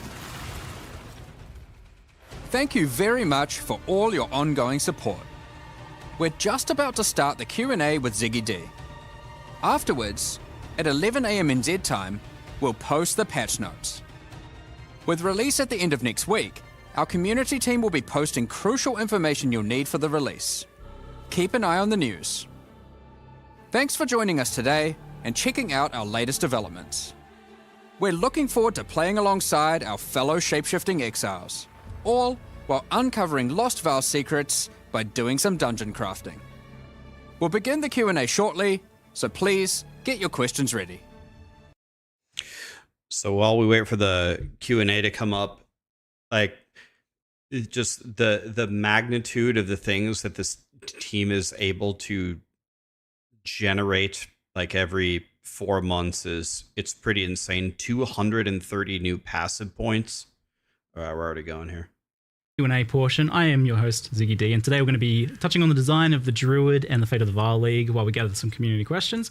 Then we'll deep dive into endgame, balance, and other game design topics. I am, of course, joined by game directors Jonathan Rogers and Mark Roberts. How you guys going today? Oh, very good. I mean, it's been a great one to work on this one. Like, I've really enjoyed it. So yeah, it's definitely great to see you again. And it feels like it's only been like no time at all since the last time you were here with the POE1 release.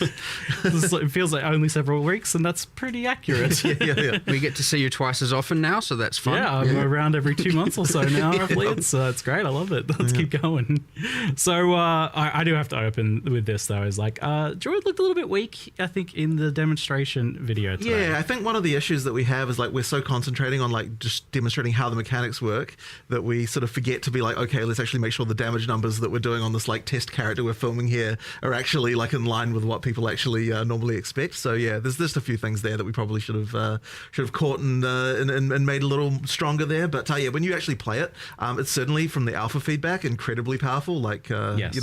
We were seeing some people say, oh, the wolf looks weak or whatever. Well, I can assure you that on alpha there's a bunch of people saying the wolf is super OP. So it just comes down to the things you go through in order to demonstrate stuff. I think we probably going to be worthwhile. We make some videos showing a bit more of the less demonstratey side and get them posted and stuff this week. Because honestly, you can just play it literally right now, and it's Yeah, I've definitely been playing and recording a bit myself, because I was like, when I first watched it as well, the draft, I was thinking, it's like, I don't really get a feel for what it feels like to actually play it. There's good demonstration here of the mechanics, but yeah, I can understand how from your perspective it'd be pretty easy to be like, oh, we want to communicate how this cool thing works and this cool thing works. There's a fine line there for sure, where if you get too hectic, people are like, I don't even know what's going on. They're just looking at a ruckus. And then, in this case, let's say we went on a little too far on the other side of the line, was just a bit too slow, and as a result, yes, it can look a bit weak, but I think we'll try and get some like raw Druid gameplay out to people to understand. Sure. I think particularly for this class, because of the shape-shifting stuff, it's so hard for us to, normally we can look at something and be like, oh, that's just a demonstration. We kind of know what it would look like at endgame. But I think with the Druid, it's just so unusual. It's so different that it's actually hard to judge what it would feel like to even play it. And I'm happy from my hands on to say that like it's almost immediately like very smooth, the shape shifting of it, the movement of it, especially because like in your demonstrations, you're not really using dodge, roll, sprint, that sort of thing as well, which makes a big difference. I suppose one of the things we didn't really dwell on in the video as well is that we do actually have dodge roll. I mean, they're not actually rolls for the animals, but all the animals can like hop around and that kind of stuff. And that was honestly one of those things that was like kind of funny, because initially we actually had it so when you dodge rolled, you would transform back into a human. And the reason we did that is because it's really hard to make animations for animals that like actually work correctly. Like we actually thought it was impossible, but then when we actually put it on alpha, there was the kind of visceral reaction of I want to still be a bear, like while I'm hopping around. So we ended up having to like work out like how can we make this possible? How can we make it so that you can actually do the dodge rolling as an animal? And that sort of ended up being pretty good, I would say. And this was like clearly the hardest class to design so far, and it took a bit longer. Like I think you were originally hoping to bring it out in a previous expansion. Yeah, quite a while ago. But the thing is with it is that it's kind of like designing 4 classes in one, because not only do you have the situation where obviously we want to have synergy between skills and stuff like that, and we can like look at that in a normal class and work out what those might be. But with this class, people want to be able to play just as a bear or just as a wolf, as well as people who want to play like dual with a human and a wolf, or people who just want to be a wolf and a bear, and like all the different combinations. So we had to kind of come up with a way for like each line needs to be self-sufficient and that it's got all the tools that you need. But at the same time, you have to not have it so it feels like there's just duplication between them. We're like, oh, like this is just the same thing as what a bear has, but you know, you are a wolf instead. So we kind of have to like, it's like you need all the tools, and yet you also need to have them feel different. And that just made it really, really tricky to get all of the things right with it.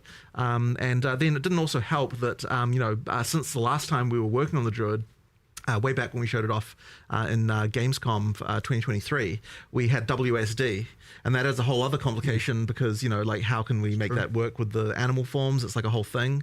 Like I'll tell you the Wyvern, for example, like we had a hell of a time making it so that you could do the ranged attacks because you need to be able to walk while you're doing it. The Wyvern's sitting there with its arms like planted on the ground, you know, like being able to walk while also spitting it. Yeah, it's like we went through so many iterations of that. So yeah, it was just a very tricky class overall, like just crazy. I remember seeing some very goofy looking like Wyvern like months and months ago. Yeah, we were like trying to, this is not working right. Right. Like, well, I also remember like for a long time the wolf was just like a dancing dog. It was just like it looked really silly. And like man, the wolf as well. I mean, it was really hard to get right, and because one of the things we really wanted to avoid was I didn't want that too much of that whole like man in a wolf suit vibe. Yes. Like I wanted to actually get the feeling of like this is an actually different animal, which I think with the bear and the wyvern's way easier. With the wolf, it's like it's really hard not to just go back into that. So we had a lot of questions about like what even the locomotion was. How does it walk? Are we going to walk on 2 legs? Or are we going to walk on 4? We ended up splitting the difference. You can do both, right? Like you get that when you're attacking and you can be upright walking on 2 legs. When you're walking, you run on 4, and you actually do get a speed boost while you're on 4 legs. Like as a wolf, just so after like 1 second of walking, you go down on 4 legs. You start moving a bit faster. You can tell how much Jonathan just loves this stuff, thing man. there, I don't think is each form technically has a kind of passive benefit. Right. So obviously you've got the running fast as a wolf. Can't remember exactly what the wyvern ones were, but like for the bear, for example, because you're just a bit bigger, you know, a bit of a tank. You actually do get armor, and armor applies to elemental damage as a thing, and like, you know, there's a kind of, which is like honestly, unless you actually click the bear keyword, is like undescribed everywhere. Well, it was even more than that, because I was just looking at it in game before. The bear has like passive endurance charge generation. Yes, it does. From rage expenditure, it does. I was like, that's so cool. Yeah. So we really wanted to make sure that each of the different forms had things that can benefit the other forms. So like it was really tricky to think like, what are resources that a bear can generate? What are the resources that wolf can generate? What are the ones the wyvern can generate that the other ones can then use in order to kind of get that cross synergy? So that's kind of like one of the reasons why we had to kind of come up with all that stuff. And part of the trickiness. And that caught me by surprise as well, because like technically it's mentioned, but I never really fully understood the idea that you can swap between the forms, like human to animal and back. Yeah, I figured that's what's going on here. But you can like leap in as a wolf and then immediately transform to a bear mid slam. You absolutely can. So the thing with this is that you want to present a fantasy to someone as far as like what the UI is pushing you towards and all that sort of stuff. Like there are going to be a lot of people who are like, I want to be a bear, and they just pick bear stuff and they go all bear, right? But at the same time, we're unconstrained in the sense that you can pick all the other stuff. You can use it at the same time. So one talisman, like effectively when you pick on a talisman from like wolf, bear, or wyvern, what that's giving you is the default attack, right? That's what you're actually picking, and that's all it is, right? And that often will guide you like what skills you're picking and so on, but you can just use with that same talisman as many different animal skills as you would like. That just means that you've got that sort of free flowing, like, you know, trying out different stuff, sort of combo gameplay that we like to try and get. So, obviously there will just be a lot of people who just pick one thing, right? Like I absolutely expect that. There's a lot of experimentation to do there if you want to do it. Yeah, so you've tried to hit like making it so like people who just want like a simple straightforwards, like I just want to run out as bear and slam the ground, like that's certainly very possible there. But also you with this whole class, you had the problem of how do we make like a spellcaster and a melee attacker that's shapeshifter as well. I mean, this class has got a bit of everything. For sure. How did you make all that kind of like work together and solve that build problem of like, how do you actually scale these things together in a way that just one thing isn't way better than everything else? Right. Well, I mean, it's always tricky, and Mark's obviously the one who handles a lot of the balance stuff, but I can see even just from a design perspective, so I just throw over the fence all my horrible stuff, and then you're like, how the hell am I going to balance this? Effectively, like, so even with the spellcaster side, so one of the things we initially wanted with the spellcasting is a lot of it's like over time type effects that, so for example, with the volcano being the really obvious one, right? Like you can create this thing, and then you can turn into an animal and do other stuff at the same time. So we needed on the human side a lot of things that last for a long time.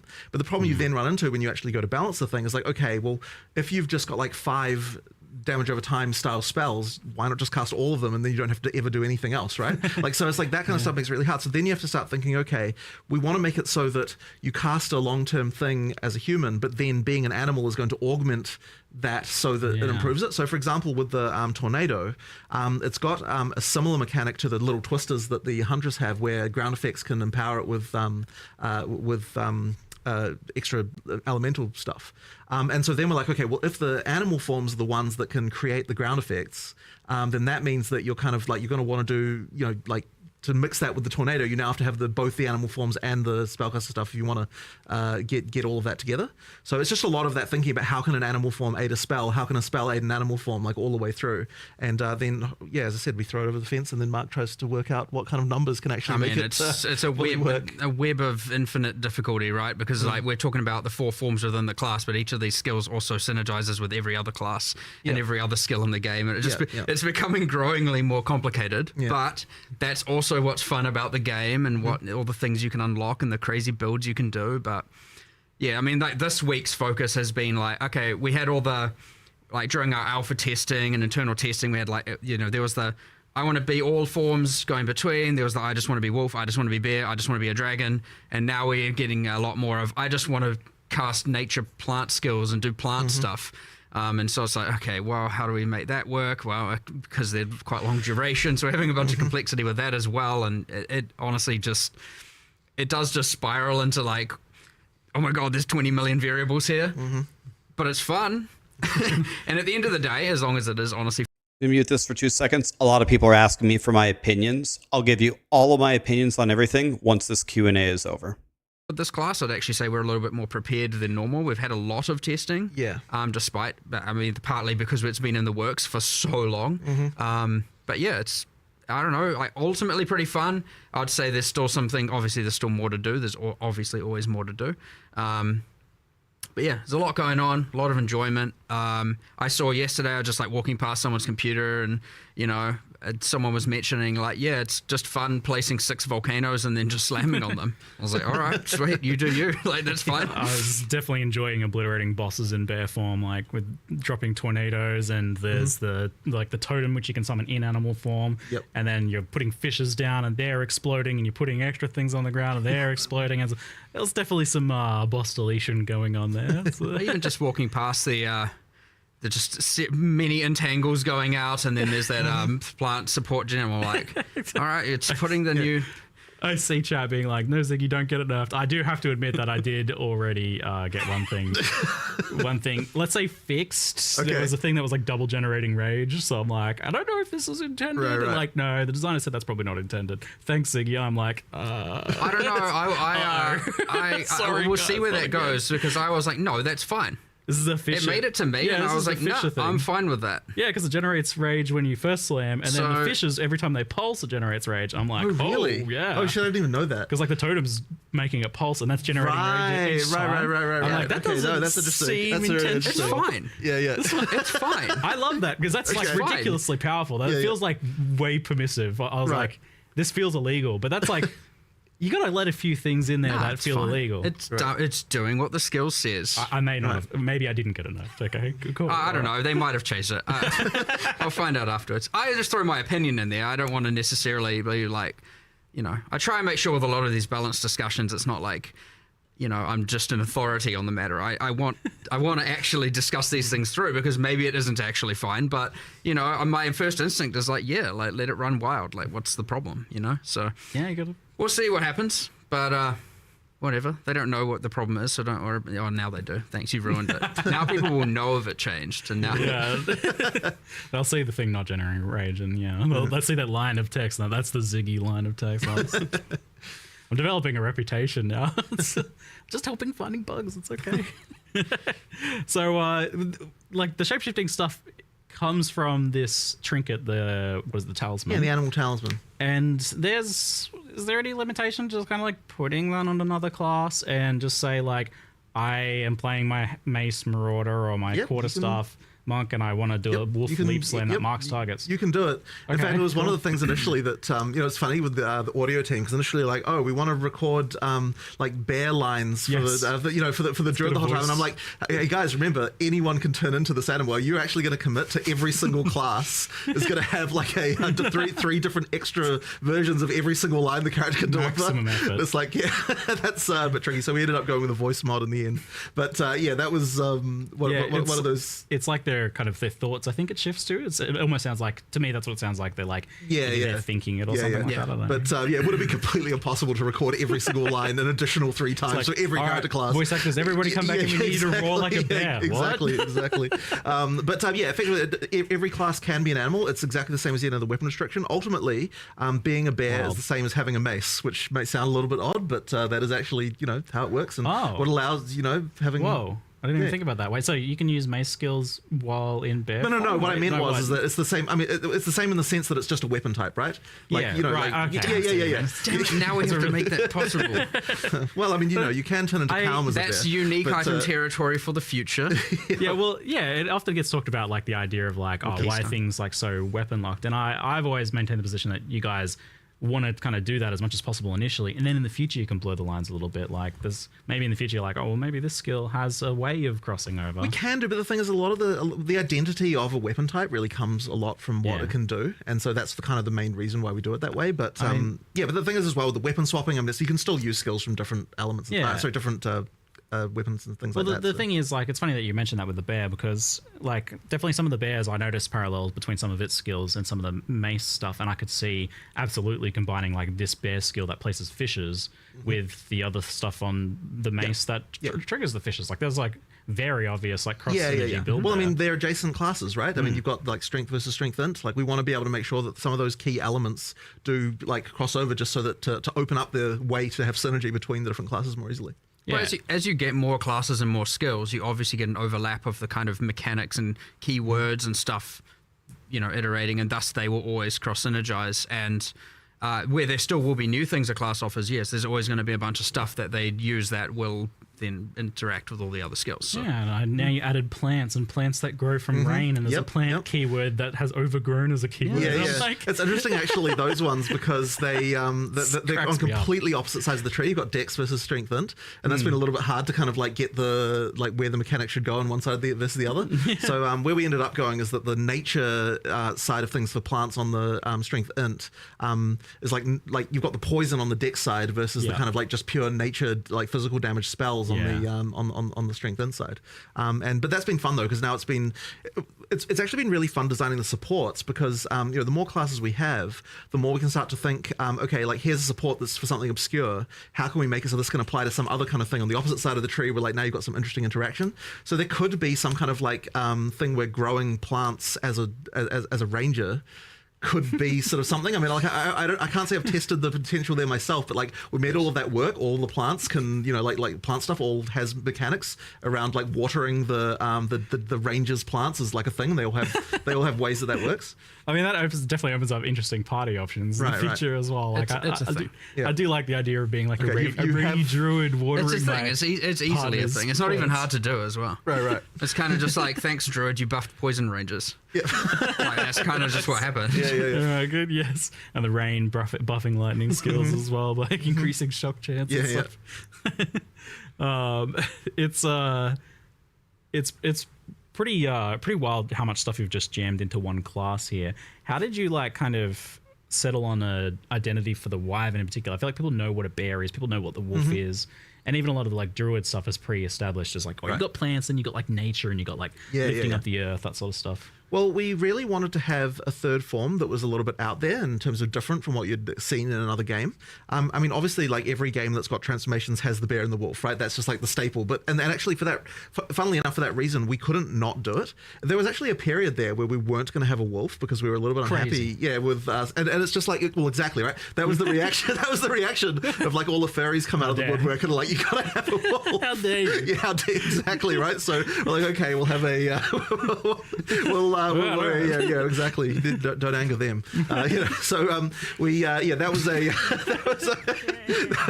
was a real concern. So we decided to go. We needed the two familiar, and then we needed one that was a little bit more out there. And really, when we're looking at the bear and the wolf, it was kind of like we want the slower, harder hitting. We want the faster and like speedy kind of version, obviously being the wolf. We also wanted something that had some range elements, and then a sort of more spellcastery vibe a little bit more. And so we sort of thought about it a little bit like what animal is ranged. Like it's not really, there's like kind of not a lot out there that can really sort of do that. And so eventually we settled on the Wyvern. I mean, someone of course at one point was like, how about a dragon? And we're like, what the heck? What are you talking about? But then eventually I thought about it, and it's like, actually, you know what? There's some potential here. If you suggested to me, I told you not to do it because like there's no way you could make it look good and not look stupid. But it eventually it was hard, though. We did get there. It actually looks pretty cool. Yeah. But it's kind of a spell blade almost. Like it's got a bit of range stuff, but it's got a bit of like spell kind of melee things going on. I mean, as it should be for strength int. Yeah, and you were asking what the passive buffs were. I was looking at it before. It's like it's got buffs to freeze, shock, and energy regeneration actually, as well, like energy recharge, I think. It's a shame you knew. The reason I was actually being vague is I knew what they were. I just wanted to change them. Okay, I mean that's fine. Do something. Sorry for my slight disingenuousness. Do something cool. I kind of feel like they shouldn't. I didn't want them to be offensive benefits. Yeah, they're supposed to be defensive. It forces you into certain build types. Whereas like if they're utility or defensive, that way they will work across all board. That's my general philosophy. So I was like, I feel like I want to have a go at trying to design the energy shield thing. I don't mind. I wanted to have a go at designing stuff that's more utility or defensive only, and that way you don't feel like, I should have to play lightning or fire because it gets the passive benefits. Okay. That way, if you wanted to do a kind of weird out there thing, it doesn't feel so bad, but we'll see what I come up with. Do you have an idea, or are you still figuring it out? Nah, I got no clue. I don't know. You could play on the fact it's got like, wings to, something defensive for block or something for, hard carapace maybe, or... I don't know, the fact it has wings, something to do with the wings, much dragon lore to pull from. I got like a book that my daughter really likes to read that's like full of dragon lore. I'll send you some ideas. All right, sweet, yeah. Dragon, they hoard gold, right? Gold finds? Yeah, totally. That sounds like it. Eat piles of gold for buffs or something. There's gold over there. Quick, shapeshift, pick it up, shapeshift back. No, I'm obviously joking, please. Guys, a lot of people are raging that they didn't talk about Endgame. They said Endgame would be in the Q&As, so we'll see if they have any specific changes here. We don't even know if there's going to be some changes or not. What is this like strength int class? And with the Templar, we had the idea more of like, you've got that armor energy shield stuff, but that's still the case here, as that's the strength int base. But I feel like the energy shield stuff is not as iconic to Druid. How have you incorporated that and made it feel like something that makes sense? Or like, in what ways have you incorporated that to the Druid? I feel like it's not obvious. It's a little bit off in terms of the feel there, but at the end of the day, we kind of don't really have many options as far as what we can do. I mean, like that, it is important for it to be that it has that, like armor and energy shield approach. There's a few sort of interesting, what do you call them, spirit reservation gems. I don't know I can never remember what the official name of that is. That sort of interact with that stuff in a dual way. So there's like that bark skin thing that effectively allows you to take advantage of energy shield to generate armor. Like, so when you lose energy shield, you get armor instead, and like it like creates little bits of bark on your skin. As you there's like things like that we've added. But it's a little bit of a thematically weird thing. I think probably the weirdest part about that is like, you're gonna have energy shield as a bear. It's a bit strange, like, getting hit as a bear and then there's a little energy shield pop. But I mean, it is what it is. It kind of has to be that way. Well, you don't have to.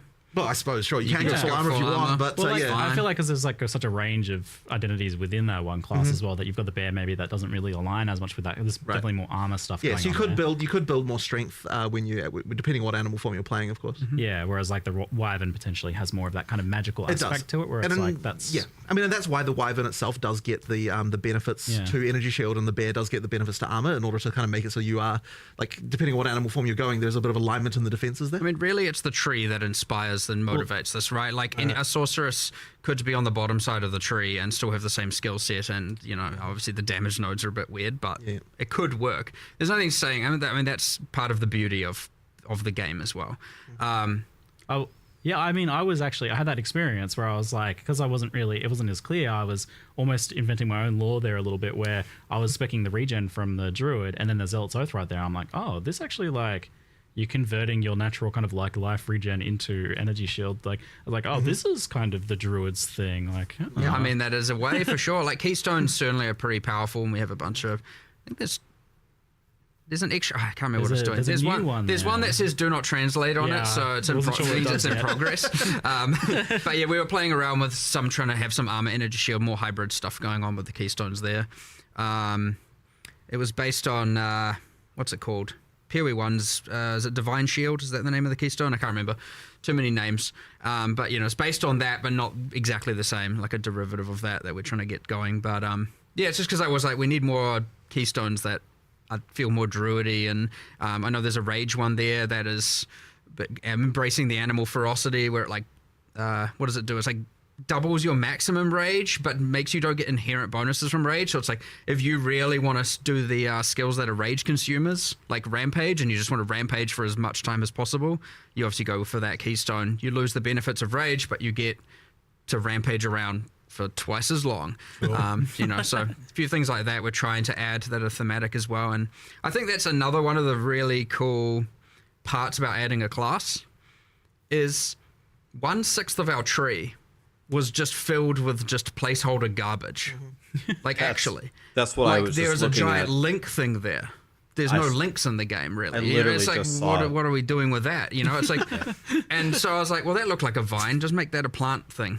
And, so now it's a plant thing that talks about overgrown plants. But we filled in that whole bit of the tree. And guess what? Now witches and sorceresses have more energy shield stuff on that kind of direction around towards the druid, and warrior has more. And and I don't just mean energy shield, I mean everything, all the mechanics, right? All the int mechanics are kind of there, the strength mechanics, everything. So it is nice we finally have a class in every different part of the tree, so like we don't have any just like weird open stuff anymore. Yeah, that area of the tree was a little strange. I mean, it's such a massive tree already, and you're adding more to it. And then, like, I have to wonder, like, you added this Oracle class. Like, I saw the Shaman one, I was like, yes, this is exactly what I expect. But then I saw the Oracle, and you guys had, like, 130 extra passives. So far.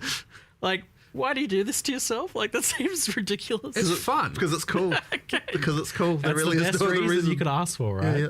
I was like, I really went through, I mean, I know we showed 2 examples, but I was like, really want to make sure there's like cool off-spec stuff here. I want to make sure that if you want to be able to get more of a certain thing, this is a way to do it. I mean, at the end of the day, it still costs passive points to allocate, right? So it's more about, maybe you want some stuff that normally you'd have to go to the deck section for and get, maybe some projectile related stuff, and now you can get it up there because it allows for some kind of weird off class. And it was all themed around, if you got to live your life again, what would you change? Like, what different paths would you take?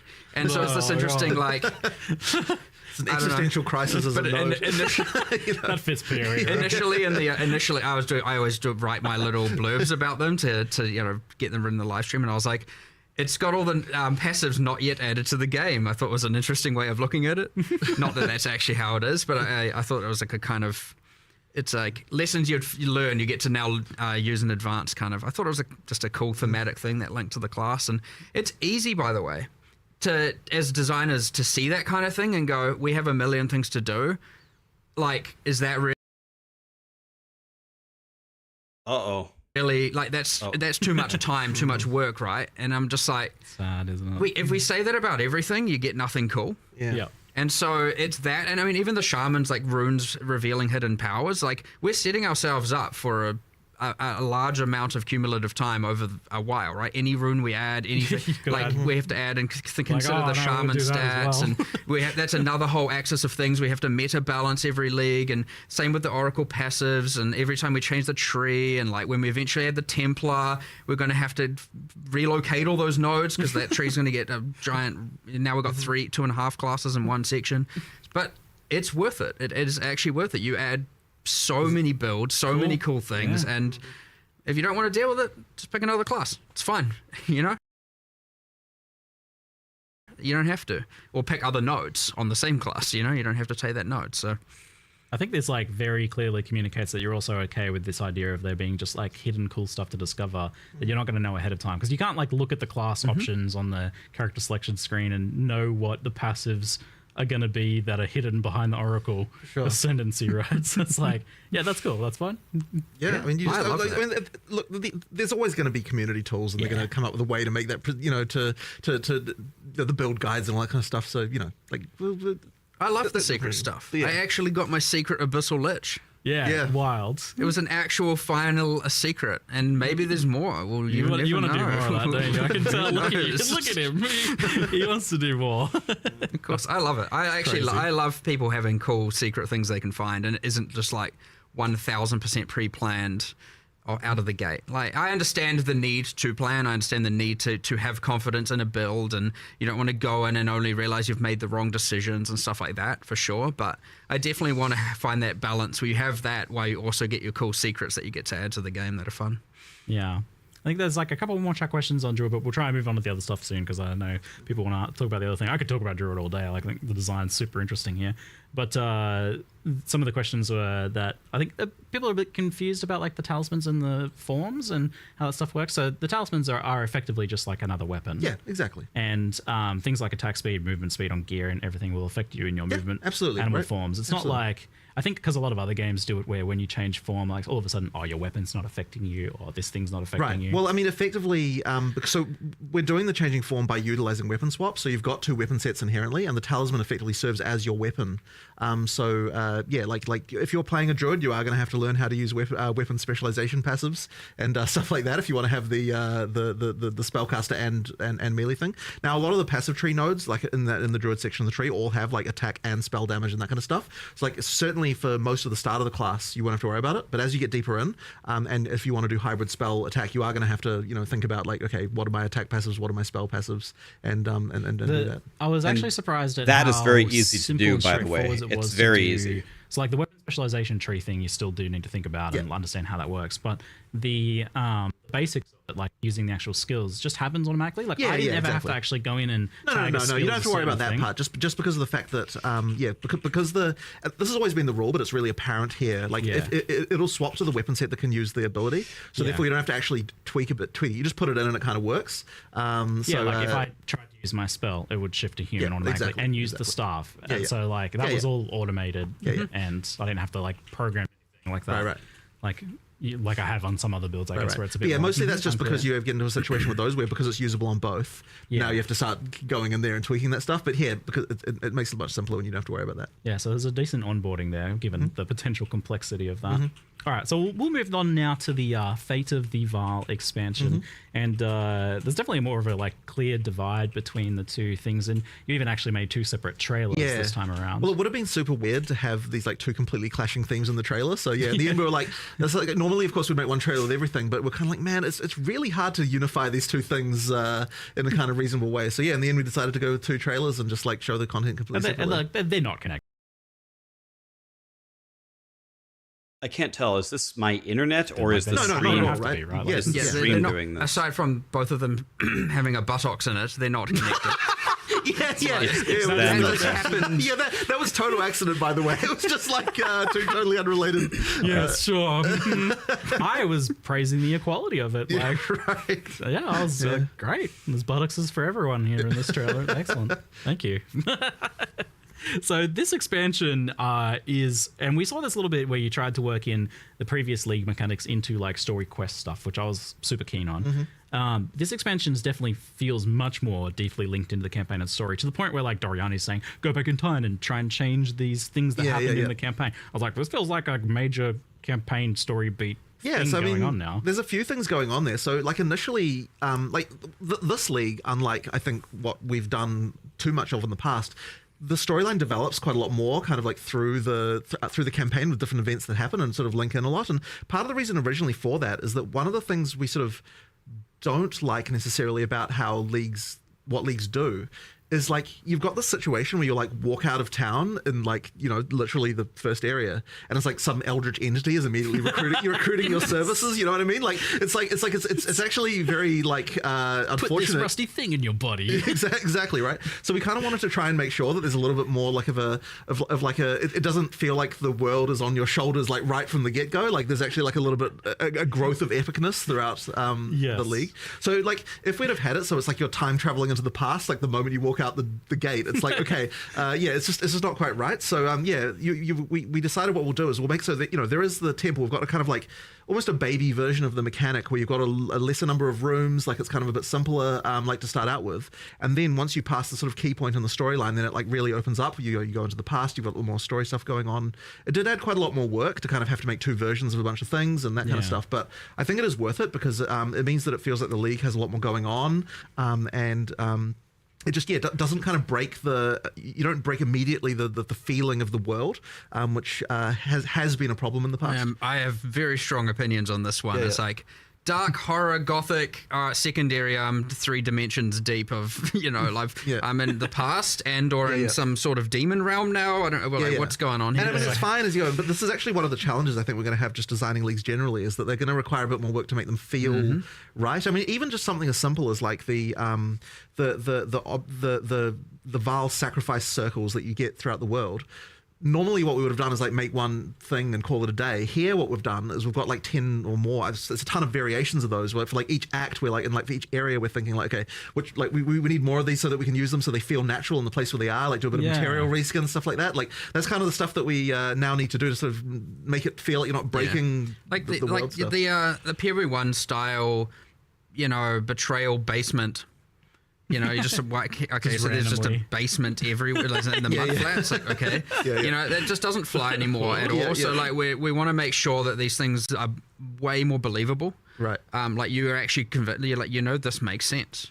You know, I'm not just. This is why probably everything keeps getting pushed back. Like the Druid got pushed back and the Endgame got pushed back. It's because they're making 10 different things of everything, whereas before they just made one, so the scope keeps getting bigger. Definitely taking good care to make sure that it doesn't. Well, I mean, it's a matter of making it feel like there's some ancient ruin that then later someone came along, like some Mesamites went there and they built some stones around it because they're like, well, what is this thing? And like, we just thought a little bit about like how would the culture here have reacted to the fact that there was this ancient ruin from long ago in this location and that kind of thing. Yeah, okay, interesting. And you mentioned to me that this is the bar for what you want to be doing. This is the quality level for what you want to be doing. Yeah. So I'd say that like it does sort of. I would say here, like the level of polish and the stuff that we're doing, like the amount of content that a league needs to actually be good. Like, you know, obviously when we did 020, the league was a little bit like, you know, it was just the Asmerian spirits, and like, I mean, it was a league, but it wasn't really.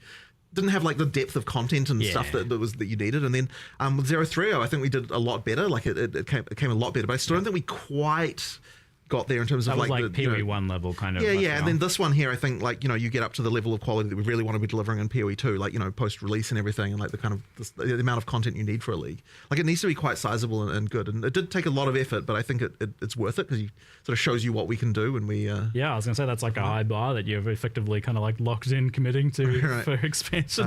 Well, hopefully I don't come to regret it, but you know, it's and honestly the scope did explode a little bit because when we I think that one of the things so when I initially designed the league, I was kind of like, okay, we're going to have like some limited number of rooms. We kind of spec'd it out, and like we, you know, and each one will have a few levels, and it kind of didn't seem like it was that large. But really, in the context of POE2, it's like, well, if you're going to spend effort to upgrade a room, it needs to feel meaningfully different and have meaningfully better rewards and all that stuff. And it pretty soon expands into like a really huge list of like different combat encounter mechanics and different like crafting mechanics and different rewards and everything. Like, there are so many new rewards and things in just in the temple. It's crazy. Like, you know, there's a lot there. Like, certainly the number of expanded crafting options and all that sort of stuff. Yeah. I mean, you know, we could take some inspiration from what POE1 did with Incursion, you know, in terms of double crops and stuff, but we had to make it work in a POE2 context. You know, there's just a lot there. Yeah, I've followed your progress with designing this one from the very beginning. Yeah, the funny thing is about that is that it actually came from a game that you recommended that I play. I wasn't going to even say no. So you recommended that I play this game called Loop Hero, and I really enjoyed it. Yes, and then, I mean, everyone's going to think that the game we're inspired by is Blueprints, but it actually wasn't. It was Loop Hero. It was so good because I told you about that game, and then it was like a week later or something, you sent me a message like, "Hey, I've made this little program." Yeah. So I prototyped up like a thing that's for what would become the UI for Incursion. We actually ended up. It's funny because this is like the first league I've actually personally done code on in like quite a long time.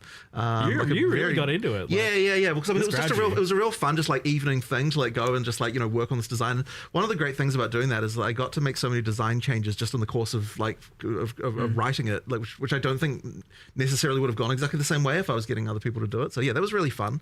And just make and then effectively the back of it is like the code that I wrote, but obviously the UI of it is like a whole thing that a bunch of other people worked on and made really look really awesome.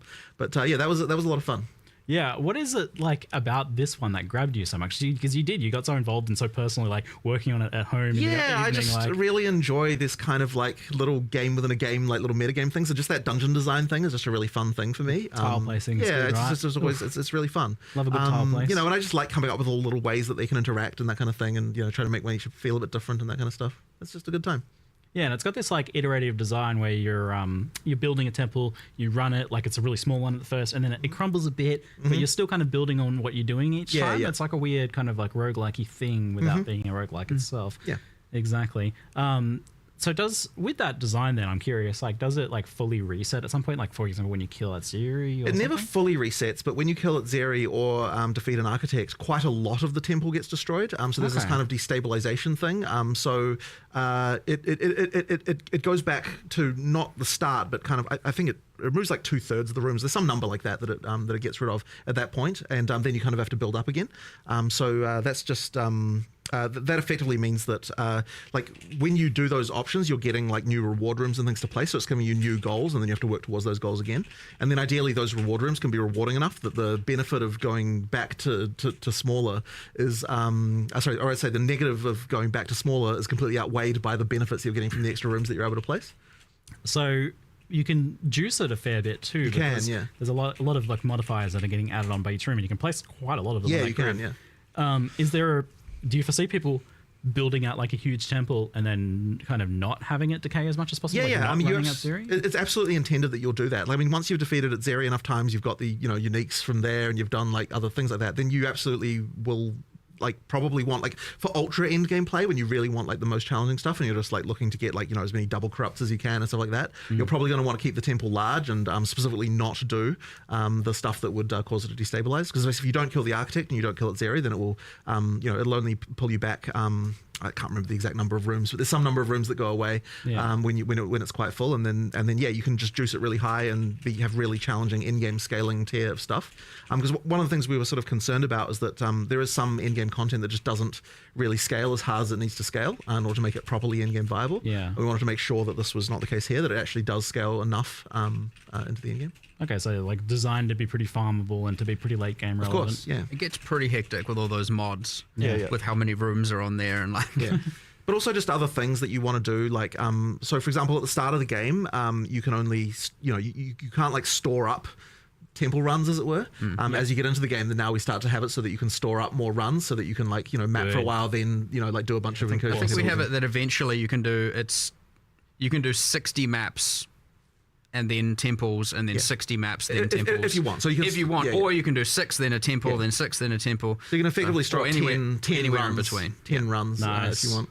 I feel like with these things, like now I keep seeing like, you guys have thought of it. The thing is that we've got so much experience and stuff. I mean, like so for example, the whole like taking the currency away from the temple instead of having to craft inside the temple thing. Yes. Like that's just a hard learned lesson from POE1 where you just need to. You say we thought of it, and I have, because I'm just going to bring it up. But like, and a thing about, and this is something that I'm on the fence about a little bit.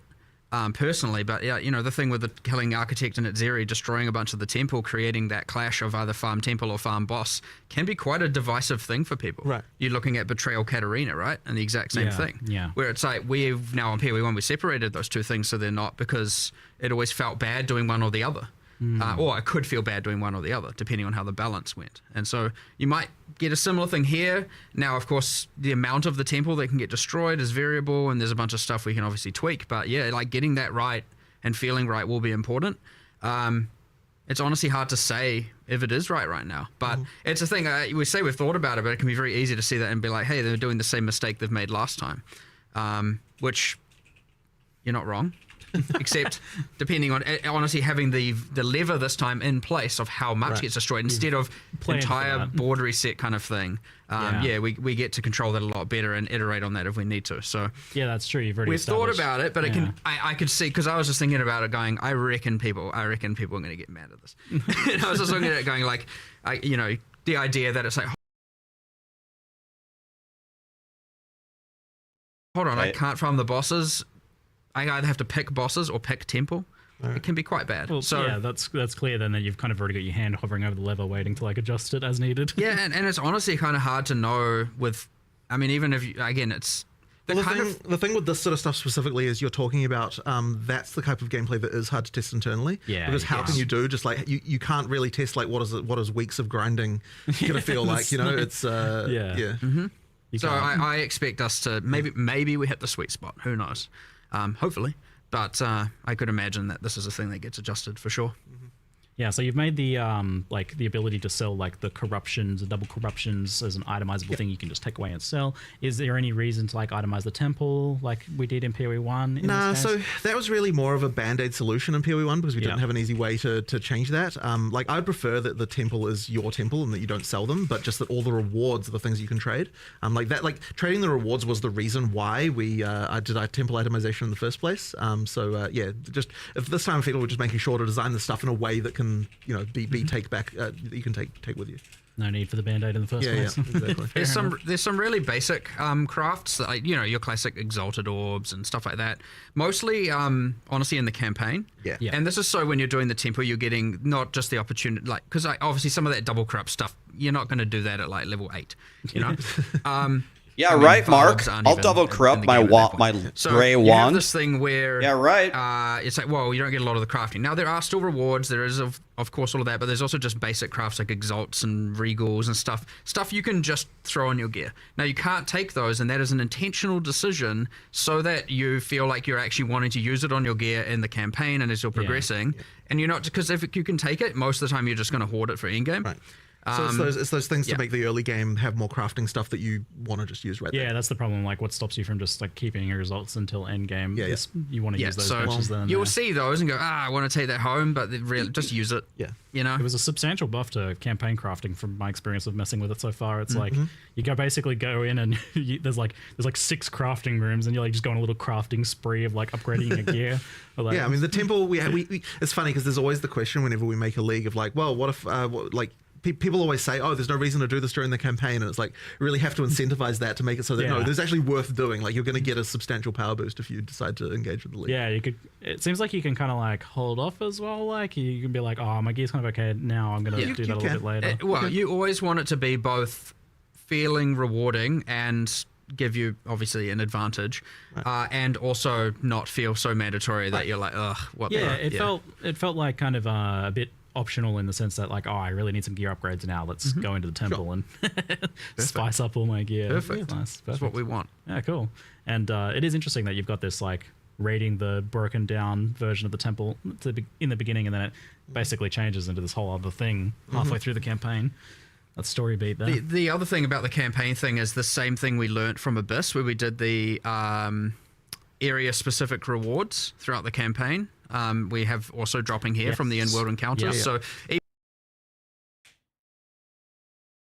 think this is Twitch, not me. Even if you're not doing the temples, doing the in-world encounters can give you that extra drop per area. It seems like on the back end, maybe you've kind of taken what Abyss was doing and almost shifted it over. Yeah. There's some modifications, but it's the same kind of thing. Well, we've effectively got our, allocated amount of rewards and crafting and stuff for what a league is allowed to do and should do. And we're just trying to make sure that, it fulfills that, it fills that budget, so to speak. Of you're getting a lesser jewels or bin Keth or something like that, kind of similar to before, which is good. But yeah, I was definitely, that was a huge thing with Abyss. I thought that was like a really good improvement to campaign. So it's good to see continuing with that. Then it felt pretty successful as a design decision. Nice. I'm really glad double corruption is back. I feel like that's a great thing from POE1 to be returning. One thing we've changed here is that because double corrupt existed in POE1, you never Valorb gear. Well, I don't say never. Obviously, there are still cases, but generally speaking, why single corrupt it when you could double corrupt it? So we've made sure here that the double corrupt has to occur on top of a corrupted item. That's cool. Right. So yeah, you have to Val Orbs land it, and then you have to land the double corrupt on top of that. Oh man, it almost feels like you're in some cases risking something even more, because like you've got that really high end unique with like a really good corruption already, and now you're risking that. You're not just risking a blank item on a double corruption. So like it's a heftier risk now in some cases. I like it. That's the Val spirit right there. Like, oh man, this thing's already worth many, many divines at this point. I was like, oh no. Some good streamer moments. So. so you actually have to, though, like it has to be corrupted. Yep, so you corrupt first and then you can apply the double corrupt. Okay, cool. Well, it keeps the usefulness of the Val Orbs there as well, to kind of... Yeah, I didn't want the Val Orbs to just... I mean, you'd still use them on lightweight stones or whatever, but... You know, I didn't want them to just be like never used on gear anymore, because you'd rather just double corrupt it. And so it was a suggestion a developer made a while back, and I was like, that's immediately a win, and I almost want to change that in POE1 as well, but then I just forgot about it, to be honest. So, I'm not sure if I do want to do that just before everyone maybe goes like, what the hell? No. But, consider it. I like the idea, and I think it is an overall improvement, Yeah, it sounds like a great idea. And then you've got this whole other system now, which you had a little bit of in POE1 recently, where you can corrupt uniques and it replaces a random modifier on them. Yes. So this is limited to specifically Adziri. No, what not Adziri, Val uniques. Yeah, so initially, I really wanted to make it so you could just replace arbitrary mods on any unique. But Crazy. the problem is, it was just a can of worms that like was just not even possible to contain. Basically what we were like, okay, is there still a way to do this that's like not going to be quite so crazy? And then we were like, okay, if we can pick a subset of uniques, and we ended up going with Val uniques, for obviously thematic reasons, then we can sort of make sure that like while it's still crazy, like there's still sort of insane interactions, we can kind of at least have somewhat of an understanding of what happens. But it does truly work where like it picks a random mod that's on the item and then replaces it with another random mod. So you can create some. You can use it on non-Val. It works differently. Huh?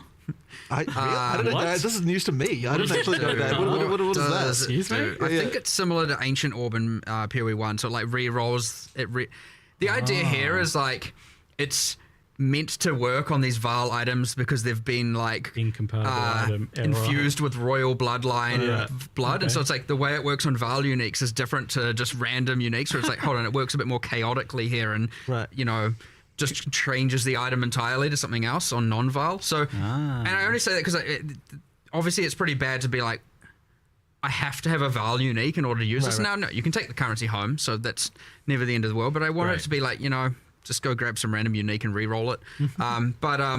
Using it on the Val uniques is like quite cool.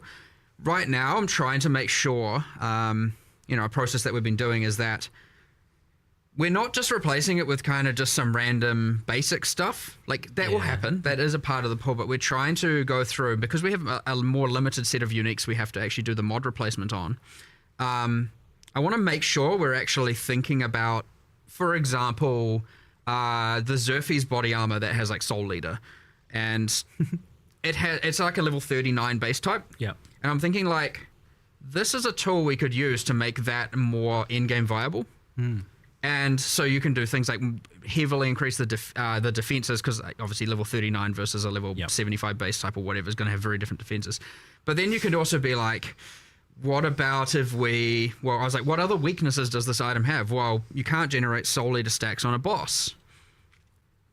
Maybe this can turn that on, And so all of a sudden you can replace, I don't know, the life regeneration rate with a Soul Leader now generates once per second while a boss is in your presence or something like that, Now, these are kind of examples, but that was a specific one that I really wanted to do. So, but then I was like, I don't know, what if you did plus 25 Soul Leader stacks and stuff? But it's like very specific outcomes, very specific to that unique. Yeah. And I wanted to do a bit of that to use it as an opportunity to be able to save low-level uniques, if you know what I mean, to make them more in-game viable. And I thought that was a cool way. And obviously that's restricted to the Val pool for now, but like, if it works and works successfully, there's no reason that like some other mechanic can't do it for Ezomite uniques and other, now, So, we'll see how it goes, but I'm hoping now, obviously, because I don't know how far through we'll get with all of these specific, because it's like a lot of stuff. Once you start doing specific things for specific uniques, there's so many it's things. a lot of stuff to implement. So I don't know how far, but I was like, let's start with the mythic uniques, the rarest, most powerful ones, and we'll work backwards, get Mythic into the uniques. more common, ones at the end. I mean, and you've then also got the general like buffing of a bunch of other uniques as well, right? I mean, there's a lot of that. Yes, going true. on. And I mean, that was part of that when I was like, okay, how can we buff this? How can we buff this? How can we buff this? And then I was like, well, a lot of them are like, this is too low level. And I was like, well, we have this system in the league. So yeah, I mean, we'll see how it goes, hopefully. And it's the kind of thing where even if we don't, obviously these leagues end up often going core in some various means. So if we don't hit the mark entirely with all the uniques, I'd like to eventually get there where we'd have a good, cool, really thought out set for literally every Val unique. So hopefully that's fun. And then you do the cool things where you just get these really, really... I assume you're going to get some that have these... You replace the exact 2 bad sides with the exact 2... Because you can replace more than one sometimes. Oh. And you get the you get the exact, like, holy, this unique just went from being worth, something 1 divine to 300 divine, kind of territory. So hopefully that happens. If it doesn't happen, I'll be a bit sad. But we'll try. You can never know with these things for sure. And this includes the new, like, Adzira uniques that she's dropping then, obviously, since she's kind of the queen of the Valley. Yep, Adzira uniques, Trial Master uniques, a bunch of stuff. So it's a fair few there then. Is that something that you anticipate expanding upon in the future then? Like, I mean, we'll be always adding more Val uniques. Right. So yes. But in terms of for other cultures, that would probably come in a different form, in a different league mechanic or some other place like that. Yeah, that makes sense for sure. In terms of the overall idea of, upgrading low-level uniques. Yeah. Did you ever discuss the idea of Val skill gems? It feels weird to add that when you're still adding regular gems. It doesn't quite. So I mean, fundamentally, what a Val skill gem is in PoE1 is like a kind of ultimate type style ability in some sense, So it's like we're kind of doing that in our normal gems at this point. So it didn't really quite make sense to do it here. It's like the glory on the skills. Glory kind of Yeah, that's what I figured. That it's kind of like you'd only be really doing it for nostalgia, right? At this point, I think. Now that isn't to say there won't be something in the future, but I agree that doing something like that when you haven't even got all the classes and skills in place and all that. I would say that's like a post-release feature, not a pre-release feature kind of thing. Yeah. And are you still kind of with challenge leagues planning on having things like challenges, challenge rewards, etc. Post-launch? So the plan for that was post-launch. It basically was kind of like during early access, it doesn't quite make sense to do that. But post-launch, we'll return to that again. All right, shifting onto the topic of Endgame, but first, just a brief detour.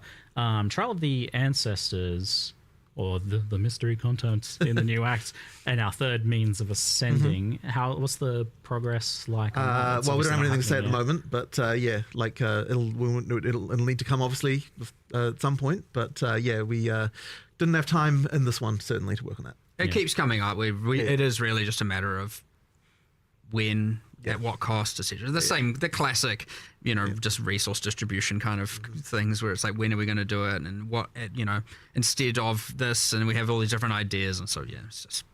But right now, nothing. All right. So on Endgame, firstly, thanks for nerfing the Delirium Fog. Yeah. You saw the memes, I guess. For sure. So I've been enjoying all the foggy memes everywhere.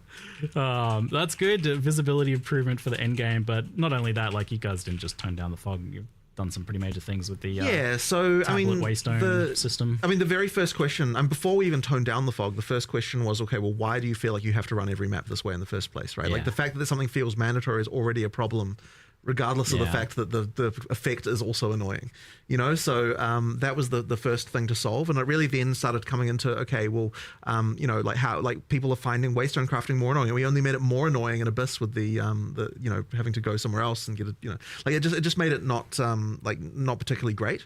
The first question is, well, how can we fix this problem, right? And effectively we were kind of we can go 2 ways with this. We can either make it so that every league has something that feels mandatory that multiplies with rewards, or we can say no leagues do, in which case it's more about which league do you want to run for different for various different content that they can provide. So we decided to go with no leagues do, because I think that it's probably just less busy work, less annoying. If every league gave you something that you needed to craft and do something with, it just would have been a pain. Which is why even in the live stream we're from this point on, just Waystones, they all get regular, they'll have the regular crafting of just regular base currency, but we're never never going to add to them again, and like a thing that requires you to do more crafting than that. Another layer of that, because I think that having to do that every map is too frequent. Doing it on the tablets means that it's just way less frequent that you have to do these things, which helps a lot. And then, of course, the question was, well, yeah, how can we make sure that we're not like doing a nerf to overall juicing potential here? So then we had to look into, how can we get back the power you had? So that's when we got into the extra mods on tablets and things like that, in order to sort that out. Now, obviously, you were hoping to do more endgame for this expansion. So what's kind of happened with the? Well, I guess the sort of two things that we see as like the major problems in Endgame. One of them is when you get there, it can feel like you don't really have a proper goal. Like you don't have an immediate, like, okay, here's a quest to do this and a quest to do that and that kind of stuff. So there's like a little bit of that missing. And that really is a content thing that just requires us to expand upon what a league is. Now, something like something like Fate of the Vaal, it immediately has story stuff to do and so on. So when that goes to endgame later, you'll have like storyline things sort of built in a way that can like make it so you've got that. But the other leagues don't have that as much, so we need to really make sure we're expanding on those. But the other thing as well is the Atlas tree just needs a lot more love and attention and like the way that it works and all that sort of stuff. So we just need to do a lot more there. I opened that tree yesterday and I was like, oh, this sucks. It's a little tragic. It sucks. Like so.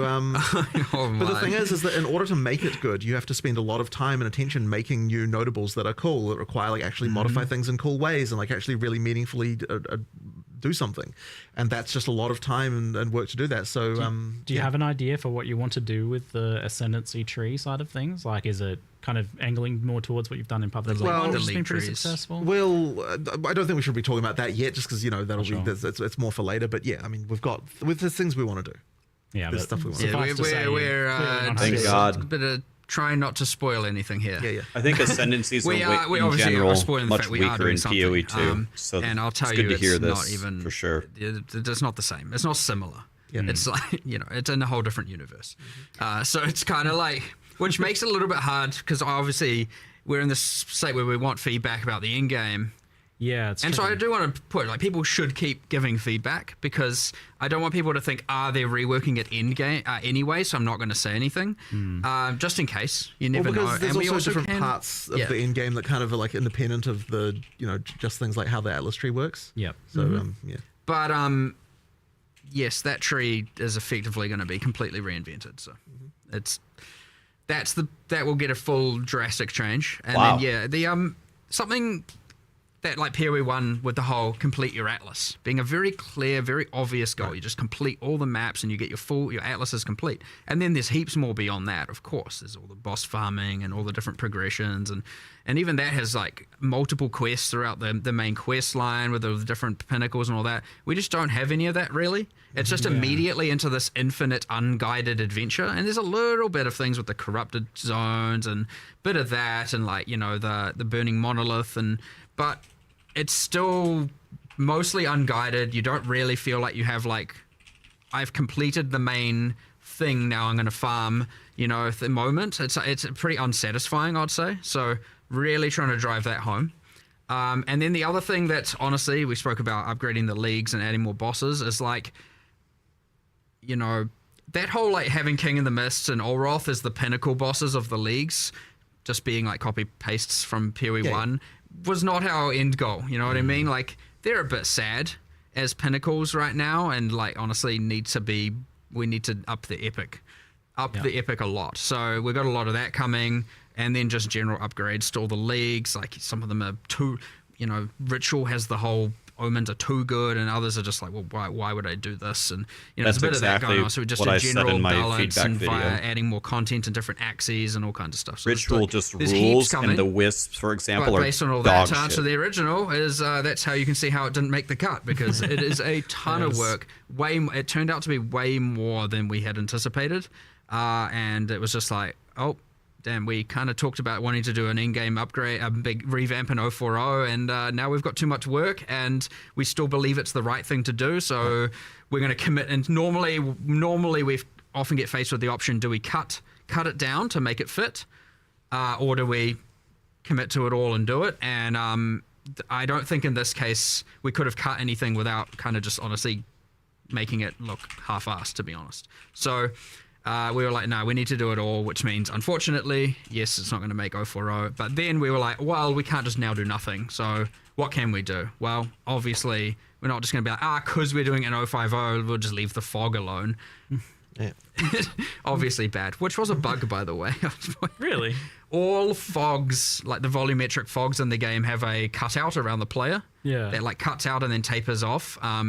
And all fogs in the games, there's multiple different fogs, had it except for Delirium Fog. It was the only fog that didn't have this. So that was, well, like, we can start there by re-adding it, and then we'll iterate until we feel like it's about right. But yeah, kind of sad when you look into these things and you're like, oh, damn. Oops. It was just broken the whole time. But either way, like, you know, a player doesn't know if it's broken or just intended. So obviously, fixing it is the important thing. But yeah, I know there's that guy on Reddit doing a post every day, and they can finally rest. Your thank you for your service. Your watch is complete. Yes, we can actually see the ground. It was just hilarious in some maps, whereas like they have holes in the ground, and like there's so much fog you actually can't tell where the holes are. It's like I can't move anywhere. It looked a lot better from the footage, so it's a big improvement for sure. So you mentioned that, but there was also another kind of key change that you wanted to make sure to get in this one, and that was the kind of like monster density getting swarmed issue. Yeah, that's a very interesting one because so when we were doing 031, this was actually already a thing that we were tabling and talking about. We kind of thought that players probably wouldn't like it because the like monster density can be a very touchy thing, right? But the funny thing is that what we found was that even after we what we actually sort of heard more was like, oh, we actually liked what the improvements were early in game, and we actually would wish that the rest of the in game was more like that. And we're like, okay, well, if that's the case, then like the main thing we have to do is not like nerf rewards, make sure that experience gain doesn't get lowered or anything like that. But overall, we don't necessarily need as many monsters as what we were having in the top. And I think this is actually going to also just generally improve things because it makes when monsters have more life like that, it makes more builds viable. Because like there's obviously a point where like once you can one hit everything, then there's no point in like you might as well just go for whatever the fastest thing that could do that is, right? Yeah, the lightning speed. Right. So effectively, by making it so that monster life's a little bit higher as you get up there, it sort of actually means that like higher damage builds become more useful. The need for having to target so many enemies goes down. Exactly, and thus right. You aren't just now funneled into so the highest AoE thing possible. So it means that like things that are less AoE focused and more like, I mean, obviously you're still going to want AoE, you're still going to want to be clearing like that sort of stuff, of course. But like effectively, just by tweaking it down a bit, you just don't have the like so much need for everything to target quite so many things. And so the sort of higher damage skills that are a bit less like not like more than a screen in size can actually be viable. And that should hopefully improve the situation. I want to make sure that even if people are like, but I prefer the swarminess, and it was fun for my build. And the thing is, like, that, speaking of, like, Atlas Tree, that's a thing where the Atlas Tree should be the thing thing that you can, it's like your build can do that. So, like, I want to make sure, like, for now, not doing it, but I wanted to do a thing, because we're doing this whole, like, monster effectiveness goes up more, right? I mean, it's a pretty hard thing to understand because monsters just get stronger with higher levels, so like it kind of just happens. You don't really, it's not like a thing you need to worry about or anything of the sort.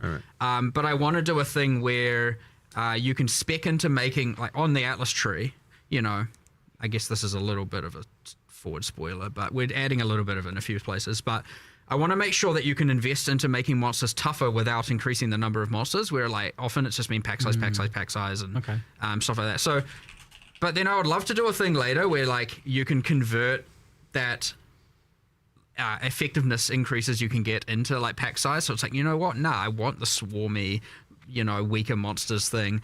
And I don't want one to, at that point you can make sure the conversion results in the exact same amount of drops and XP and all of that stuff. That way you can incentivize. Well, you don't incentivize one or the other, right? Like it's more about what your build is, what you'd prefer, rather than being like everyone has to have most pack sizes possible. Whereas right now, pack size is just a straight up multiplicative drops XP scaler. I mean, obviously not for rares and bosses, but it is, and for a lot of people, it's a multiplicative fun scaler. And I don't want to take that away. Like I want people to be able to do that, but that's what the Atlas Tree should be able to achieve. However, it is too chaotic at a base level. Right. You get this weird thing where it's like the campaign has a entirely different vibe to the end of the end game now, where it's like you step into the end game, it's kind of a right, and then you get towards the end. I mean, at the start, for people who didn't play 031 onwards, it was just like, okay, I'm going through the campaign. It feels a bit more tactical. Feels a bit more, intention. My actions are more intentional. And then I get into endgame, I'm like, what the heck is going on? There's monsters everywhere. It's out of control. And so obviously 031 alleviated this a bit, but it is. I don't want it to be that there's this feeling of there's two games there. I want it to be that you build that extra layer, that you change it through your Atlas tree and through decisions you make for the end game, as opposed to it just being inherent. So if you want to, we're going to make sure that we try and keep it that if you want to make it more swarmy and that kind of stuff, you can, but it doesn't give you a drop advantage necessarily over the tougher monsters. There are reasons to do both. That's fine. Okay. There'll be heaps of mechanics and stuff, but like, ideally, you can kind of play the game you want to play the game. And so in our tree and our builds, much like you can play the character how you want to play your character, we can do that with the end game as well. And that's the beauty of the Atlas tree, and the keystones and stuff like that. So, but I can't. It's hard to get into more of that without getting into kind of spoiler territory. I mean, that's interesting to hear that you want to kind of make things a little bit less binary, where like in the past it often has been the case where it's just like, oh, you just stack as much of all of the things you can stack, or it's just stack as much pack size or stack as much rarity as you can, but maybe having angles for both of those things, like I'm juicing pack size, or I'm juicing difficulty and rarity with. I mean, that's exciting to me because I like the ability of being able to spec content that rewards your character that has low AoE, that is like really good at like dueling really tough rare monsters. And like, we did get to see a little bit of that in POE1 where there was different strategies for juicing, where like you had like Titanic Scarabs or something that was making like really strong rogue exiles, and that took a specific sort of build to do. So it sounds like that's kind of the direction you want to head with that, which is pretty exciting to hear. And kind of tying into this topic then, and you touched on it a little bit, was like, there's definitely been, like, it's been noticed that rare monsters seem to drop the vast majority of loot in endgame maps, or at least compared to normal and magic monsters. There's a bigger difference, I guess, than has been the case in the past. And where are you guys at with, like, noticing or feeling that, or what problems do you foresee with that? It gets talked about a lot. I don't think it's necessarily wrong that it's like that. One of the things we really want to try to make sure of in POE2 when we're sort of doing a sort of from scratch pass on this is that the amount of rewardingness of something is equivalent to the amount of difficulty that it takes to kill it. And that's kind of where like we're trying to normalize that, because by doing that, it means that we can try to get we don't want a situation where like some content just is randomly just way more rewarding than other content. And so we're trying to just make sure that we're keeping tabs on that really well. And what that's kind of ended up with regard to the magic versus rare is, we've got the balance of that where it should in an ideal world be the case that killing a rare versus killing a white monster is, does in fact drop the correct amount of rewards relative to each other. Now the issue can come with the fact is, what if your build can one hit either of them in any case?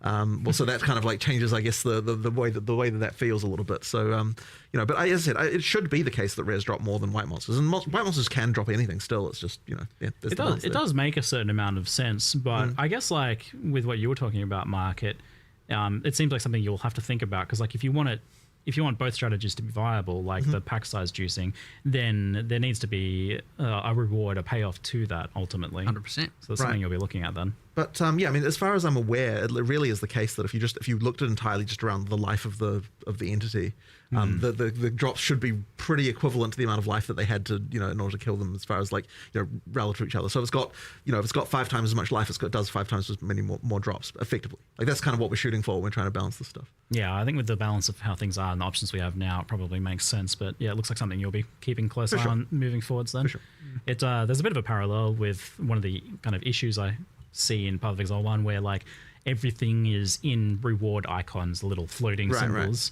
And that seems like something you're trying to avoid moving forward. We haven't really been doing that for a little while now. There was certainly a period there in POE1 design where it was like every single league was just like those reward icon type things, and it ended up really beiging the rewards a lot, because you just had this thing of like, every league drops, every other league's drops, and it kind of didn't really, like it wasn't really that great.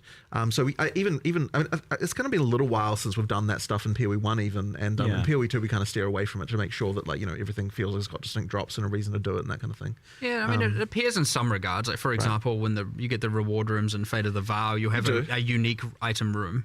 Sure. You know, like, but it's not just like a floating symbol above the monster. Right. Yeah. Which also, you know, immersively, I don't know what the heck that is, but what is it?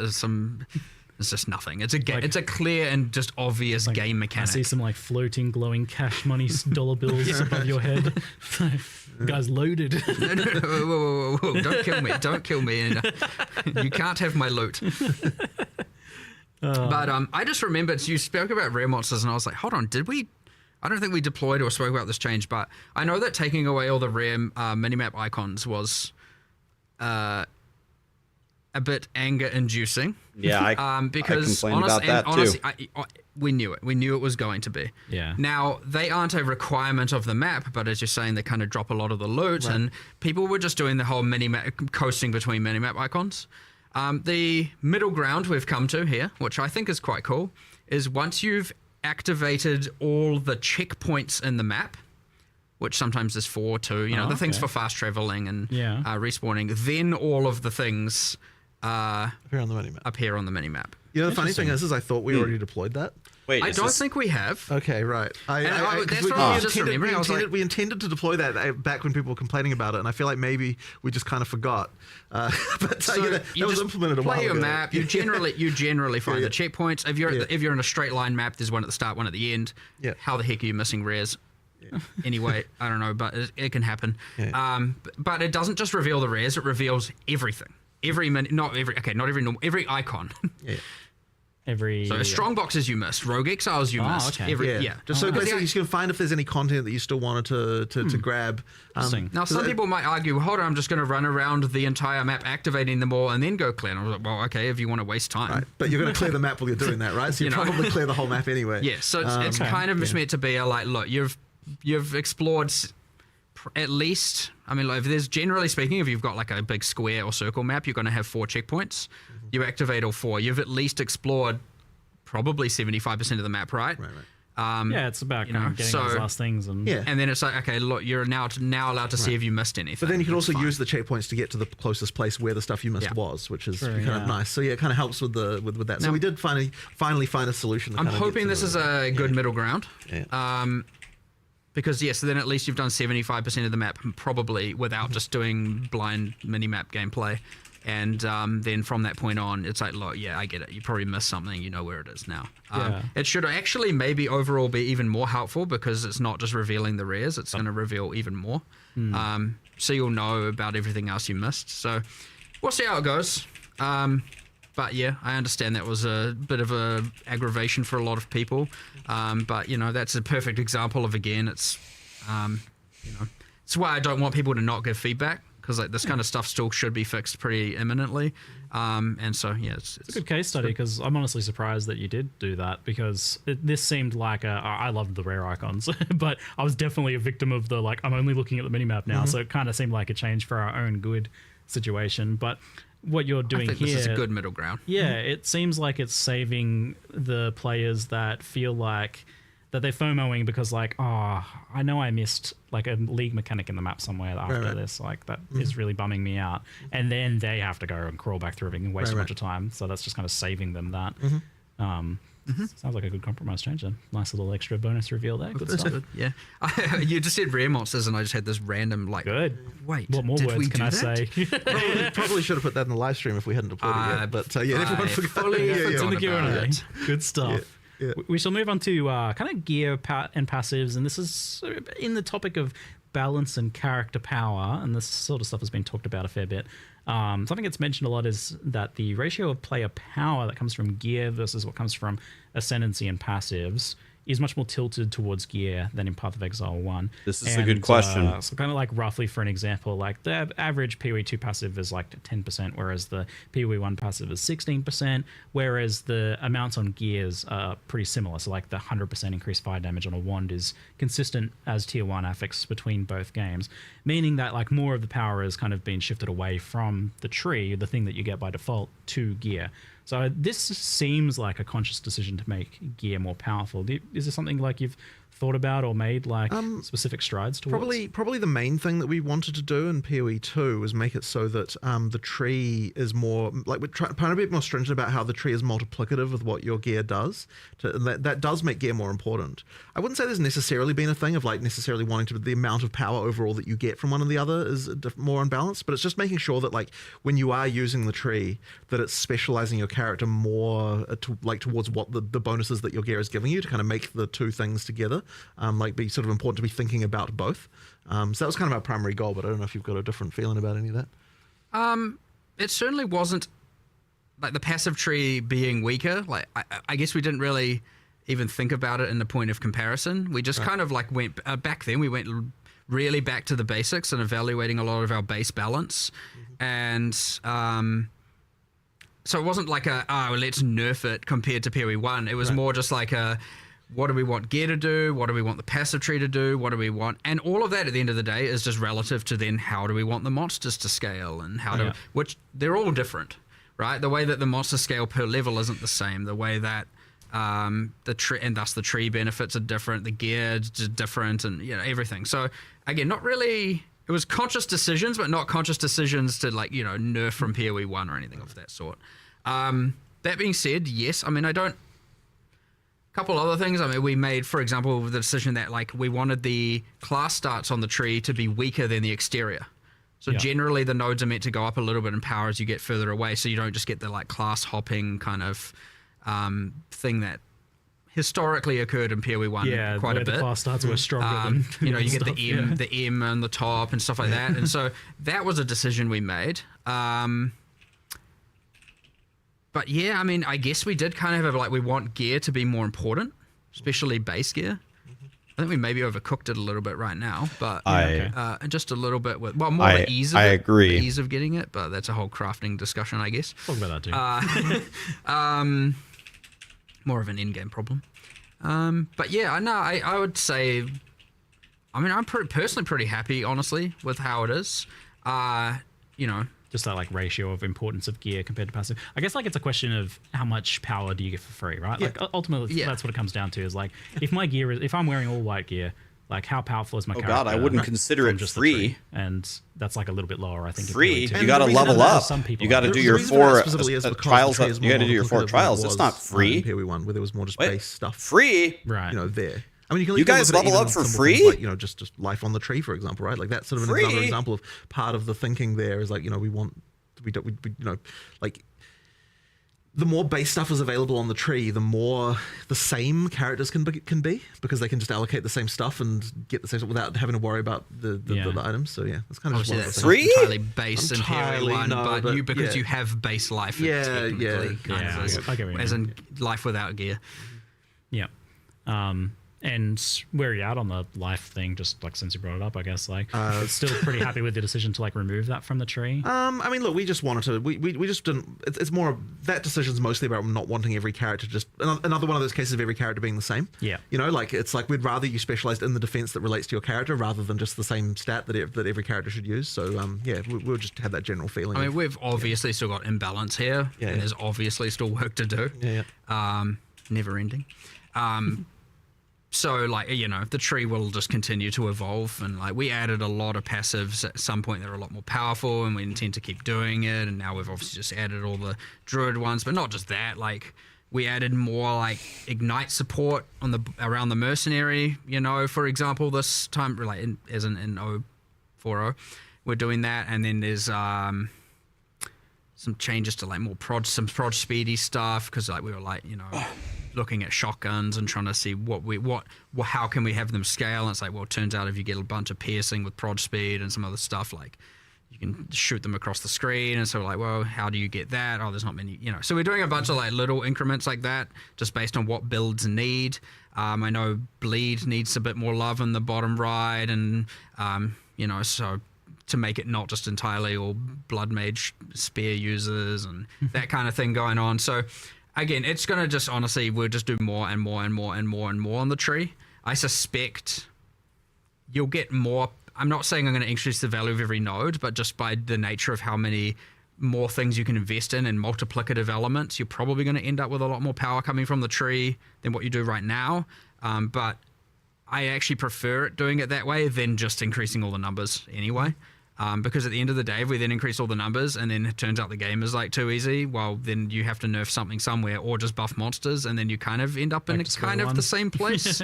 So it's like, what did you actually achieve? So with the like approach to life then, which I feel like makes sense, like not wanting the trees to like look the same and whatnot, how do you feel about, like, why does ES kind of get a separate treatment when it ultimately, although it's a defense, this is a good question. It functions much more like live. This is a good question. There's a lot of ES scaling and ES numbers. It's a very good question. To life and definitely, yeah. I mean, that's a current balance issue for sure, but like, you know, just because it happens to function more similar to life, they're all at the end of the day a form of effective HP, right? So, I mean, they just, as long as they're not entirely symmetric, which is what makes them interesting, which is why one works this way and the others work a different way. And but yeah, I mean, there's clearly a misbalance. I mean, you got issues with Ghost Dance obviously being a bit hectic, and I guess going to start listing off things I'm going to nerf, I suppose. But you know, like, I don't know. There's changes to be done here. There's a few changes coming. But we're at the point where I still look at it and I'm like, I'm pretty sure ES is still going to be pretty crazy. That being said, it's like, you know, I don't want to make any last minute kind of knee jerk reaction nerf kind of things around this. So like, because we've changed and rebalanced so much, it's really hard to know, and even changes to how the monsters scale and whatnot. It's kind of hard to know exactly how things are going to play out. So it's this kind of thing where I'm like at the point again where I'm like, all right, let's get all these changes out, see how the metas evolve, see what's good, see what's bad, and then like reevaluate it again. So ES is worse, but I don't think it's honestly, I don't think it's nerfed enough, to be honest. This is kind of where I'm at with that. So, but we'll see. I had 13,000 energy shield perhaps, last season. I know in the past when we talked about 13,000. we discussed around the idea of like letting energy shield values be high, but really focusing on the recovery side of things and making that like you just said, like making things not homogenous, making things different. Like life's really easy to recover, but energy shield's much harder to recover. Like you still kind of that is still the intention. Yes, that is still the intention. I like that. It's just really easy for all of a sudden some cool design to come out, and then all of a sudden it's just a completely trampled recharge. Yeah. Yes. And then it's just like, well, now why do I care? You know? And I mean, like, it's okay sometimes if it's like via an insanely, like, I mean, Essentia Sanguis is a perfect example of doing this, right? Like, it just straight up ES leech. And the thing is, like, I don't want to take that away. I just, you know, there's a level of, there's some balance to do and or commonality to do. Like, if that's a thing you strive for and can eventually achieve, and now your character's like freaking god tier, that's exactly what like high-end unique items should do. So in this case, you know, I know we're making that item rarer. Hopefully that doesn't affect the economy too much with some me giving that away. But on standard, sorry. But at the end of the day, I would rather do that than just gutting it. You know what I mean? In this case. But yes, those things are allowed to break the rule. But I very much want to push ES to be recharge based. And as I said, yeah, historically, it's again, you just come up with a bunch of uniques and want to do all this cool stuff. And all of a sudden, we've added in another way to completely not care about recharge, and you're getting ES back some other way. So, and that happened, and more and more and more of that came about. And all of a sudden now, you pretty much just got this insane life pool that's permanently full, and it's like, wow, why would you not do this? Obviously you'd do this. So I imagine there's a lot of incomplete picture going on here as well, where you're still missing classes and archetypes and skills and parts of the passive tree and thing as well. It probably makes it hard to like commit too hard to certain areas of balance when it's such an incomplete picture. Yes, and it's also just honestly a time issue. We're adding all this new stuff while having to also correct all the existing stuff, and then the new stuff is like, how fast can the new stuff break the existing stuff, and how fast can we then fix that? And it's you know, when I say break, I mean balance break. You know, it's to the point where it's like all these new variables are being added as we're trying to fix all the existing variables and balance them, and these new variables are like, you know, it can be hard, like real difficult. When you're at the point where you're not adding so much new stuff, you can just catch up get to a point of stability, and for sure it's there. But like we have expanded. Like I've got 3 new people. I don't know if new. I've kind of taken a few people that were more balance oriented out of our QA. I mean, some of our QA people are kind of elite.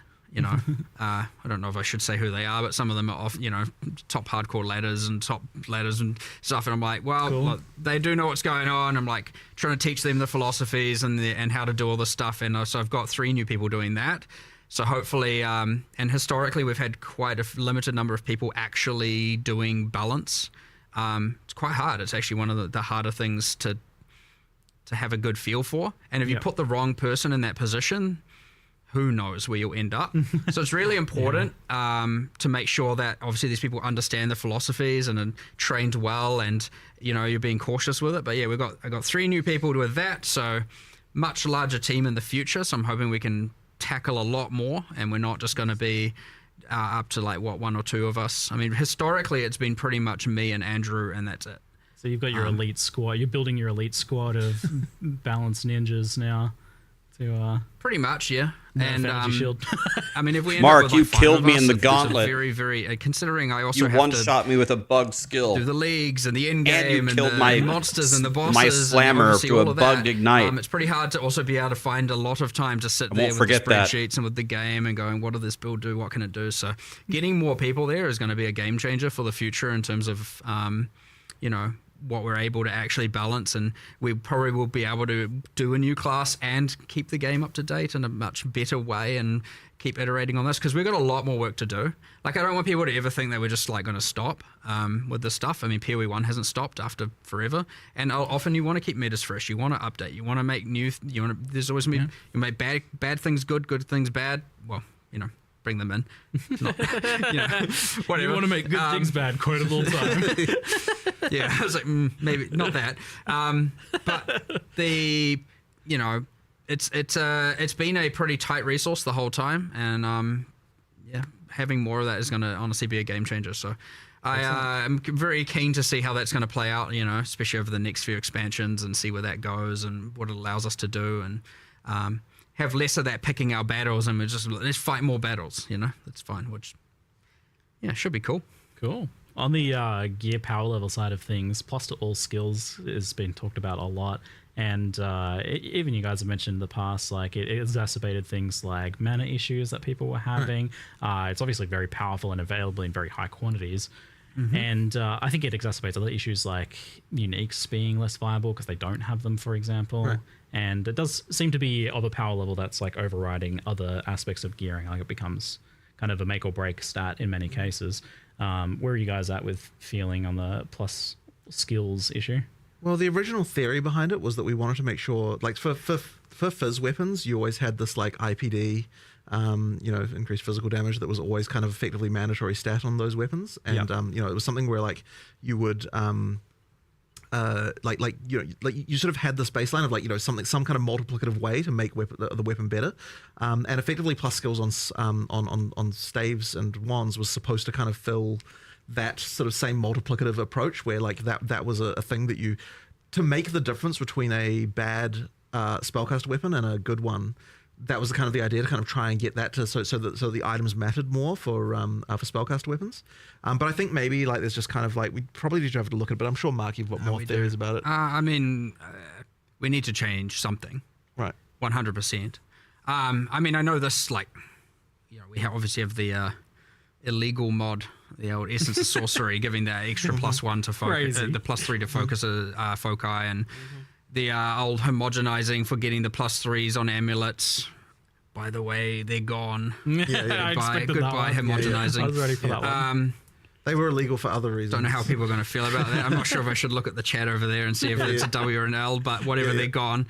It was adding an insane amount of complexity to crafting. And, but anyway, I particularly was... I particularly was like, I actually don't like crafting mechanics that cause you to have to think about mods in the exact way that they needed you to think about them. So, you know, how do you mean? Well, it's a bit tricky. I mean, it's like a whole other conversation probably. But like they I don't think that that they were quite right for POE2. So yeah. But anyway, that's kind of off the point. Yeah, I just randomly just started talking about stuff We'll talk more on the It's real easy to just pivot to start listing nerfs and things you're removing for some reason. Calm down. Sorry, but there is an issue. I understand it. I understand the whole. I have this perfect wand. But I've got triple T1 prefixes, but I don't have the gem level, so throw it on the floor, right? I mean, that's kind of generally it. It's like if it's missing that mod, it's trash, right? That's the bad feel. It's like I did everything right except for that, and it's terrible. And yeah, we were trying to create a thing where it was like similar to, well, like, how do you itemize as a attacker? Right. And it was like, how can we have it be not just identical on a caster, but kind of have the same level of complexity of how to get and in particular power. that still have the same level of an item actually matters, right? Because traditionally in POE1 you had this thing where if you didn't want to have to worry about itemization very much, then like spellcaster was the thing you could do. And we kind of did want to still try to like have it so that items do matter on spellcasters as well. So why then does it seem like for a lot of people it doesn't work? Like, because IPD doesn't seem to attract ire. Yeah, I don't fully understand that. I think the mana cost thing might be part of it for sure. The increase in the mana cost. But I suspect at the end of the day, it's because there are multiple ways to create an attack weapon that are good. Right. Even it's more than one way. A fizz weapon is not the only way. Right. Whereas a caster weapon doesn't really have that. Guys, let me mute for a second. Chat is getting very antsy and combative that I'm not talking, and that you guys are. I've been watching you guys fight with each other for hours about everything. I have a 4-page document, and I also have a paint picture ready to chat once the Q&A is over. Let's listen to the Q&A. I'm letting them talk, and then I will talk afterward. And that way it's like, yeah, sure, there's more opportunities. But yeah, right now it's just either good or bad. Very binary. And it is quite hard to think of more multiplicative ways to improve spell damage, though. Like that was a real challenge when we were even looking into that, if I recall. It's weird to me that like added damage on a caster gear isn't doing that more. Like maybe it's because like so much of that's already available in the game through other means or something. I don't know, like because that is effectively added flat damage in the same way that plus gems is. Added flat damage on caster gear doesn't exist. Extra damages, I should say. Extra damages there. Yeah. Added damage we removed because you just ended up doing a damage effectiveness on then every single skill to the point where it ended up being... I wasn't in love with damage effectiveness having to exist because I find it to be a bit confusing for people. Like, I don't love that, and so I was kind of really hoping to avoid it. I did have this sort of feeling, though, back when we did that, of this inevitable, like, we're probably going to have to add it back again one day, and I'm not going to like that, because, like, it is a very useful tool, but yeah, I think it's just... I think it kind of sucks as a thing, personally. I'm just not a fan of it. The damage is extra...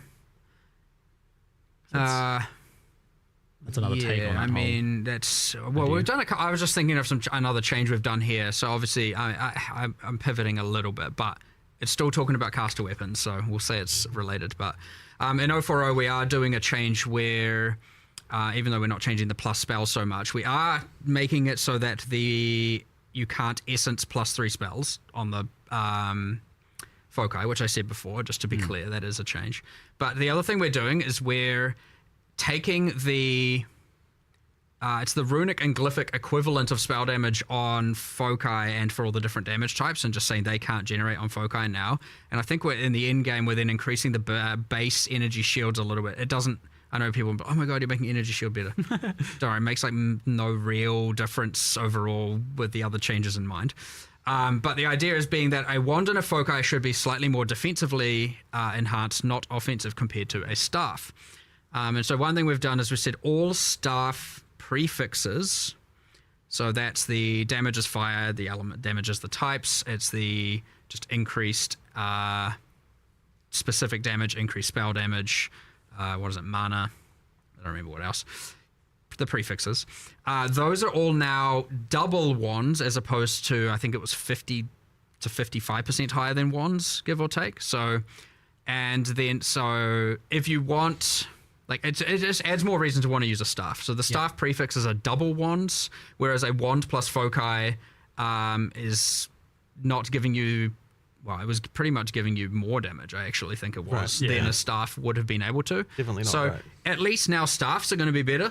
But that isn't anything to do with the gem level problem. It's still obviously its own problem. But... It's again just talking about a little bit of the like overall improvements to just like finding different types of gear where it's like, well, why do I want the staff when I can have a wand and a I mean, you focus actually every made a time? ton of changes to just weapons, like generally, right? Like in terms of the progressions and stuff, especially through the campaign. Yes. Yeah, So yeah.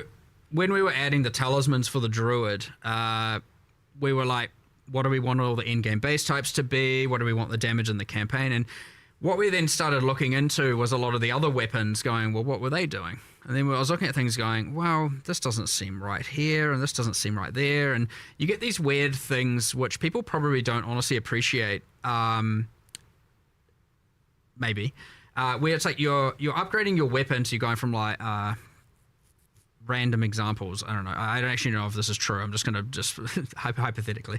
It's like you go from two-handed mace to 3 to two-handed mace 4. You know, you're going along the, I don't know what the actual names are. And then all of a sudden, like two-handed mace 5, it's got some implicit on it. And it's like, oh, that's interesting. But the damage is actually, the base DPS of that weapon is actually lower than the one before it. That was like 6 levels lower. Yeah, I've seen and it. you're A few like, cases of that. I don't know if that damage is worth the trade-off of the implicit. And so Definitely it isn't worth it. it isn't, yes. The valuation of the implicit's damage penalty was mismatched in a lot of spots. And so you get these things where every third weapon in the campaign is just like a random DPS drop.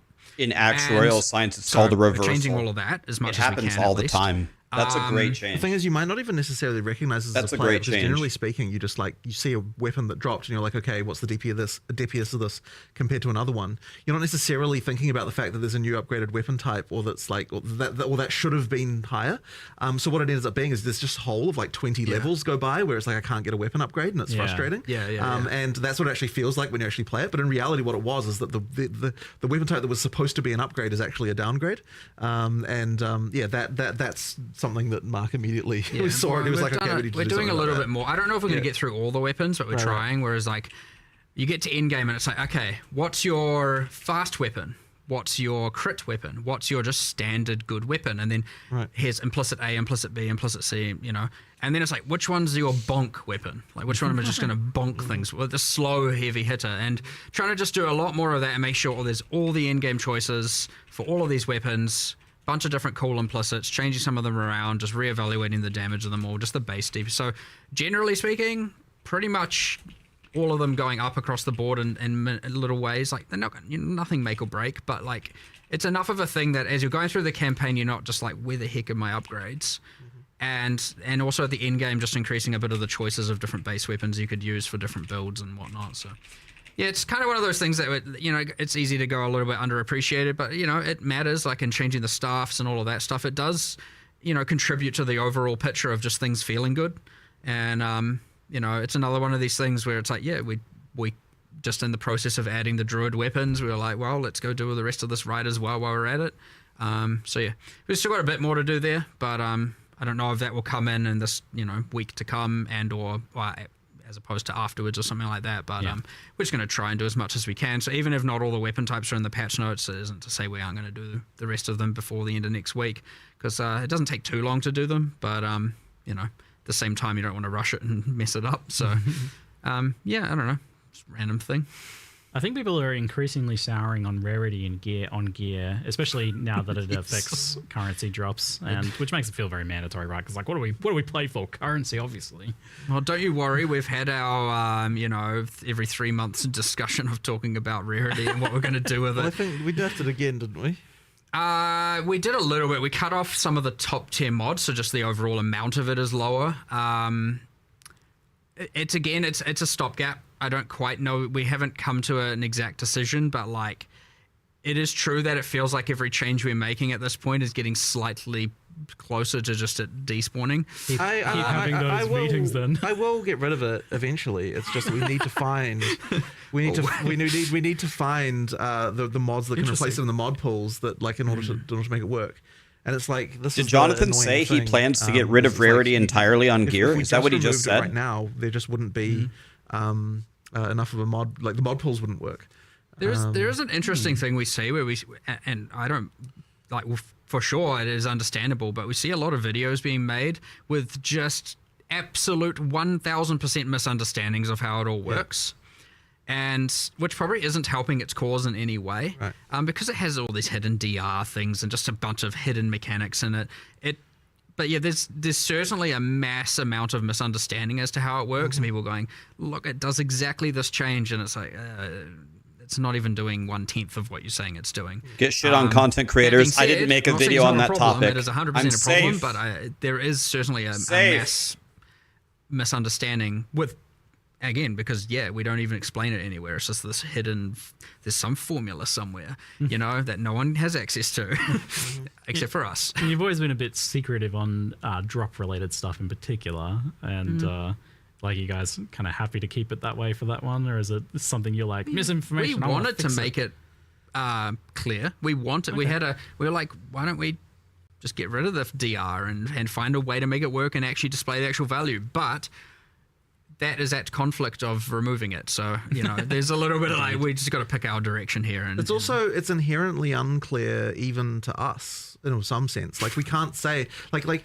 the number of the okay, but that sounds a bit weird. But what I mean by that is like, it's not like that when you get that it just increases currency. Like, it's through like 10 layers of like different ways things work that kind of result in an overall amount, like overall in currency increasing. You mean like the content people are playing? There's only one answer in math, Jonathan. Well, not just that, but even in we terms put of it through the 10 layers. Works, right? Like, it's a the very math is the indirect method math by which currency is increased. It isn't just that we drop. It's not just like there's some code somewhere where it's like increase currency by this amount. There like, can't be just one like, answer. There are more than one answer. It is a result of multiple systems on top of each other working to result in that, and that's why like the only way for us to even know like what it even does is by simulating actual drops from actual monsters in order to work out what it actually did. So yeah, it's like sort of I understand that might seem strange, but it's because like the drops are complicated, and there's like so many things we've done over the years to kind of like massage them in various ways, and it's like it becomes quite unclear at some point even like what the relationship between one number and another can even be. I think the takeaway is Jonathan said he's removing it. I want to get rid of it. We just need to find a thing to replace it. Yeah, he did say it. They're just gonna straight up remove it. Okay. So they are just going to remove it. The same conversation if we bring up what Dex gives as a it's like it's 100% the same type of problem. So what should give? What should Dex Jesus, give? What if we make Dex give rarity? Yeah, exactly. Exactly. Dex scales currency drops. Yeah, exactly. But through several layers of abstraction. And gold find if you're a Wyvern. Only if you're a Wyvern. Yeah, just for dragons. Makes sense. Sure. Oh, no. Okay. On the topic of balance for damage types and damage scaling, lightning damage seems like a clear-cut winner at the moment overall. In terms of doing more raw damage, having access to shock, it's also the even having its own kind of version of stun, the ailment, and I guess separate problems with. It's like, also for lucky example, fire and rolls. ignite. It's also Where the are you guys at magnitude, with, like the balance between the elements and. I'm not going to overall? say that they're in now equal, but like a few things. So I mean, I know there was like a 15% more max damage notable. That's now 10. We've done, I think, all of the skills that had multiplicative shock effect are now increased, so they stack additively with the tree. So, it's honestly just like a whole bunch of different little things. Lightning rods are nerfed at endgame, just while we're here. Don't worry, lots of things are buffed that aren't Tons of things aren't lightning builds necessarily. Nice. But no, some are as well. But yeah, it's. I don't want to just make it about let's gut lightning. I want to make it be like, well, let's make these other things feel cooler and more special. So it would be very easy to just go and gut lightning across the board. But that just seems like an overall net loss of fun. I'd much rather, find ways to incentivize the others as opposed to just take away the thing. Good that job, currently Mark. is, Thank you. Kind of enjoyable. So thank you. Again, it's more important to not just nerf. Now they're equal. So yeah, I won't say we're there yet. But the problem is obvious, so at least it's not. And you don't really want things to be like the same power level ultimately. Like it seems like one of them should be more damage, and one of them has like more utility, like cold with freeze and chill. Well, for sure, like cold. But ultimately, people aren't going to accept if one element has more clear speed than another. So like, while it may not be damaged directly, it is in some indirect way it needs to translate to damage on some level. That is true, Jonathan. Yes, it needs to, or rather, it needs to indirectly translate into clear speed. I like in some these manner, guys. Right? So that's unless you're making the monsters 40% stronger. Well, and but that's what I mean, right? Because and then you're freezing them. Yeah, but I mean, because we're doing that, it means that it ultimately means that the higher damage, smaller AOE, like not having to actually rely on arcing all the time to be able to get the massive AOE can kind of like make a difference. So even just that change alone can shift the meta like a little bit. Yeah. Okay. So it sounds like fair amount of changes to like the passive tree scaling for lightning and stuff like that. Yeah, as well as some shock. I mean, specific shock is change. pretty hectic. Yeah. Like, kind of, you have this thing where it's like, okay, well, let's say even cold. Obviously, you can freeze more often, but then often the boss is sitting or the monsters are sitting in there. Then, poise timer before they can be CC'd again. You don't have any real control over that. And chill, well, chill has a maximum magnitude of 50, so you can't really scale. So, like, already alone, you can 5x the power of a shock, because I think the cap is 100. And in some cases, Stormweaver even go further than that. Whereas you can't exactly be doubling the power of a chill necessarily, and so on. So there's like, even just that as a random thing. Like Ignite doesn't have enough love right now for sure. Yeah. So even if it was meant to be those 3 ailments are a point of comparison, I mean, Shock is kind of a little bit crazy right now compared to what the others are capable of doing. It's not even close. Not to say Chill isn't strong. Not to say Freeze isn't also obviously powerful. They will have their time, and they may have already had their. I mean, we had freaking cast on Comet on. Crit no, we didn't have it, Mark. You nerfed it in 10 hours. We didn't have anything. Change, but yeah, I mean, just I only got to play it for 10 hours. And some of the other just little outliers here and there was a first step in the direction. But it's very important not to just do I hate lightning. Goodbye lightning. Half a million people watched my build guide, and in the morning it was already dead. Sure. It was dead in a day. One day. It's just the feeling not of, even a playing day. Cold building, like it's better to convert to lightning. That's why I think that's when it becomes more problematic. You kind of mentioned, you touched on the fact that you feel like Ignite needs some love. I feel like with damaging elements, there's a fundamental thing maybe that's causing problems where it's scaling with like hit damage and crit so directly, I guess, in this case, differently to how it's been done in the past, where it leads to maybe, in addition to it being a bit weaker, feeling like just kind of an add-on, like Ignite's not really a thing. I don't really have a pure Ignite build. Ignite's just like a bonus added kind of damage on top. Yeah, of like it's a bit flat, honestly. I agree. We've had heaps of discussions here about all kinds of different options. We had some boil down to whether or not we're going to do keystones. We want to do something. We just haven't landed on exactly what we want it to be and how, whether or not it's like we change the base versus change it through, again, a keystone or something you spec into. But yeah, it is a bit flat, and it doesn't have enough.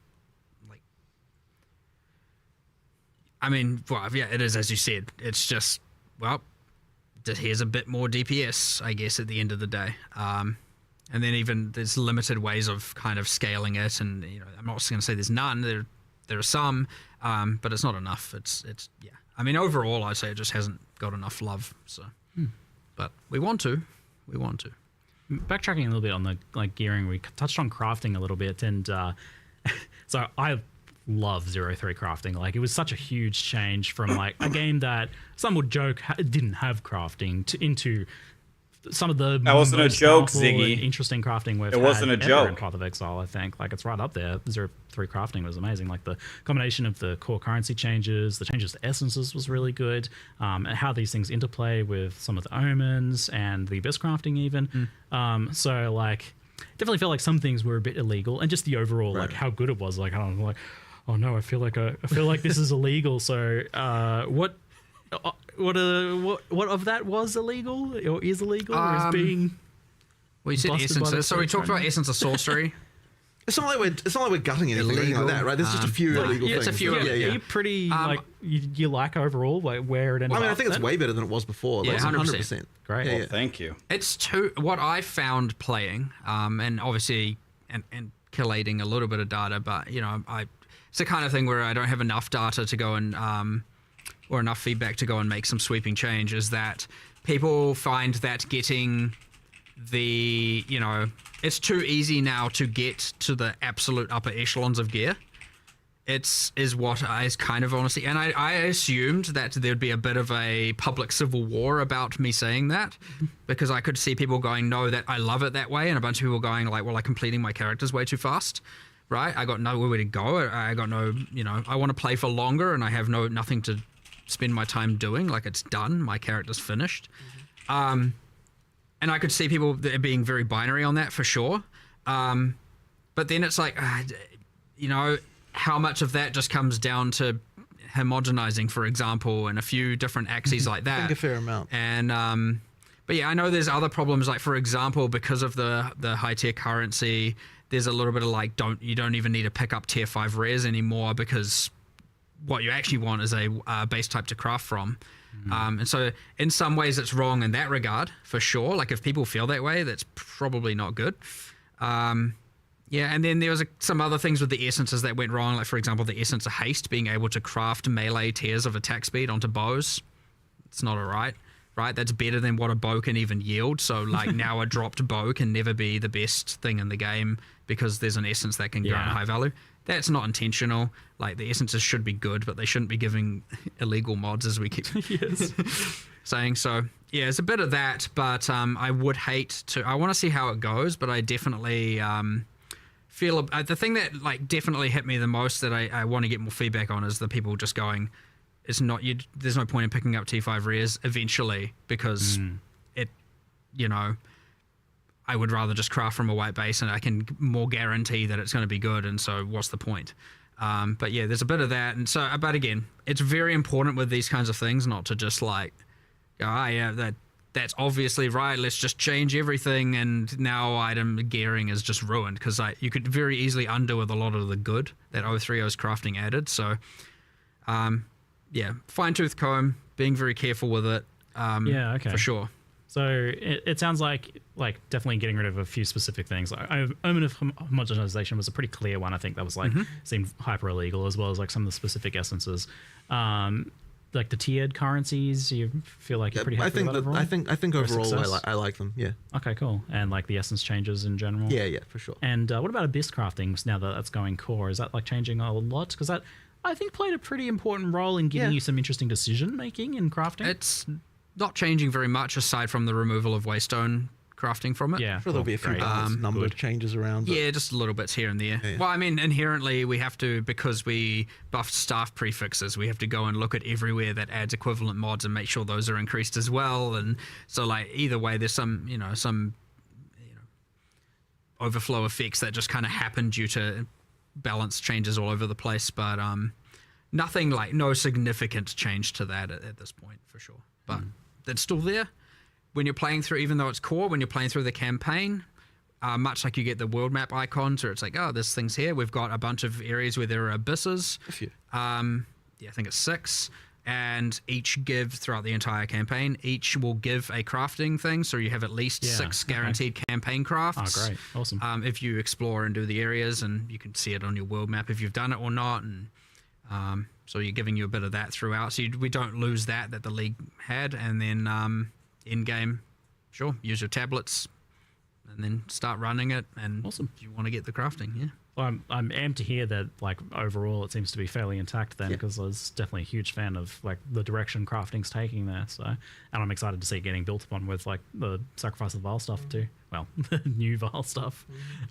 Excellent news. Alongside that, we had the addition of asynchronous trade, and both things obviously very powerful for gear acquisition, raising both like the kind of floor of like what's considered your like baseline gear. What's your 1 exalt gear basically goes up a lot, but also like getting it more accessible to get to, like to craft or to obtain the really high end gear. How much of an effect have you seen in terms of like players kind of making the game easier?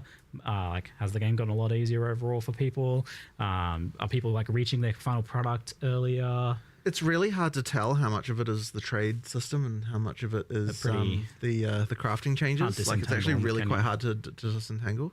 So what about as an overall picture? Yeah, I mean, look, but at the end of the day, it's like the crafting system the trading system as it is something people just need to have. So, like, we just have to. Wow, what a change! That.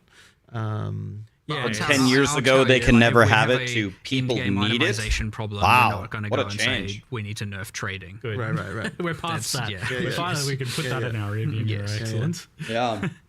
So the question is, like, I guess now more just adapting over to that. I'm just curious, like, as to how extreme it has been, because it seems like it would be absolutely massive, like crazy. But it's honestly quite hard to tell, as I said, due to the other changes. I guess it's like a longer period thing to But then at the end of the day as well, you could say that if this is a feature we need to have, then it doesn't necessarily matter. Like, we just need to work with it and just deal with it. So you know, I know in the past there was a fear, and this kind of touches on crafting a lot, where if people could craft like really good gear super easily, that they would stop playing. Like the player retention would go down.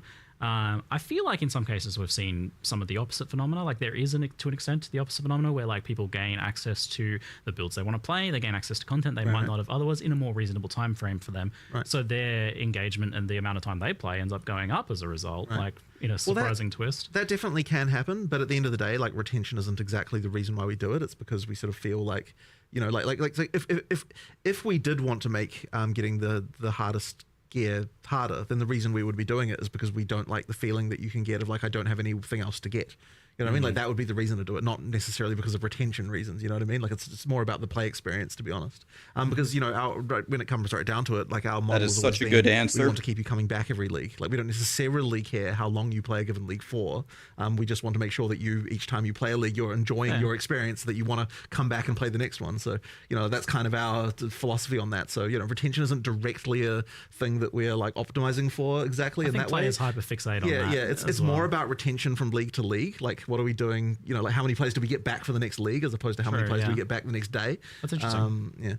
Yeah, I guess because we have like Steam charts, we get hyperfixated on retention numbers. I mean, it's not like it doesn't matter either, right? Because you can, on some level, judge the success of how much people liked a league based on that. Yeah, it can tell you how much fun people are having. Yeah, like at the end of the day, what people are saying about what they thought about it is actually more important than the number of people actually playing it, because like that, you know, so long as they're like happy and they want to come back, you know, then we're happy. Mean, if you have more fun in a smaller amount of time and then you're more happy to come back next league, then that's a win. That isn't necessarily a problem, right? You may have played less this league, but maybe... So they're kind of a little bit unrelated in some ways, but also sort of related in others, you know.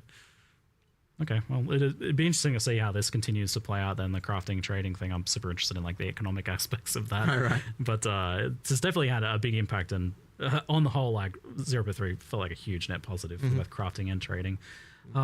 Agreed. So good. Yep. So good. Agreed. All right, well, we'll keep. I'll ask about that like everything. I think 'cause it's like where do you guys feel it's at now? Yeah. What about now?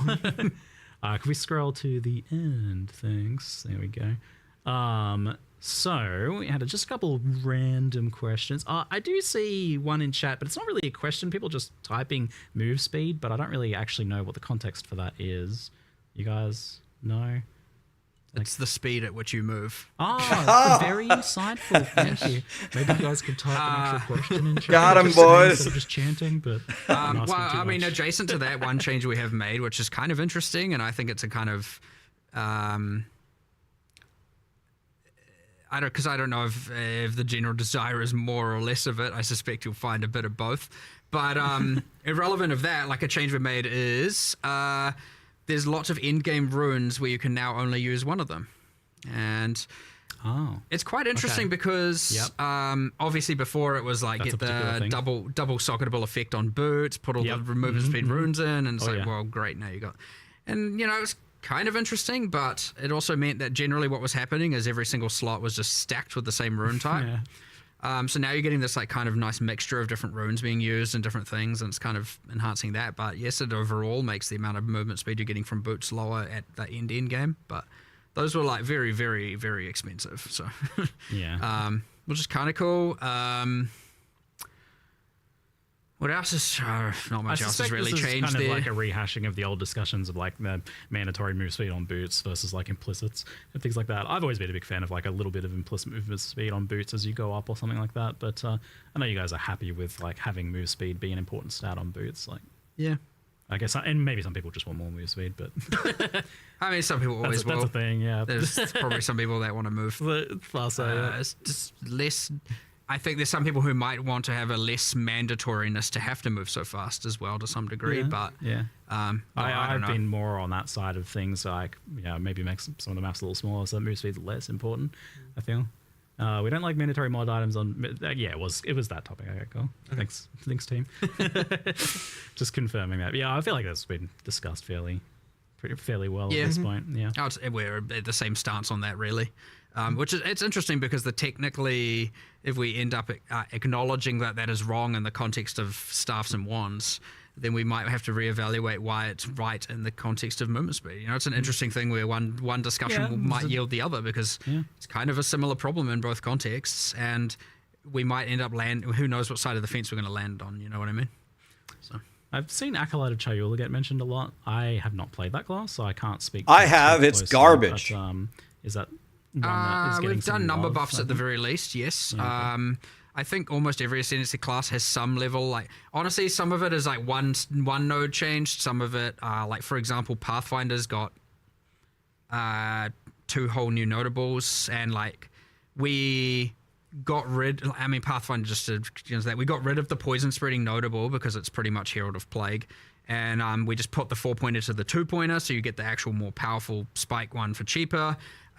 We got rid of that, like, multi-choice ailment mitigation, and we were like, well, it's the Pathfinder, so let's do some cool passive tree stuff. So pulling some inspiration from the POE1 Scion, the Pathfinder can now also allocate passives from either the Witch or the Warrior start points, you know, for just like, you know, doing some crazy builds. And I think there's even a new notable on there where normally you have your highway nodes and it's like 5 dex and strength. There's also now 3 other options for the Pathfinder can take that node, and now there's 6 choices you can do on your travel nodes. So it's like, oh, I don't want as much attributes, I'll get instead damage. I think it's damage defenses and like cost efficiency or something. So you can kind of like better balance how much damage you want, defenses you want, or reduce. So it's like another kind of cool, interesting thing. So yeah, I mean, that's a class where it's gotten a bit more changes. Acolyte is numerical for now. But again, we want to do something grander with Chaos. It's on There's quite a lot of just monk list. generally improvements as well, just balance-wise, right? Yeah, I mean, at this point, every class has kind of got Been changes pretty everywhere. in the thick of it. I think the patch notes currently lacks... we have a thing where we're doing a bunch of changes to specific monsters for being spected. Okay. Like, when we actually looked at it, we're like, look, if we just increase Spectre overall, it's going to increase the specific specters. Like, we want to increase the amount of the pool of viable monsters for different cases. Yeah. So here's the thing. Now it takes it from a skills balance team into the kind of monster balance team situation, and like, so it's a different resource. So we're going to start doing that process where we try and do, like, you know, 5 to 10 from here and here and here and here per patch, and kind of just start trying to get them to be more viable. It specifically as specters, and honestly, you'll find most of the time it's just changing the cooldowns and changing the AI to be like, not, because normally they're just like, I have to care about a player, and maybe some minions are there, but honestly sometimes they just don't even care about the minions. They're just like, nah, there's a player, right? They assume there's a player, because generally speaking there is. And so now when they make a specter version, well, there's no player for them to target. There's, you know, only monsters, and so they might be just making some silly decisions about how they're targeting and when they're using their skills and stuff like that. So want to do a bunch of that, but those won't be in the patch notes because the intention's that we're still doing them. I don't want to release a half-baked set of patch notes for that. The other thing is, I think we're still doing, I've held back from the patch notes, I've held back a bunch of the minion occult, specifically a bunch of changes around command skills and stuff like that, just because I want to just do a little bit more iteration before we release that. Couple of Ice Ranger changes. I think that's like a massive improvement to the Ice Ranger kind of play. I mean, using the existing skills, a lot of numerics, a lot of changes to ice fragments, stuff like that. Mark, we played bows enough is not seasons in a There's row. a few other bits and pieces not in the patch notes, and that's because all of our stuff is, and that's just not to say there's nothing changed. I've just taken them out for now because I want to make sure they're right. Otherwise, we have to give some false information and then change it, and it's not great. You've been updating the patch notes over the course of a week now, so people should still probably expect that. Yeah, for sure. Initial patch notes coming. I know they were like, I mean, I think we ended up changing something like 80 different unique items or something like that. Sick. Again, mostly focusing on endgame ones, boss ones, mythic ones, working our way down the rarity. So like more of the ones that are meant to be higher value and meant to be higher effort. We've demoted some to be more common. We've promoted some to be rarer, stuff like that. And done a whole pass. But even then, like I know last night we were like, oh, there's like kind of 5 or 6 here that we're like maybe on the fence about. Let's, to be safe, pull them out, discuss them, reevaluate them, and then pull them back in the patch notes afterwards. Just to be safe, because again, I don't want to mislead people. I saw a question about that from our resident summoner expert in chat. But the monster changes, like for making specific changes to monsters for specters, does that end up in patch notes? That seems like pretty hard to track. It will this time. Nice. Well, I I don't think we've done much in the way of actual specific monster changes this time around, but this, what I was talking about doing will, yes. Okay. It just, what I'm saying is it won't be in the initial set of patch notes because we haven't finished them yet. So, but they will be, like, I think the patch note says will be in a post later this week, or later, in the week coming. So a funny one in chat I see is like, when can we get more melee variety? I'm like, you guys literally just added like a new melee weapon. Like, I don't know if you guys know, but the talisman's a melee weapon. No, melee is never right in any game ever. No, I mean, because it's kind of true, right? Like, it's quite. There's a funny phenomenon right now where it's like, whenever we talk about melee, people say that like there's literally only maces in the game, and it's like quarterstaves are over in the corner crying. It's like no one pays any attention to it. Yeah, but it's like doesn't count as well. But it's like a half ranged weapon. I guess. Stormwave really melee, then you get that. There's always this funny exception with it, but like ultimately, I think what it comes down to is that the game doesn't have swords. Yes, yet. I know. Is that, I know we need swords. I get it. We need swords. We need swords. So swords are. That's funny. From talking to you, it sounds like swords. Swords are getting added to the game at some point. At some point, we will have swords. I can promise you that. Yes, it's the importance is understood. It seems it's a bit too fundamental, isn't it? Yeah, for sure. It's a bit cool. But yeah, I mean, we were talking about the Ascendancy. So yes, a lot of numerics, some more broader changes. Some getting a little bit, some getting a lot. Like just because it's getting a little bit doesn't mean we think it's in the right spot. At the end of the day, we've just started going. Like Smith and Katava got a decent amount of changes. Nice. Kind of a lot better now. For sure, we like over nerfed it. But yeah, lots of like, around the. I mean, honestly, like I want to say 90% of all the balance changes are probably in the direction of taking underplayed and underpowerful things and making them a bit better. Nice. That isn't to say that we've successfully made, like maybe at the end of the day, lightning archers are still somehow better than ice archers at the end game, but certainly the gap has narrowed and you'll feel less bad for playing one over the other, and less bad about decisions. And so that's ultimately the goal, and we'll get there eventually, but huge step in the right direction, I'd say. But yeah, and then things like Outer Louis, all those outliers on the top end, those are coming down a bit, for sure. Sometimes more than a bit, depending how extreme they were. Culmination's another one where like just having an uncapped combo thing, and you get damage per combo. I mean, and then obviously you can just one-shot everything in the game at that point, so that's a problem as well. Some of these outliers 100% brought into place, given caps, whatever the case is, but again, more like 95% of all the changes that we're trying to make is bringing up the underplayed things to be a bit better, and just to all kinds of varying degrees. It's really hard to.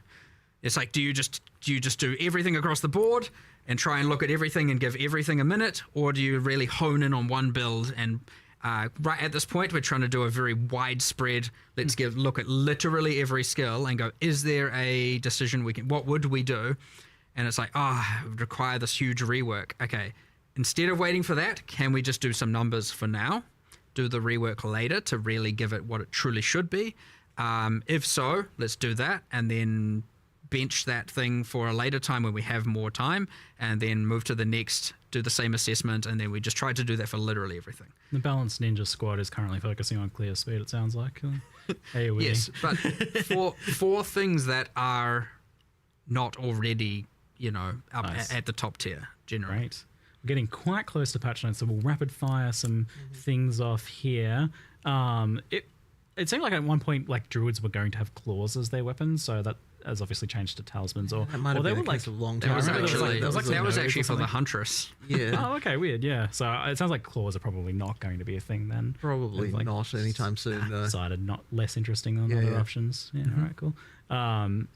Hot swapping between controller and mouse and keyboard. Yeah, something I promise every single time. And yet somehow we still haven't done it yet. So what I can say is that it is actually, we have an implementation of it. We're not shipping it this time. But it's much more close than it was last time. Like, there's just some stuff that needs to happen. But, like, it is a thing that has been seen on a programmer's workstation as to work. But, yeah, there's still a bit more to do.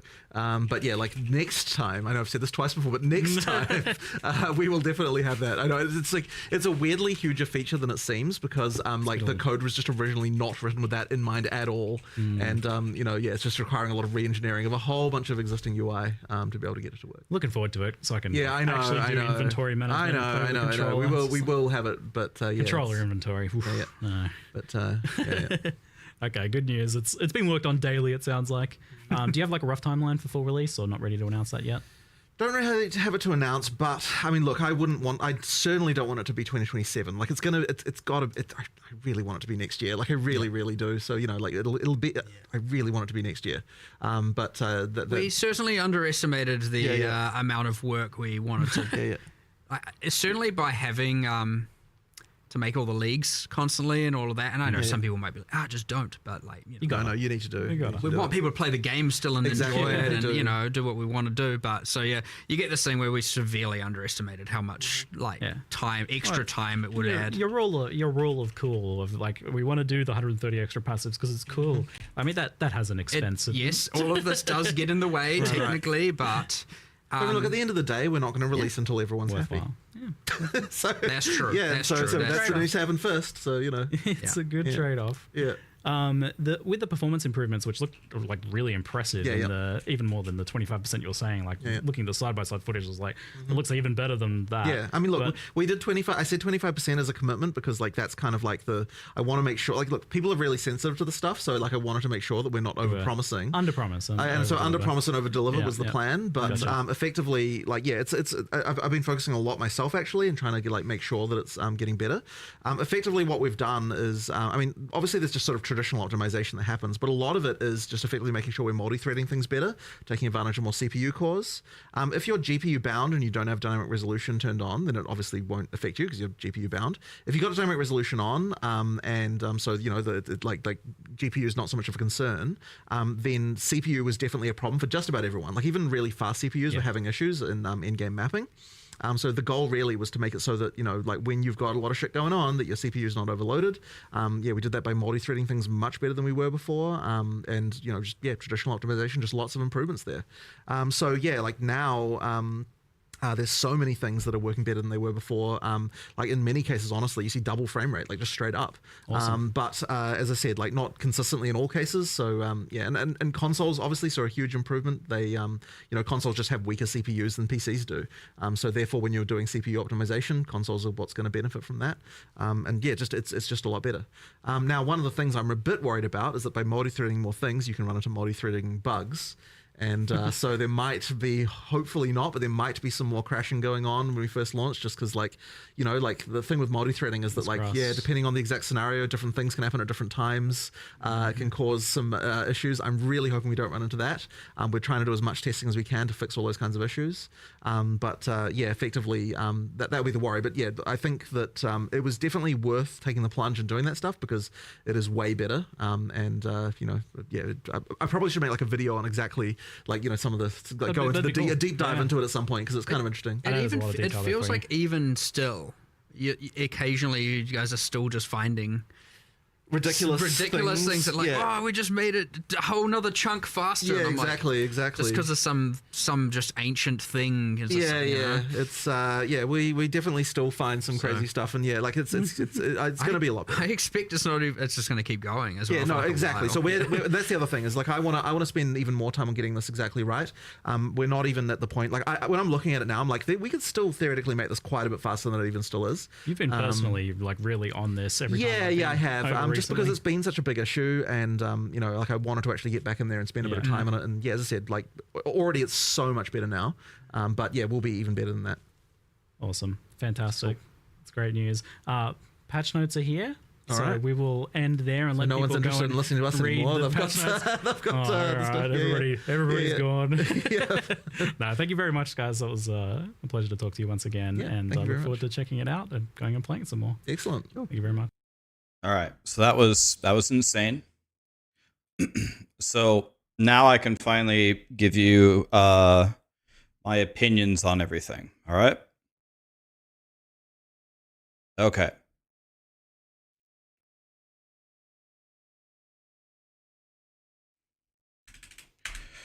All right. Well, here we go.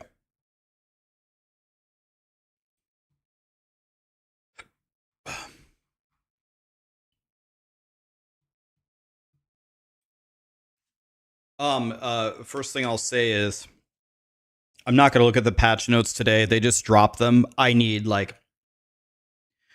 actually feel like in POE2, I know a lot about the game. I've made so many different characters. I played almost every Ascendancy multiple times. I feel like I can actually read them and have a clue about what's going on. So I'm sure it's going to take me like hours and hours and hours and hours and hours and hours and hours. I'm going to do it tomorrow. But I'll talk about everything that they had talked about today. Okay, here we go. So, first thing I want to talk about here is there were a lot of people who were pretty upset. And I understand why. And I want to talk about it for a second. And I want to just, since I guess you're here for my opinion, I'll give you my opinion on the situation. I'm not telling you to change your opinion. I'm not telling you the way to think, but I want to talk about this for a second. So one kind of common theme that we've seen from ARPG patches lately is, however you want to phrase it, broken promises, right? One example for EHG and Crafton, they said there's no additional monetization, and now we have paid classes coming. Blizzard said the tower is coming on the launch of the season, and now we're not getting the tower.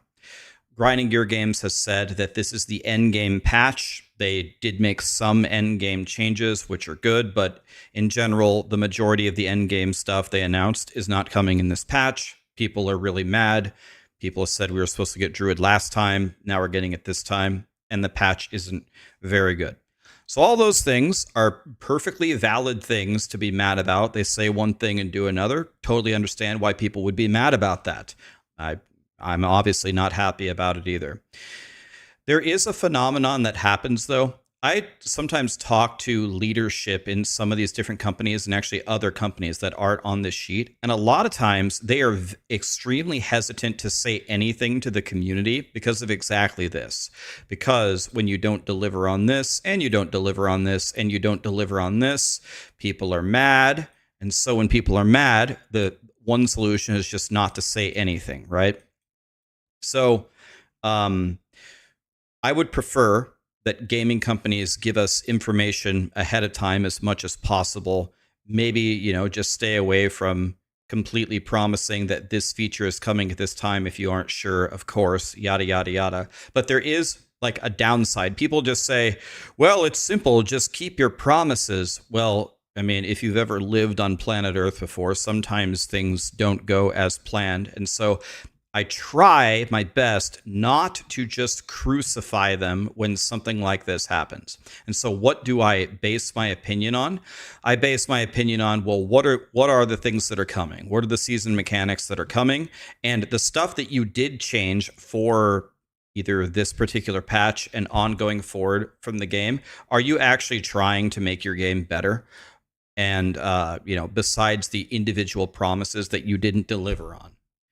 So, as an example, yesterday for Blizzard with the tower, it's not there. That's actually a big bummer. The magnitude and the quality of the changes for the game relative to what we've been getting were better. And I tried to call that out fairly, I believe. But for me, the reason why in general I am still very positive about this patch where other people are really pissed off is specifically this thing. The amount of changes that are coming here, I think, are pretty insane to advance the game. And even though I'm Mr. Endgame and I literally ask for this in every patch from every company ever since I started creating content, I don't mind waiting a few more months if you have a ton of other great changes. So with that out of the way, that is why I am very favorable towards this patch.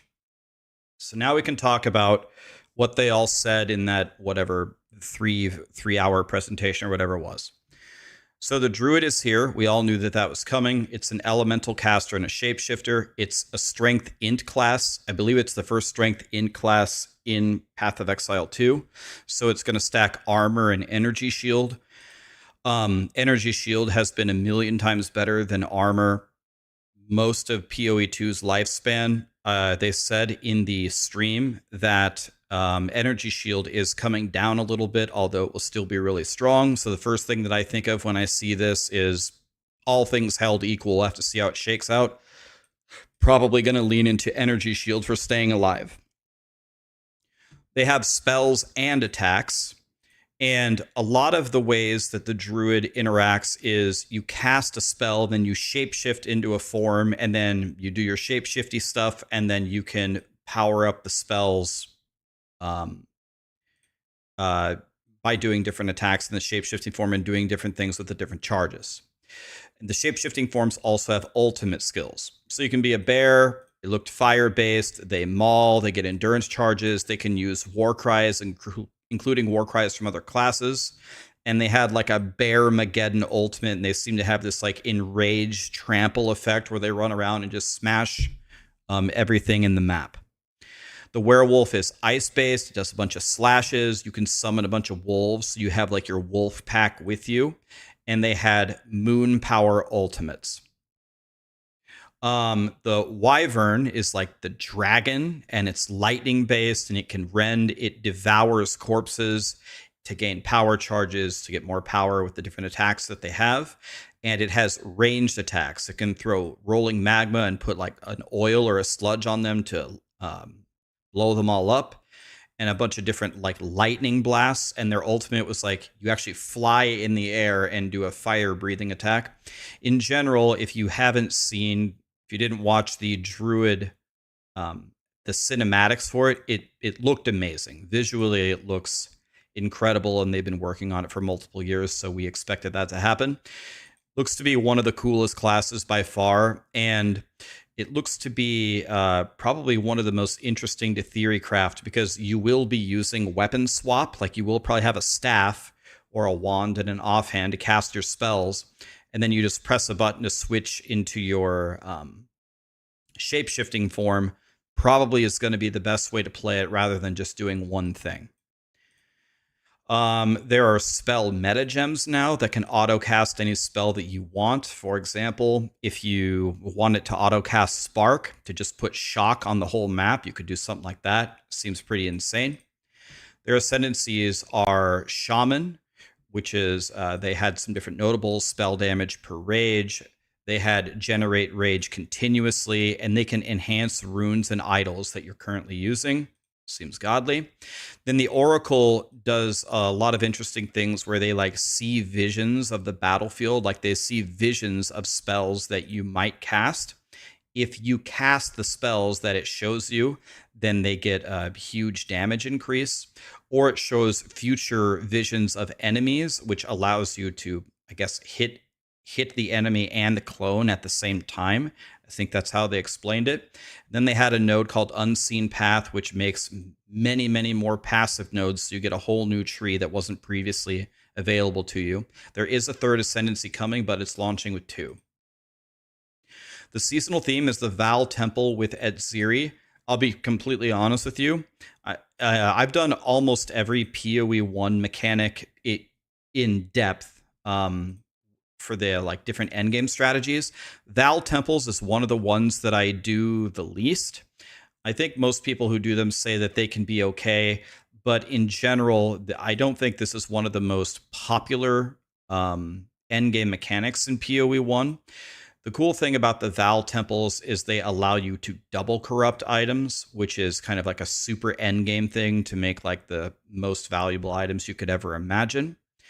But I actually don't mind at all that this is the seasonal theme. A lot of people are saying, well, I can't believe they did this season theme because everybody doesn't really like Val Temples. But a lot of times when they have taken a previous mechanic, like Abyss, and they brought it into POE2, they made it a lot better. So this might end up being a really awesome mechanic, and I'm not negative toward it at all, even though I haven't really dabbled in it much at all in POE1. So you step onto beacons and you kill monsters to charge them up, and then you get to go into the temples. When you're a low level, there'll be a baby temple. It'll evolve into a gigantic mechanic by the end game. And then you can level up the rooms based upon how you plot out your temple to raise the challenges and the rewards. There's Pinnacle fights. You can turn your character into RoboCop. You can get like robotic arms and limbs, which are a lot stronger, and they reset if you die. So if you die, you got to go back into the temple and turn yourself into RoboCop again. One thing that I think is going to happen with this seasonal theme is people that don't really like in-depth mechanics probably are not going to like this mechanic, because you are going to have to learn how to build your temple a certain way, probably for the highest rewards. But it is also the PoE community. The PoE community, they solve everything. Like the Settlers of Calgar, for example, with the shipments, there's now spreadsheets out which just show you exactly what to do. And now the strategies get very simplified to just get giga rewards. I'm 100% certain that this will be solved very quickly. Of course, I'll do my part. I'll try to figure out as much as I can.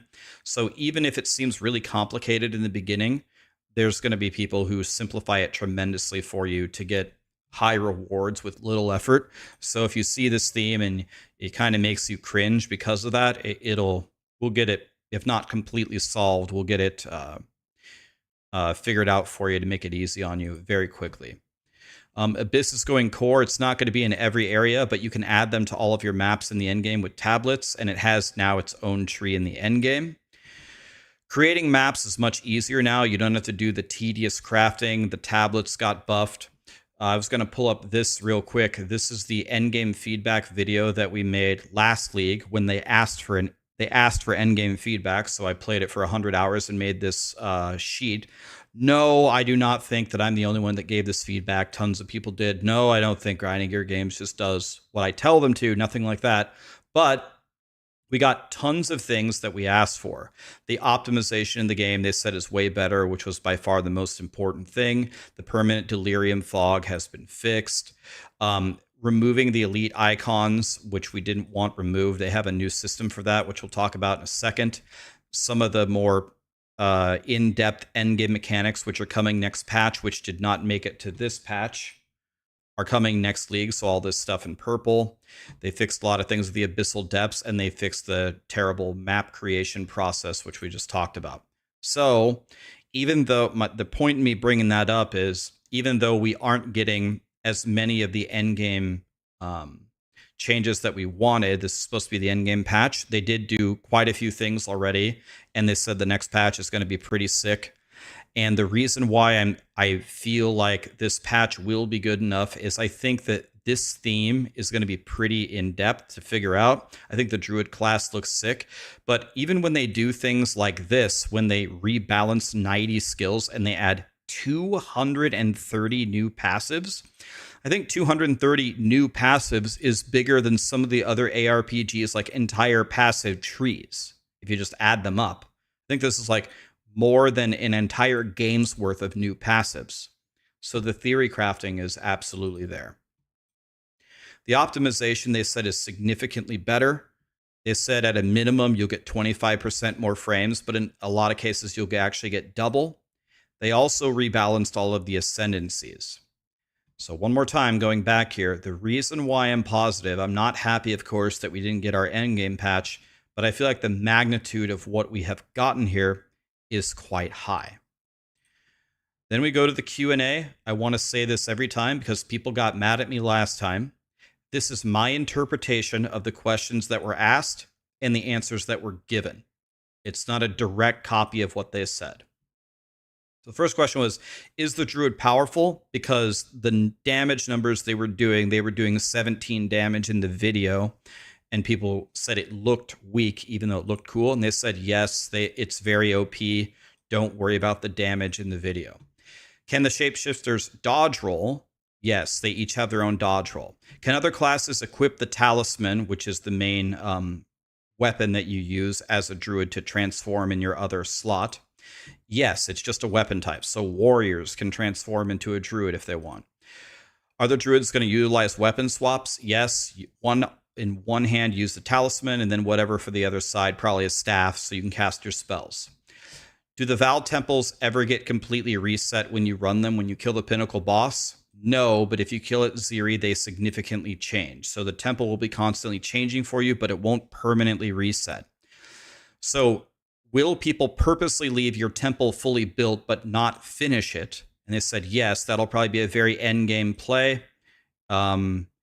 If you already have all the drops from the Uber boss, then you would probably leave your temple built so you can just keep farming it for massive rewards. It's probably an end game strategy.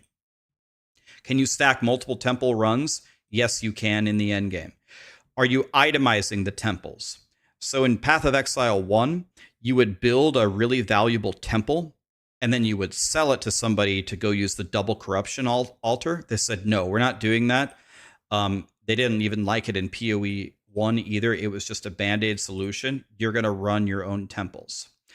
Are double corrupts different in POE2? They said they're meant to be used on already corrupted items, which actually, the way I think about it is that'll probably make it more difficult to use because you have to land the corruption and then you get to go double corrupt it. Whereas in the other game, you can just YOLO a double corrupt on a mage blood, for example, right? And they said things like sometimes, like if a certain item has multiple bad affixes, it could turn up to 2 downsides into 2 godly upsides, changing an item from 1 divine into 300, which would be obviously an insane moment for anybody if that happens to you. Where is the third way of ascending? It's not ready to be released yet. And from the sound of how they were talking about it, it doesn't seem like it's close. Why did they change the waystone crafting? Well, because people hated it, right? We put it in our endgame feedback video that creating a map takes all of these steps and people hate it. They agreed it was dumb. So they shifted the crafting to making the tablets, which have many, many uses. And they're not going to bake multiplicative power into maps anymore with the seasons, so the problem doesn't come back. Instead, the seasonal mechanics will just have their own unique rewards. This entire process and change for it, I think, is amazing and definitely the right move.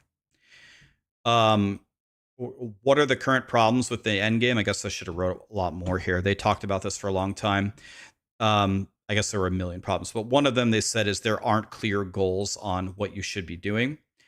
Are there future updates coming to the endgame Atlas tree? They said yes, they have like a completely significant new idea for how to do the endgame Atlas tree that they're not ready to share yet. So like in POE1, it has the Pokemon system, right? Where you have to catch them all. You have to catch all 135 maps. It works pretty well, honestly, but they said they have a brand new idea and it's coming. I'm guessing it's in 0.5. It was probably supposed to be in this patch, but they ran out of time. Speaking of that, why didn't the endgame patch hit? It was far more work than they anticipated, and they didn't have a way to scale down what they were doing and implement that, so they just had no choice but to push it back. Another change that they made is they said that the scaling of... So for monsters in the endgame currently, what they do is in the lower maps, they don't give you very many monsters. And then as you get higher, you get more monsters and they kind of swarm you. But now, instead of doing that, now they just scale the monsters. They give you more XP, they give you more loot, but they're also tougher. Like they get more life and maybe more damage as well. So, because they're making that change, the question was, what about the people that liked playing against all those swarming monsters? And they said they're working on a method where you can choose either or in the future. Like you could convert that difficulty that happens into pack size instead. So you will be able to choose which one you want in the future. What about removing the rare monster icons? People got mad when they removed them. The new mechanic is once you've found every checkpoint, all icons will unlock, not just rare monsters. So you will also get the icons for all the league mechanics, where the bosses are, where the rogue exiles are. Anything interesting will automatically be shown to you. Some people were not very happy with that. They don't think that's a good solution. And they said it's fine. If people hate it, they will change it. But again, so now the idea is just play the map normally. Hopefully you hit all the checkpoints. When you hit that, it'll unlock all the icons. If you don't hit all the checkpoints, then it's your decision. Do you want to run back where you haven't been and look for the other checkpoint or not? Does it feel good? Does it feel bad? Well, we'll give them feedback. And they said, well, they'll change it if it sucks. The passive tree in PoE2 is weaker than in PoE1. Was this a conscious decision? And what that means is more of your power comes from weapons and gear in PoE2 than it does in PoE1. Did they mean to do that explicitly? They said not really, but they wanted the tree to solve how does your character play and interact with the gear itself, but they might have overcooked it. So in general, I feel that way. I feel like the passive tree, as I played PoE2 now, is weaker than the gear, and I feel like the ascendancies aren't nearly as powerful as they are in PoE1. For example, when I'm playing PoE1 and I ascend into a Hierophant, I get 4 of all the charges, and those charges are super powerful. That's like an amazing ascendancy node that you click right away. Like Slayer has Overleech, for example, or there's a lot of different other examples. So they are aware that essentially that the tree and the ascendancies might be too weak in PoE2 right now. Why does Energy Shield have a lot of scaling on the tree when life doesn't? They said it's just a current imbalance. They're working on it. I think they said overall Energy Shield is coming down this league, but it'll still probably be the best option. Do you think it's not worth it to balance things now with so many things still not released? They said it's not that, it's just a timing thing. They just have a million things to do, but they did change their balancing team from 2 people to 5. So balance, you would think, would be better going forward. We're not going to have 60% of people playing Lightning Arrow Deadeye for 1 league. Is there a problem with plus skills in the game being too powerful? They said essentially something is off, they're looking at it. Is there a problem with weapon progression? They said yes, like you'll have a bow that does like 30 to 50 damage, and then the next best bow as you keep going might do like 25 to 45 damage, but it'll have 1 additional arrow as one example. They said like they would do interesting things where the next weapon would give you an implicit, but you'd lose damage. But then people had to like figure out which one was actually better, and it wasn't worth it. And losing damage always feels bad. So they're going to fix the progression of the weapons. Where is the team with Rarity on gear? They said they argue about it every 3 months, and they have nerfed the magnitude that you get in this patch. But eventually they're going to remove Rarity on gear with better mods once they have good mods to replace it with. Lightning damage seems too strong. They agreed, and they said a bunch of little changes are coming in this patch, not just to nerf lightning damage, but buff the other elements. Was Abyss crafting too strong? They said some pieces of it were, but overall, adding the crafting to the game was much better than what they had. They said, are you going to add hot swapping between controller and mouse and keyboard? They said, not this time, even though they promised it would be this time. But they said they made it much further along, should definitely be in the next patch. When is your full release date? They said, not 2027, 2026 sometime. But then they said they hope. They just said releasing the game was much more difficult than they initially thought. So, for me, I'm very favorable toward this. I think the Druid looks absolutely sick. I think there's 1,000 different ways to build it. A lot of the things that I asked for in the end game, a lot of the quality of life stuff is here. So, I'll give them a pass for not giving it this being the end game patch. I think the ascendancies look good. I think the seasonal theme, I think it will be a lot of fun probably when we start to figure it out. Probably randomly plugging the rooms and not getting too much because we're playing inefficiently will probably feel bad in the beginning. But I think once we figure it out, it'll probably be pretty good. And I think all the new passive trees, I tried to go in there and tried to even theorycraft what a druid tree would look like, but that section of the passive tree is just such a disaster. So they're redoing it and adding all these new ones. I think it's going to make it so much better. So overall, I'm feeling pretty good about this. I don't think this is the most unbelievable patch I've ever seen from Grinding Gear games, but I'm feeling pretty good about it.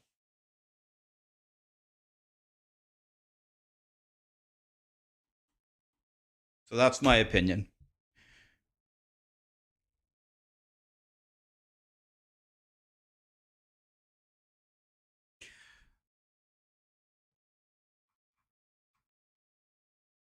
Do I know the incursion mechanics? I've done Alva temples before, where you run in and you kill all the enemies, and then you like get different rooms, and you go for the Lotus of Corruption and try to level it up to 3 to double corrupt. Like, I know them a little bit, but I feel like I don't feel like that's going to matter. I feel like the mechanics are just going to be completely different in this seasonal theme. So I'm going to have to relearn them all anyway. I think I'm just going to have to relearn them all anyway.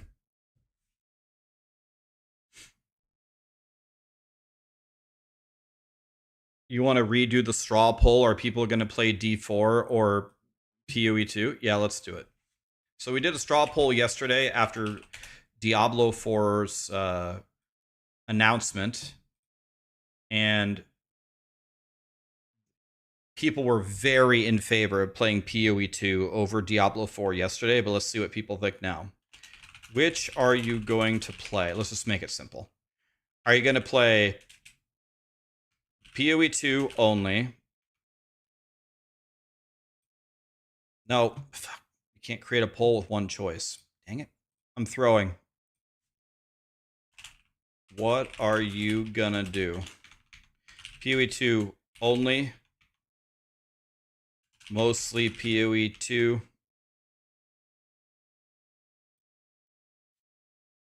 Half and half. Mostly D4. D4 only. All right. Vote if you care. Don't vote if you don't care. Here it is on Twitch.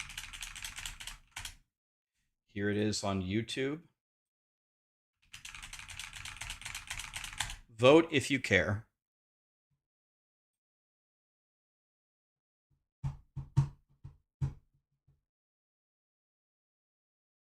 Okay, I would say this is even... Looks like this is even more... I mean, this is... POE2 is at least getting... What is this? Diablo 4 is getting like 5. 5 out of 100 people.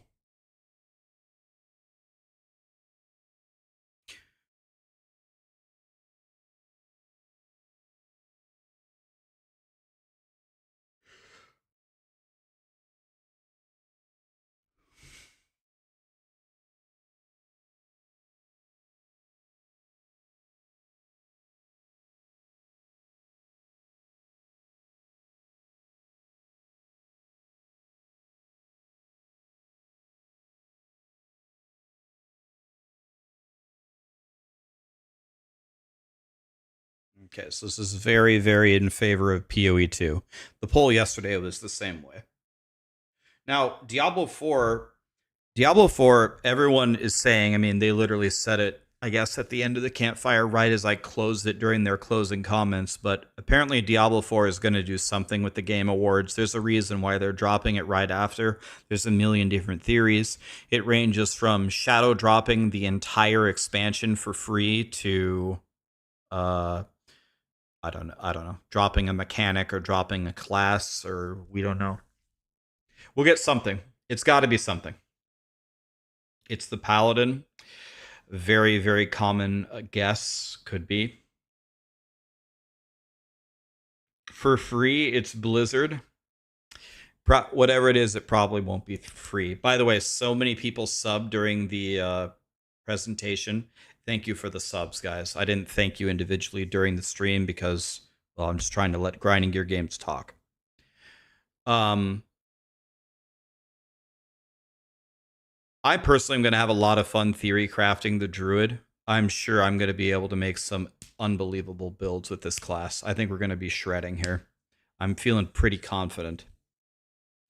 I'm thinking like maybe we go Ice Werewolf to freeze them, and then you have your spell totem auto-casting whatever lightning skill gives me shock to the entire map. So we just apply the multiplicative damage with shock, and then we just freeze everything and just chop everything down. Something like that.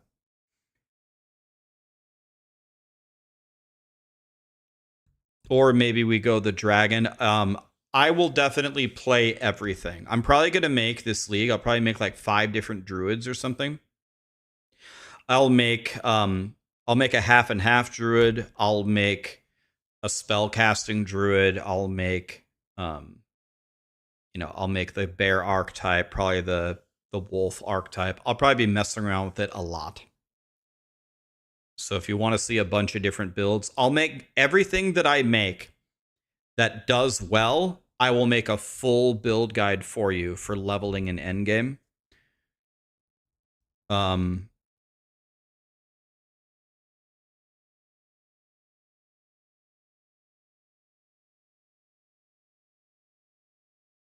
This is not a fair poll because I've been streaming PoE 1 and 2 mostly, so most people are just here for PoE.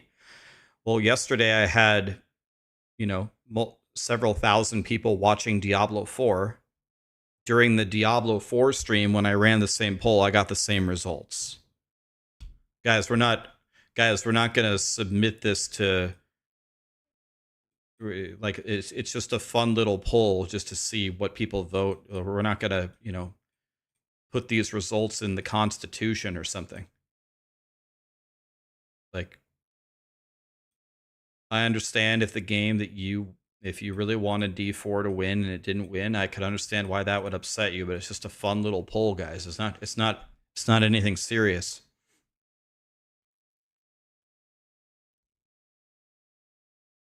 The patch notes are out and long. I'm not covering the patch notes today, guys. I'm going to do it the entire stream tomorrow.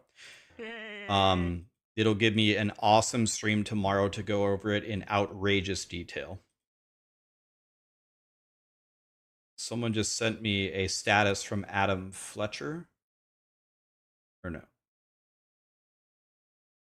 Are we now set for some Diablo 4 Paladin action?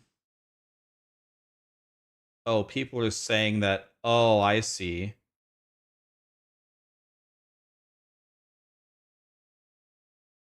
Oh, I see. The Game Awards. The Game Awards released an image. The Game Awards released an image where there's a cosmetic reward or something that looks like a flail. So people are thinking that it's going to be Paladin. Here, I'll just show this to you.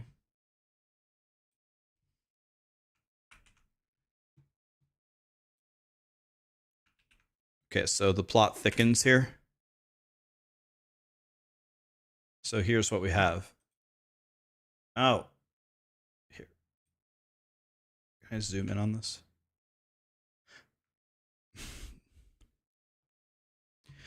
Apparently the Game Awards released this. Can you think of anything in the game that can use this right now in Diablo 4? Seems like it would be the Crusader.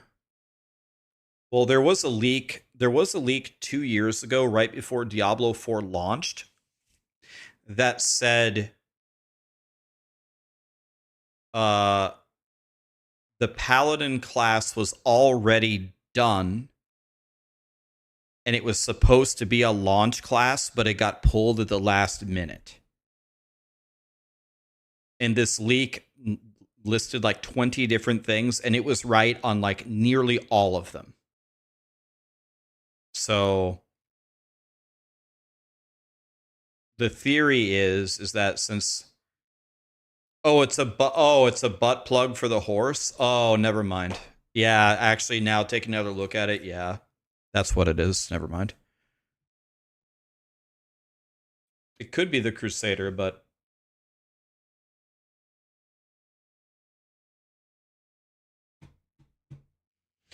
okay, I'm going to hang it up for here tonight, guys. Thank you so much for being here. There were literally thousands of you here. Listen, can I tell you something before I sign off? A lot of things have changed for me in the last year or two, right? My liver was failing. My mom died. My entire career nearly died because Diablo 4 died. Everything about my life, really, has changed in the last 2 years, and some of it's been pretty shitty, if I'm being completely honest. But there are still a lot of you here, and I appreciate it. Thank you for still being here. It actually means a lot to me. So you guys know, you guys have your own lives as well. Sometimes your shit just doesn't go your way. And usually when things don't go your way, it comes in like, they say when it rains, it pours, right? Well, a lot of this last year or two, I would be very happy if none of it happened, if I'm being completely honest with you. And it's not even because of you guys, and it's not even because of gaming, but a lot of times I'm not an emotional person at all. I'm like the Tim Duncan of life. It is very hard to shake me at all with anything. But yeah, this last year has not been so easy for me. So I just wanted to tell you guys, I appreciate you guys. Thanks for most of you. Some of you are pieces of shit. We banned like 5 of you earlier. Not talking about you guys, but the rest of you. Most of you are pretty great. So I am trying my best to get over all of this stuff. And I am trying my best to get back to being the happy guide producing blaster. So we are going to get back there. We are going to take back what is rightfully ours. So whatever Diablo IV does on the 11th, if it's the Paladin or if it's the expansion, or whatever the hell they're doing, we're going to log in for a few hours and have fun. But I'm sorry, I'd much rather play POE2. I'd rather make 5 different builds with druids, and I'd rather spend all my time in those stupid temples trying to figure them out. Okay? Thank you, guys. Appreciate you. We're going to take back what's rightfully ours. Okay, let's raid Gazzy. He's raided me like 5 times in a row. DM has 13,000 viewers. I think PoE must have raided him. That's amazing for DM. Love that. Let's raid Gazzy and pump his numbers.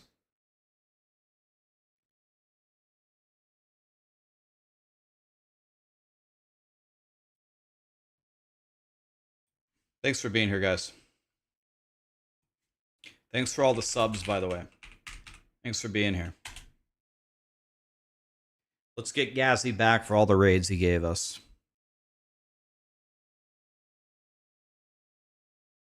Okay, tomorrow I'm gonna log in.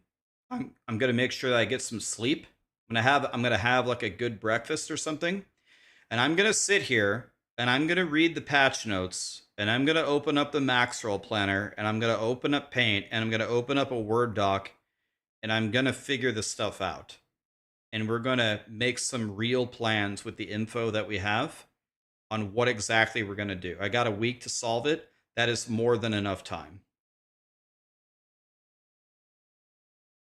Appreciate you guys. Say hi to Gazzy, and I'll see you guys tomorrow. Thanks for everything.